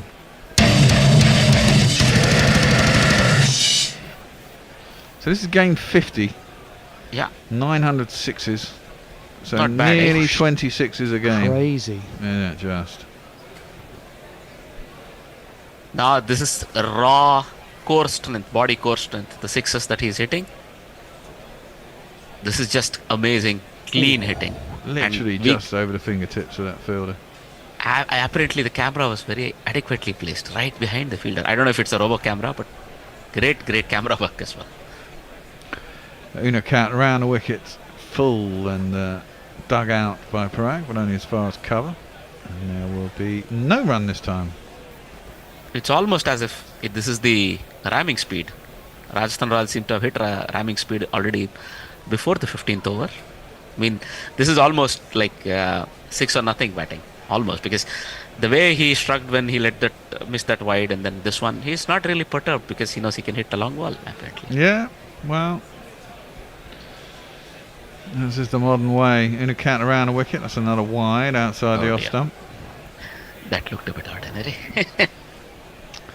I mean, 50 off, what, 5 overs? You should get this. It's 5 and a bit overs, isn't it? Yep, I think 3 or 4 years ago you'd consider that to be even money. 50 off 30. Yeah. Not anymore. Not this anymore. Year. No. Oh, there was a cameraman right behind him. We saw him duck for cover as we saw the replay. No wonder. So, I'll let you go in a couple of balls. I have to ask you, who's your favourite for the World Cup? One after the other. Maybe Andy first. Into the pitch, slower ball. He waits for it to Brian Parag, and he had to wait quite a while. Cuts it out to point, gets himself a single. I'm going to bat my home boys. All right, England. Now they are having a laugh, Unadkat and Parag, because it's almost like a tennis ball trick ball. The ball never arrives to you. It almost felt like that slower ball from Unadkat. But he got some bat on it to deep point, Parag. But yeah, and you, Andy? It's a guessing game. You have to guess what the wickets are going to be like. If we see some traditional slow and low and turning T20 wickets in the West Indies, if we see that, I'd probably go for India, even though they could definitely have picked a better squad. Don't worry. They'll get to semi-final and then choke. Pick another one. I mean, this is it. I mean, there's fair few teams could win that. That's a power shot from Hetmeyer straight back over the bowler's head, down to the boundary. 4 more. Quite a few teams can win it indeed, but I think the semi-finalists will have at least 2 Asian teams, one of which will be India. I think India, England, maybe Australia.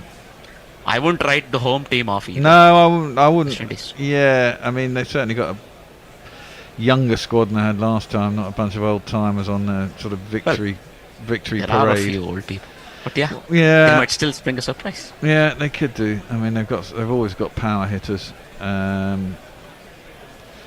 right, South Africa could do. Time for a changer, I think. Thank you very much. Andy, you're going to take us through to the end. Thank you, Ajit. Messrs is going to take us through to the end on social media, and Rajasthan Royals need 45 of 5 overs, which these days isn't that many. They're only 3 wickets down. Obviously, they've got an extra batter from what you've had 2 years ago with the impact sub. Everyone's got one now. It's going to be Pat Cummins trying to save the day. It's attempted Yorker has turned into a full toss. He's rather got away with it. In fact, it's going to be a dot because he's managed to hit it straight to short fine leg. Ryan Parag, who I'm sure will be thinking about winning the game, but he's also got a shot at 100 here on 76. That he has. Who was it that Cummins dropped? I can't recall. I think it was Jaswell, wasn't it? Yes, I think so. Yeah, and that wasn't too good. That was Cummins an expensive drop. Ooh, that was a bottom edge which just flew past the stumps. Really could very easily have smashed into those stumps. It was a slower, shorter ball outside off stump. The batsman was too early on it, and that bottom edge sneaked past the stumps. They got through for a single. Bringing Hetmeyer back on strike. He certainly hit that last one cleanly for 6. He's got Hetty on the back of his shirt like he's a dinner lady. That's the thought. He's been eating a lot of his own dinners that he's been delivering, is what I'd say. Dara Azizi has joined us. Says, "Hi all, don't rule out the USA." I will. I'll totally rule out the USA. I'm going to rule out the USA. They're a total shit show of an organisation. It's well bowled by Cummins. It's one of those slow bouncers, but he's managed to get the height right. It's not gone over head height. Hetmeyer again very early on that one. Missed it. Come through for a dot ball. Yeah, it's great to see a lot of teams, 20-team tournament, but I think 8 of them are not going to win. There'll be some tight games between them. Well, though. I think 19 of them aren't going to win. No, well, the point is, I can pick the 8 now. You can't pick the 19. True. But there'll definitely be an upset or 2. Cummins going round the wicket. It's a good Yorker. It's a good over so far, and Hetmeyer just gets a toe of the bat on it up to long on. Cummins has got one more over after this one. I'm sure he will bowl it. It wouldn't surprise me if one of those upsets involved us. Well, it's happened before. Ireland, Holland. They're both dangerous teams, Ireland and Holland. Yep, well, I'm saying they've upset England in T20 before. Holland quite a while ago as well. Broad's hilarious missed run out. There were 2 missed run outs, wasn't it? Stuart But Broad. the last one, if he just held the ball, it would have been a draw exactly. or a super over or whatever it was. Cummins in again. It's full. That one's in the slot. Parag's picked it up, but he's hit it straight to long on. And Cummins, great over from him, has perhaps given Sunrisers a chance in this game. It was right on the bottom of the bat from Parag. I jinxed him with talking about 100. Marco Jansen took the catch. It's 159 for 4. Another one bites the dust. I think that is going to be out, Fred. Another one bites the dust. Pokey Bumfinger says the USA don't suck. They could take a few scalps. Well, I guess they could, but don't they have both India and Pakistan in their group? I find it hard to believe. Let's have a look at the groups. Yeah, England. I know England have got Scotland. Now, do the USA go and pick out? I mean, I don't know nothing about American cricket, but do they have a couple of sluggers they picked out of baseball? tried to teach them? Not to mine. I have seen someone do that, but I don't think he's playing for the USA. There's a guy on YouTube. It was quite interesting. He had quite an interesting style. Anyway, it is going to be Powell to join his West Indian compatriot. And I imagine you probably... I mean, I guess one part of cricket you probably could transfer to from baseball. Who's next in? Robin Powell. Yeah. We've got a jingle for him. I'm sure we have somewhere. I mean, fielding should be okay. They're good throws, but you don't get a big comedy glove to catch the ball with. No, that's very true. You do not. We don't have a Robin Powell jingle. I think if you're an American looking to move from baseball to cricket, you wouldn't do it with the USA team. You'd look for a trial elsewhere. Here comes Cummins to complete the over. It's full, but he's got away with it again. Great over. That was just it's helped by it being the new batsman, but it was him who got the new batsman in there. That's just a single. Over's only gone for 3. He took a wicket, and back in the balance a little bit. 42 needed off the last 24 balls. Farong updates his meme of Team Tata T20 World Cup selected players, including the bowlers in the next match after the squad was announced. Sanju out for a duck. Arshdeep took 1 for 55. Chahal none for 62. Yes, selection. Those were Chahal's worst ever IPL figures. Yeah, perfect. Going into a World Cup. Right, the batsman is. I found his jingle. Rob Man Powell's got an awesome name. That'll do because it's 36 seconds long.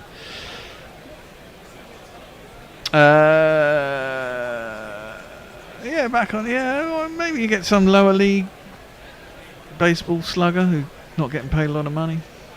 Yeah, but he's got to train up. You can't just put him in. Yeah, I know, but you know. Right, it's going to be Marco Jansen to bowl the 17th over. He's going to bowl left arm around. It's going to be, you have to bowl that one again. They may get through for a single 2. It was too full. It was outside leg stump.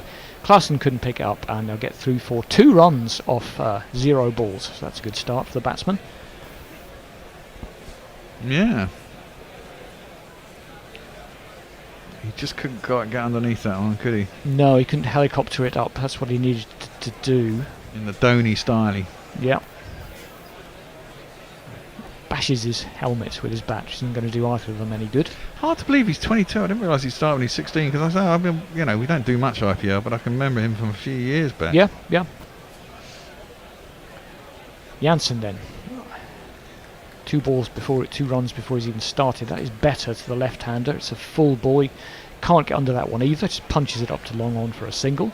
And had to skip into the crease as the throw came in quickly. 39 needed off 23. 6 wickets in hand. They've got Dhruv Jurel still to come in and will be into the bowlers. But they've also got Ashwin who can hold the bat. Certainly can. The Royals trying to go 9-1 at the top of the table. Now I'm pretty sure no one's ever won every game in the IPL in the league. I don't know if anyone's ever only lost 1. That's going to be another wide from Jansen. He's trying to get it close to those tram lines, and he's going a bit too far. So he's only bowled 1 legit ball so far. He hasn't done himself any favours, has he? Especially with those 2 no balls as well. Well, no, it was a bit funny because the second no ball was also a wide, so it didn't really make any difference.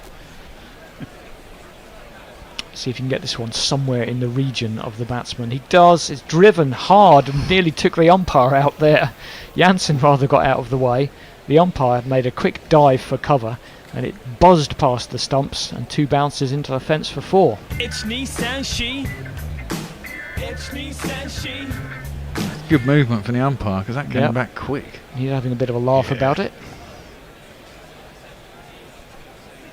Thumped it back dead straight. There was an umpire and Marco Jansen pulled his hand away, the big wuss. Oh, don't hurt my World Cup hands. That's what's his name, isn't it? Maharaj. Jansen's in again. He's gone for the Yorker again. It's a little bit too far on leg side, but it'll be just well. He might get back for 2. It's good running. Get back for 2 down to deep square leg quite comfortably in the end. Pat Cummins doesn't look too happy about it. And these are certainly 2 dangerous batsmen to have in this situation. Yeah. He looks up for it, does Rodman. Well, like you say, he was down to open, and he was kicked down to 7. Well, 6 in this case. But and Janssen not showing a lot of subtlety here. I guess he's going to try that slower ball bouncer that all the kids try today. He is as well, but that's going to be also going to be wide. You've got to get it within the tram lines, whatever length it is. He's had a bit of a shocker today, Janssen, really. He has. I think he's already bowled 6 balls, but only 3 of them have counted so far. And despite not having... Oh, he did go for a boundary as well. Yeah, that one buzzed past the umpire. He's gone for 40 and 3.3 overs. That was a lovely shot, that one. He Yeah, really it was, just wasn't it? leaned on it and straight at the umpire's head. Well, I reckon Bruce Oxenford had a right idea with the Oxenford. He never actually hit one on the shield, though. Well, that one's a little bit less convincing from Powell. He put a big swing at it. He got enough of an edge to take it past the wicketkeeper inside the slip, and that's 4, which... 4 on the floor, and 1 more 4 than the 4 before. That's what 4's are for, to get funky on the dance floor. They've given up in the field, don't they? Counts as much as the first 4. Yep. Yeah, it doesn't help when you're bowling 9 ball overs, No. just when Cummins has got them back in the game a little bit. Well, you'll be pleased to know, Bear, that shot makes the GPL safe. Ooh. Are you the only entrant? Yep. Again. Playing with myself again. Okay. Janssen, he's got a... It was a full ball. It was certainly missing leg stump. It hit Rovman Powell right on the boot, I think. Although he may have got an outside edge, actually. May have got a bottom edge on it. Yeah, it looped out to cover. Powell ran half a run, then run back. Hetmeyer wasn't interested. Ooh, look at that! Your commentators on TV. Graham Swan, he's a fucking annoying commentator. I actually quite like him. Do you? Maybe only in comparison to Sunil Gavaskar and Simon Katic. Well, Kevin Peterson's the one who just drives me absolutely. Grinds your gears. It's a mystery why he was so unpopular in the changing room. Yeah. That's well bowled by Janssen. A slower ball on a length, which is the last thing anybody was expecting. And Powell has swished underneath it. So he's got out of the over. 4 overs, none for 44. 15 off that over, though, and they're back in Royals' favour. They need 27 off 18. Our own Dave points out that someone had a thread on a baseball game between pro cricketers and pro baseballers in the 2000s. The cricketers were especially poor at fielding in comparison. What, in the baseball game? Yeah. So what did they do? They played a baseball game and a cricket game? It was a baseball game. Oh, right. Well, they should have played both codes like they do. I don't know. When last time I was in Australia, they had a Gaelic football. Irish. Rugby did that here quite a while ago. Yeah. Well, I'm not sure you could ask baseballers to learn to bowl well enough at cricket. No, it's difficult. Yeah. Learning to pitch would be a little easier. We had some Americans at college came to nets, and one of them just run up like a bowler and then threw it in his delivery strike. Yeah. Down the track comes Hetmeyer. He's smashed this absolutely miles. Oh, there's never any doubt about that one. He just ran down the pitch at the bowler, thumped it over his head for 6.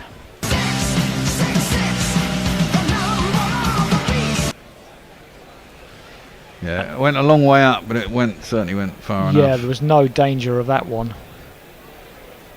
I like this dancer. He's actually dancing on his hands. Yeah. He's doing a handstand dancing, which is much more than most of them usually do. Hetmeyer admiring that himself, a huge big grin on his face as he sees that one sail into outer space. And why not? 106 metres being shown. That one's not so impressive, and he leans back in annoyance because there was another short bouncer, which seems to be all they have to go for once they're getting hit. But Hetmeyer rather turned his head on it and got a bottom edge down into absolutely nowhere. So he hit that one 106 metres, and then he hit the next one 106 centimetres, I think. But that 6 takes it down to 21 of 16, and I think one more of them is going to be all she wrote. Yeah. Hetmeyer, like a golfer who's just put one straight next to the pin. Natarajan is full and it's well bowled. Hetmar skipped down the wicket again. If he'd stayed where he was, he'd have had a nice leg stump half volley, but he ran into it and yorked himself, and it goes back to the bowler for no run. This game's going to finish reasonably early today. Oh yeah, it is. That certainly makes a pleasant change. Dara reckons rugby to NFL is easier than baseball to cricket. Yeah, I can imagine AFL, especially if you're a lineman or something like that. There's a million rules. There's a million rules, but mind you, there's a million rules in rugby, but it's different rules. That's a full toss. It's hit up towards long on. I'm not sure he's got enough of that. He has not. And he can pose all he likes after that one. Oh yeah, he does a huge swing of annoyance because I think he knew one more six would win the game, but he's clothed that straight to Marco Jansen at least 20 yards in from the boundary. Yeah, he's out. He's really angry. Big full toss as well.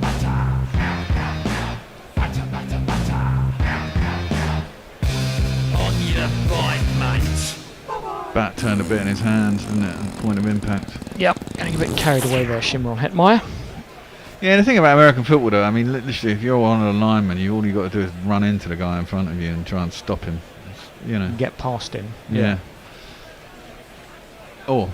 Well, Dara says fitness itself would be an issue for baseball players moving to cricket, let alone the game itself.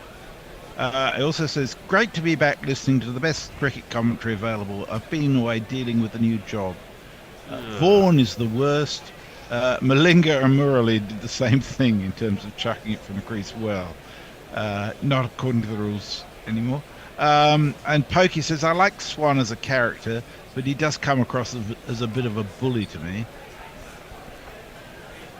He comes across as a smug arsehole to me. Yeah. Right, here comes Nataraj, and Dhruv Jurel is the new batsman. He's got an underage, and that's not gone anywhere. So, if he can get away with this ball, they'll need 20-21 off 2 overs, which should still be... They'd still be favourites, but stranger things have happened. So, Hetmar just put that full toss into the crowd where it should have gone. It would have been game over by now. Yeah, you could really see he didn't get hold of it at all.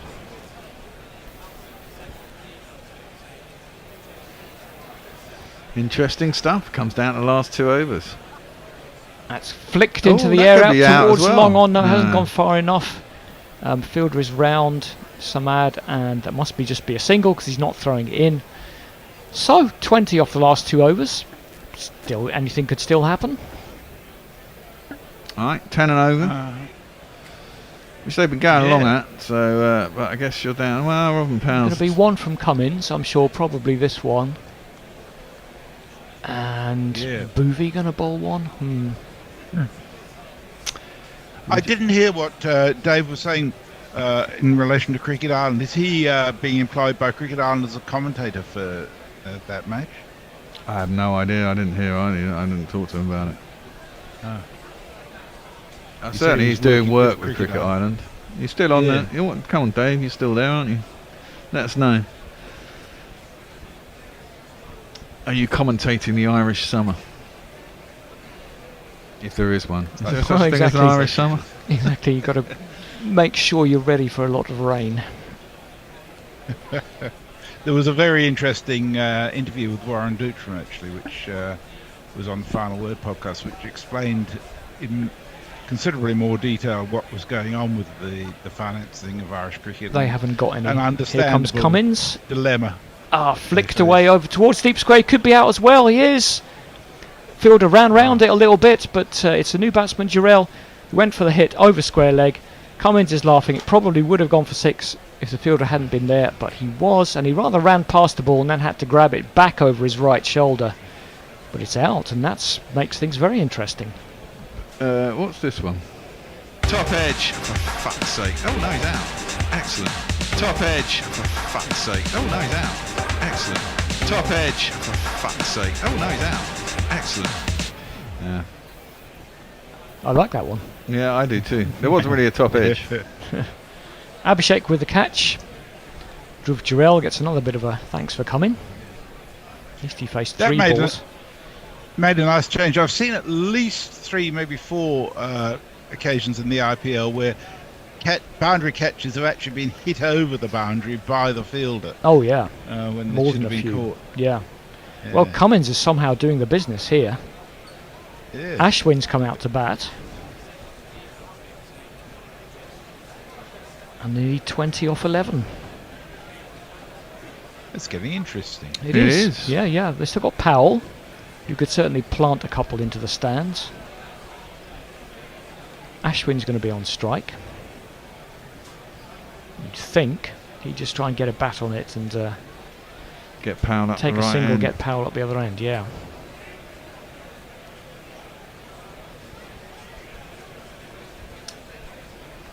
So, Cummins going to come in again. Is he going to do a captain's job and win this game for the Sunrisers? It's foolish. Ashwin does exactly that. Bunts it up to long on, and I think they'll take a comfortable single. Oh, the fielder's fumbled it.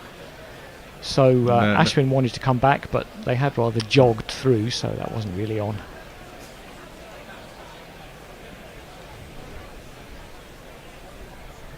Took his hand off the bat, Drobjerel, and that might just have robbed him of the distance he needed, the elevation he needed. Fielder nearly ran past it. He did run past it, yeah. Had to grab it back in the other direction.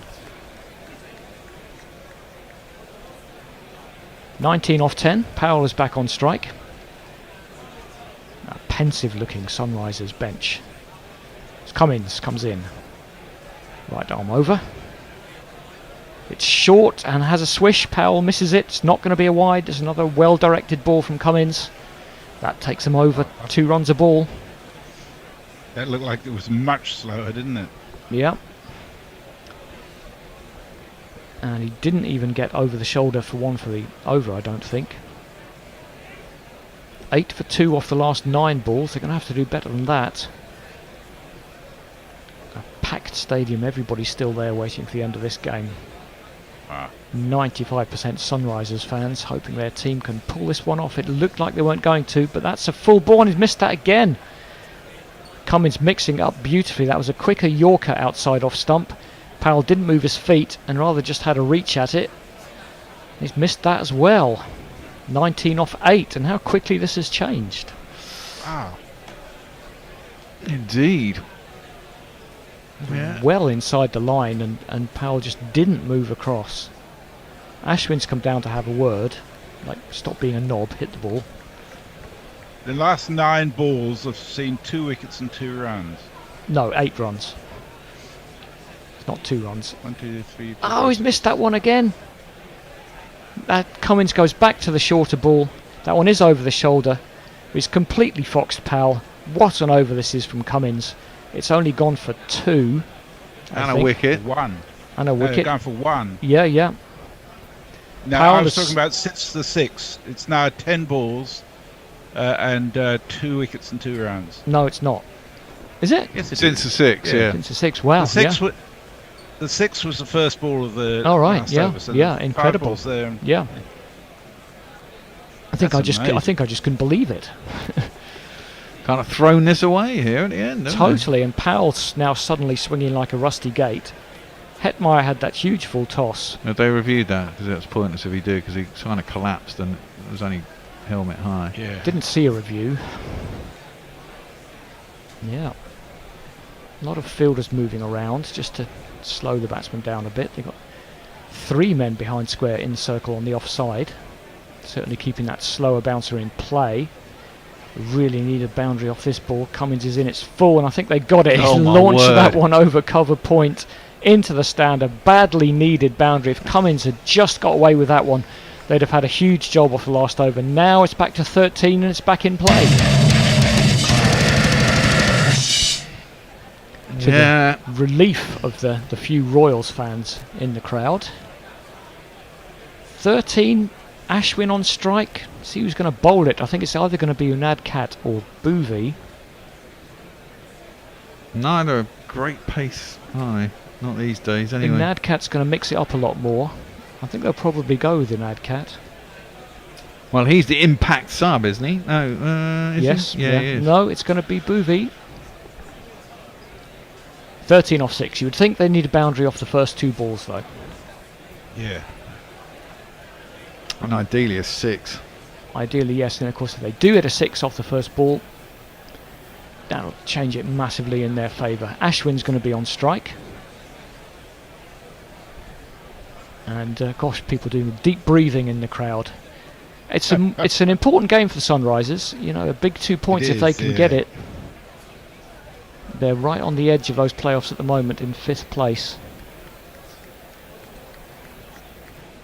Having paid, what, 1 game less than CSK? Is it CSK well, or Delhi? Delhi's played 11, isn't it? It's this game. Well, this is still the Sunrisers' 10th game, I think. Okay, yeah, so win this. It puts And Sunrisers have had to bring a fielder in because they're a bit slow with their over 8, which I'm a bit surprised by because the game seems to have gone by quickly. But Ashwin punts it up to long on for a single. 2 6s. Handed it over to Powell.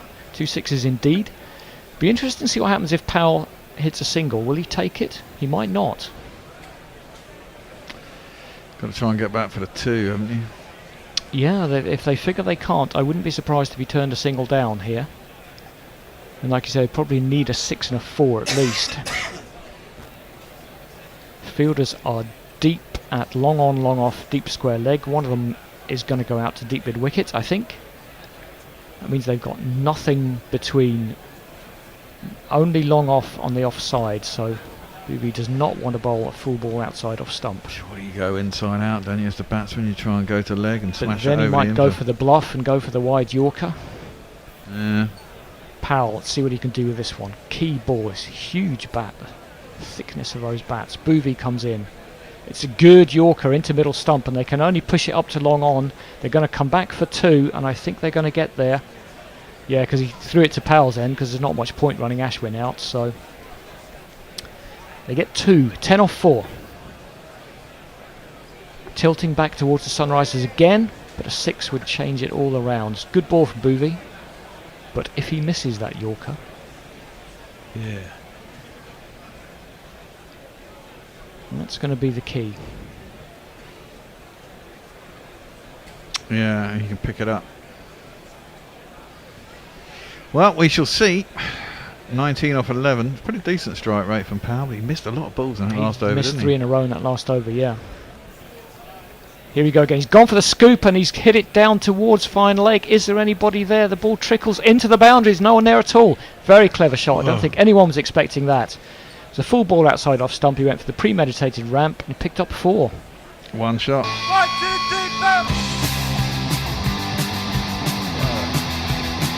3, 4. We could have a super over. We could do with 5. Now, will he back himself to hit one of these balls for 6?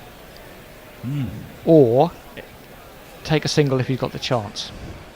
Yeah, will he take a single? Yeah, it's very interesting. I'm not sure. Yeah. No, this far I think he might not off this one. No, I think the first one not, and then the second one. Well, I don't know. Maybe the other way round. I'm not sure. Yeah. Here comes the bowler. It's full. He got away with that one. It was a little bit too full. He punches up to long off. They're going for the run. They're going to try and come back for 2. He's thrown it to the keeper's end again. It's a really bad throw, and fortunately Travis Head was backing it up. Well, that could have been the game right there. And they've got back for 2, and you almost figure they might as well try to run Ashwin out and save a run. Well, at this point, yeah.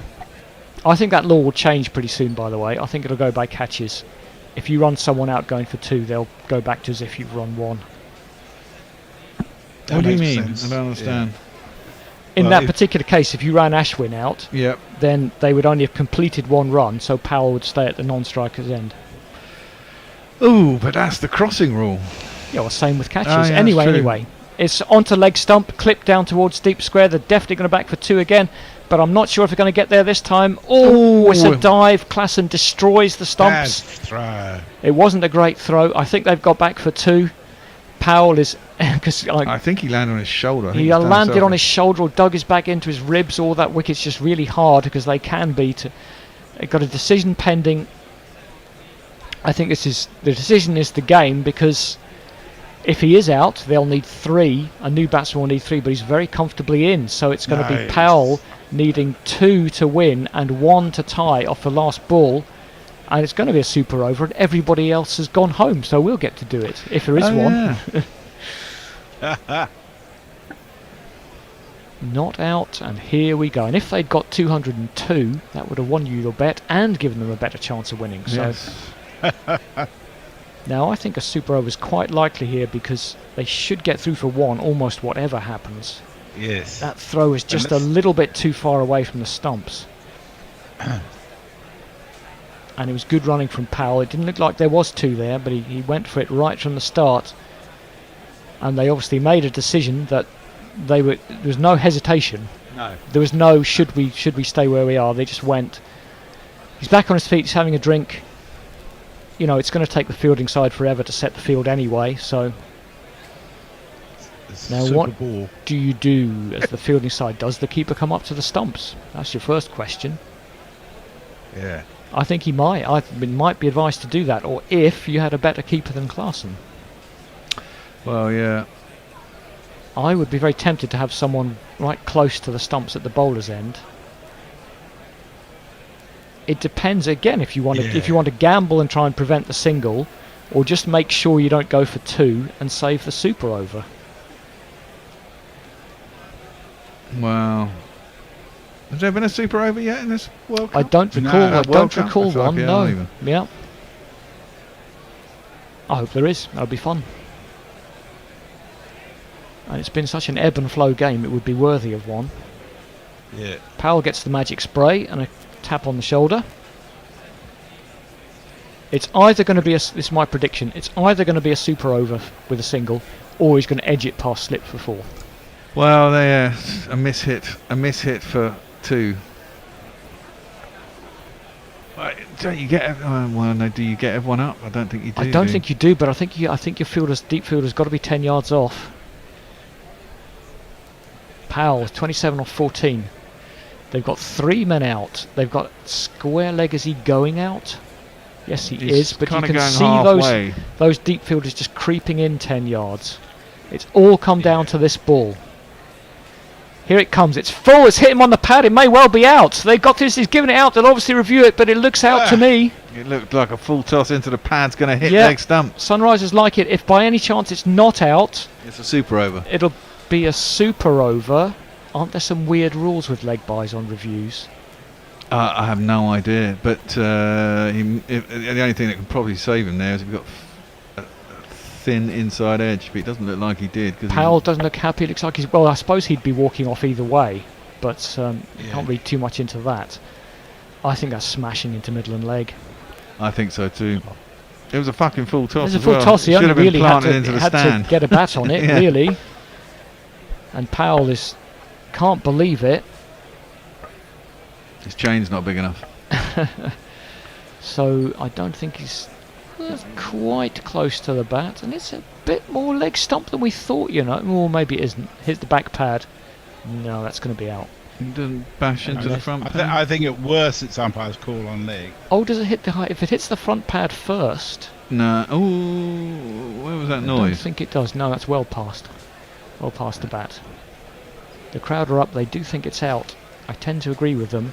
I do too. Sunrisers like it's been given out as well, so it only has to be umpire's call on leg clip. stump. Oh, I think they've pulled themselves. They've thrown it away. Pulled themselves back. Thrown it away. Here we go. Hits him in front of leg. Hitting. Is it? Whoa. Yeah, hitting. Yes. Hitting the base of leg stump. That's remarkable. Well, isn't it just? What a great game that was in the end. It was. Damn. So I can tell you that according to Cricinfo, Rajasthan Royals were, it looks like about a 92% chance to win with 3 overs to go. Yeah, it would have been somewhere around there. Well, they kind of threw it away, really, didn't they? They did really. They looked all set. I think they needed something like 21 off 15 when Shimon Hetbai got a big full toss on leg stump that he could have put anywhere he wanted. The bat turned around in his hand. I mean, he just hit 106 metre 6, which I think he might have got a bit carried away with. 2 balls later, the bat turned around in his hand and he was caught at long on. Then Dhruv Jurel was out straight away, caught at square leg. Cummins bowled a good over. Powell swished and missed 3 in a row. Got it back with a 6. They needed 13 off 7. Got a 4 off the first ball of the over. They got a 4, not off the first ball, I think. I think Ashwin switched the strike round. Yeah. Then they were getting there in 2s. They needed 2 off the last ball. 1 for a super over, which we were kind of hoping for. Boothie bowled knee-high full toss. Oh, well, leg stump. shin-high full toss on leg stump. Rothman Powell somehow missed it, and of course they reviewed, but it was smashing into leg stump, and Sunrisers win. Yeah, it's got to be a bit gutting if you're the batting side there, especially getting out in that way. They really should have won that game, but that's how it can happen sometimes. Well, that was fun. Anything else on social media? Sorry, I was concentrating. Watching the game, yeah. Dara asked who was the favourites are for the county championship. His county, Kent, truly pathetic. I reckon Surrey, then Essex. Hokey thinks Essex. Good to see people had their attention focused on the game. Yeah, indeed. Well, it is a bit throwaway, the old IPL. That's it on social media. Yeah, 21 from 17 they needed after that 6 had been hit. Yeah. Christ, should have done that. Hetmeyer's laughing. I don't know why. Well, they're top of the table still. Oh, I guess. And the table now has Sunrisers in 4th with 12 points, 2 points clear of CSK. Yeah, CSK with it all to do. Yeah, although they don't have a great net run rate. CSK have a very good net run rate. Right, we get done by 7 o'clock for once. Aye, indeed. Thank you, everybody. Thank you to who else was with us today? Ryan, Ajit, Tony, Dave, Jack, and anybody else I've forgotten. I don't think I have. Yep. That's it. And Jez and Bear, of course. And don't worry, we'll be back next week. We'll be next week. How many? There's only 2 weeks left, isn't there? This thing. 2 plus the playoffs. 2 plus the playoffs. Yeah. Nearly there. Just in time for the World Cup, T20 fans. Oh yeah, I love it. Okie dokie. We shall see you next Thursday. Same time, same place. Until then, goodbye. Guerrilla cricket. Whoa. Guerrilla cricket. Whoa. Guerrilla. Take guard, man the barricades, patrol the cover boundary. At last the time has come, this is a cricketing emergency. Hear this call to arms for every cricket revolutionary. Take up your bats and stumps for the test match insurgency. At first they tried to silence us, but we would not be silenced. They threatened us with lies, so we threatened them with violence. Che Guevara, Sangakkara, Joseph Stalin, Douglas Jardine, Robespierre, Darrell Hare, Vladimir Lenin, O'Brien Kevin, guerrilla cricket. It's not about the winning, it's about how many rules you break. Even in cricket commentary, this is the best advice to take.